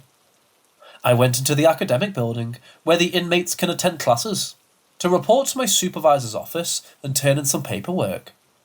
Imagine a small school building that's only one floor, and basically it's just a straight hallway with classrooms staggered on either side, along with some offices. Halfway down the hall is a security bubble where they check passes and supervise the area. I walk by and have a quick banter session with the CO. I'm on duty, and a co-worker, M, informed me she was going to go work in my office because her computer wasn't working. I head down to the other end of the school, to the room I need. It's on the complete opposite end from the entrance of the building. I enter the office, closing the door behind me. It has a shatterproof window inset into it, and a smaller window next to it, and say hello to the 4 women that work there, and sit at the table that's just a few feet from the doorway, facing the door, and begin to sort some papers. If you work in a prison, you'll learn to never be comfortable with your back to a door. I begin thinking about my interaction with M, when all of a sudden I feel weird about my sudden urge to look out the window in front of me, like I knew something bad was going to happen. I look anyway, and see a woman. She looks kind of faded and grey. I couldn't tell what she was wearing because I looked way so fast, but she had untamed, dark, frizzy or curly hair and light skin. She was looking in the window at me. After looking away, I had goose flesh and felt cold sweat, but forced myself to casually look back and saw nothing. The corrections centre is all male now, but has also been a women's facility and a mentally ill children's facility in the past. I've seen things before, but not in years, and not with this strong of a terrifying feeling. I'm used to being on guard all day for safety reasons, but this really threw me for a loop.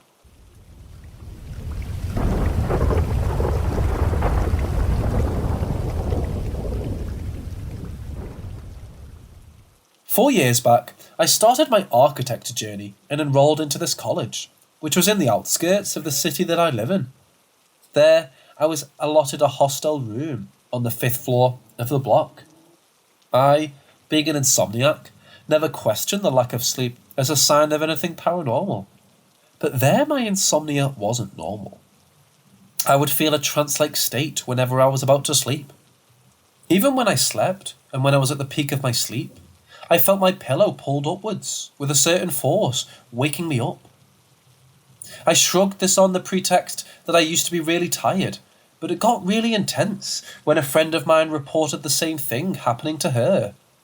This was the red alert for me, and after that, I started noticing things. Since I used to be alone in my double sharing room, I used to lock each and every door and windows so that no one could break in. And I double-checked everything. But this one time, I was woken up by my friend in the morning as she entered my room and woke me up, claiming that my door was left ajar. I clearly remember closing and locking it. There have been a lot of reports from my other friends of seeing shadows passing through my room door, and I've heard knocking on my door when there wasn't anyone. This one time, I was cleaning my kettle when I accidentally dropped the fork in the pot. And I was laughing so hard because of the stupid thing that I did, and I heard it. Firstly like a little hum, and then a loud laughter coming from the back of my neck. But I was alone at that time. I ran from my room to my friends, and I swore to never sleep in my room ever again. I've left that place for good now, and just when I left, I got to know that just below my room, on the 4th floor, was the room where 3 years ago, a girl had hung herself, and since then, that room was locked and sealed. I've heard a lot of similar cases from different students who have stayed there and are staying there.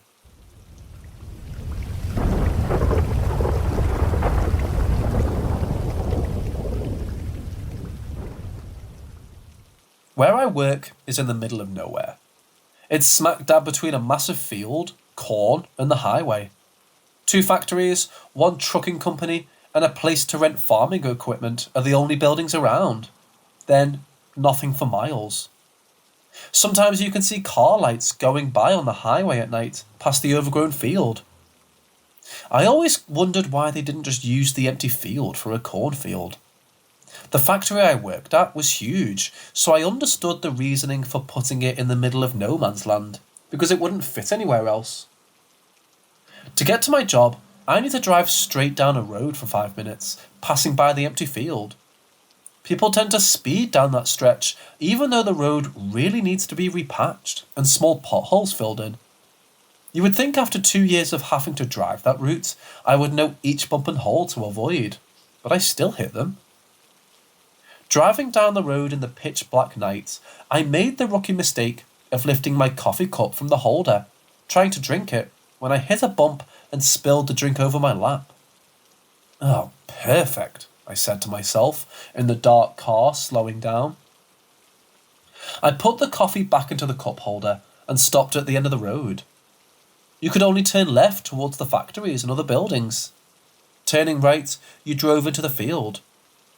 In front of me was a large concrete block keeping people from driving off the road, and another one on the right, but enough space to fit a small car through, if for whatever reason you did want to go into that endless grass. While I was stopped, I got myself cleaned up as much as possible. It was factory work, and I didn't really care about my appearance. Satisfied, I tried starting my car up again, and nothing. My headlights are still on, but the car refuses to start back up. I was confused. I've never had any issues or signs of trouble with this car, not even a check engine light. I tried the ignition again, thinking I just didn't press it down hard enough. The worst case scenario is I get my car towed after my shift and ask my brother for a ride home. He wouldn't be happy waking up early to come and get me after my midnight shift, but he owed me. The radio was still on. A sudden burst of static from it made me jump. That wasn't anything unusual. The road was a dead zone. The radio dropped out all the time, or different stations would bleed over the one I had it dialed to. I also could never get a signal out here, and my car dropped the connection to my phone all the time, making it impossible to have it read my messages until I got closer to the highway. So when the radio screamed of static and what sounded like faint voices, I wasn't scared. I turned it off, trying to start the car for a third time. I did get scared when I looked up, staring off into the field beyond. What in the world? My own voice sounded low and trembling. The full moon gave me enough light to see beyond what my headlights were illuminating. A mist covered the massive field to my right. Inside that mist, a figure rose from the ground. It looked like a person with long white hair, dressed entirely in white, just standing up from the mist. My brain gave me anything it could to write this off as normal. People like to walk their dogs in the grass. Maybe I didn't see them until now. That must be it. Something like that. I almost believed it until I saw more shapes rise up from the mist, all pure white and faintly glowing. Their forms flickering in the dark. I had just enough of that. Reaching for my door, I was just going to run the entire way to my job and get someone to check this out. They can see what the hell this is all about. I would stay safely inside the building. Pushing on the door after lifting the handle, it didn't move. The figures in the field started to move forward on unseen staggering feet, and my damn door was stuck. It wasn't locked. I flicked the lock and unlock switch a dozen times. It didn't budge. I tried the button on my windows, but nothing happened. In a panic, I reached over to the other door, finding it unlocked but stuck as well. I didn't understand it. First, the car stops running, and then the locks and windows refused to move. It didn't make any sense. The car was new and shouldn't be having these issues. My brain didn't want to think that those white figures slowly coming my way could be involved. The radio flickered back on, causing me to let out a yelp of fear. I knocked the rest of my coffee from the holder, darting back into the driver's seat. Through the static, I could hear a song. I couldn't hear the words inside the music, no matter how hard I listened. I didn't even know what language was being sung inside that melody, mixed between crackles of the radio. Looking up, I saw one of the flickering white figures fairly close to my car. Hair over their face, it kept walking forwards. The mouse travelled with it, hiding its footsteps. Beyond in the field, more started to appear. My throat closed when I realised in a short few seconds I was looking at a mob of them. Not the 4 or 5 before I tried the doors and windows. I reached for my phone and wasn't even surprised to get no signal. I raised it to take a photo of the things in the mist in case I died. I wanted my brother to have proof of the supernatural creature that killed me. So far, they hadn't even looked my way, but I wasn't trusting them to be friendly. The photos I took turned out completely black, and I groaned. I ran through my head, desperately trying to figure out what I was going to do. I finally decided I was going to break my windows to get out of my car. The emergency kit in the back seat was just a litre of water and a jacket in case I was stranded in the snow. I foolishly did not buy something that cracks the windows in case of an accident and you need out fast. If I got through that night, I swore I would be more prepared in the future and buy a real emergency kit. Wrapping my fist in the jacket from the back seat, I steadied myself and punched the window. Pain travelled through my knuckles all the way to my teeth. It sucked. The window looked perfectly fine, so I braced myself to hit it again. No matter how hard I punched at it with my fist and elbow, I didn't even scratch my window. I sat, arm throbbing and still stuck inside my car, with more white figures drifting by. I stopped trying to escape to try and recover a little. My arm hurt too much to keep going, and I didn't want to hurt my other one for no reason. Even if I could get out of my car, then what? Those figures were now everywhere. Standing up in the field and slowly making their way forward, down the road towards the factories. I squinted in the mist, trying to see the lights of the buildings or the highway, and saw nothing but that sudden thick fog. I was all alone, trapped inside my car with these strange, ghostly things. A loud crackle from the radio made me jump again. I reached over, trying to silence it. No matter what I did, it was the same with the car door. It just wasn't turning off or acting logically. Fear shot up into my throat when I saw a white figure turn her head towards the car. Long, pale hair covered its face, but I knew it heard the radio, and it started to come towards the car. When it passed other figures, they changed their path, following it. These things now were aware of me, and there wasn't a damn thing I could do about it. I turned the radio knob, praying it might get to a different station that wasn't all static. This had to be a nightmare. That was it, a nightmare. Things like this just don't happen. Join us. Words came through the static, jumbled, and most of the sound dropped. It became stronger, one phrase coming through the crackling radio. Join us. Join us. Join us. Looking up, I saw one of the pale things was just in front of my car, just standing there, head down and face covered. I started to punch my window again in a desperate attempt to get free. My sore arm be damned. I didn't even wrap my hand in my jacket. I was so scared. I just needed to be out of that car. One figure stopped beside the passenger window and bent down to look inside. I couldn't make out features through its hair, but the fact it was now actively looking at me put me in a panicked fury. It reached a hand out, and to my sheer horror, that hand slowly started to come through the solid window, the image rippling as if it was made of water. It looked like pushing a hand through took some effort, and I had a few seconds before it reached me.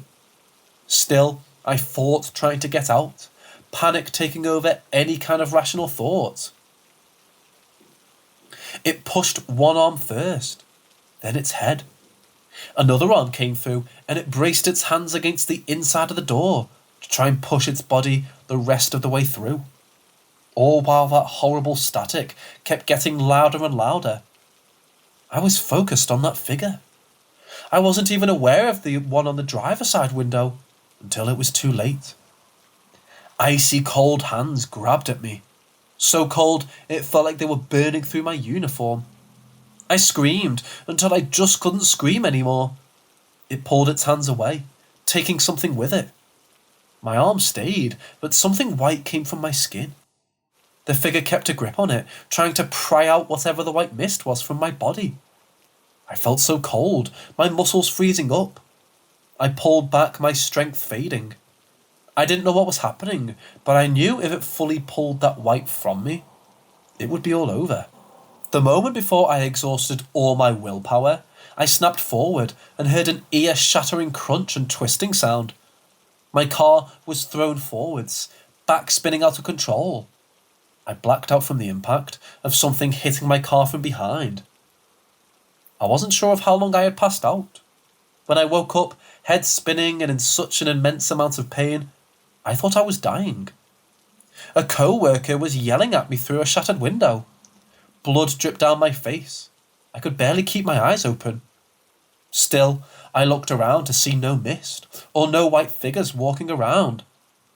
Listening to my co-worker try and tell me that help was on the way, I drifted back off into the darkness. I woke back up a few days later in the hospital.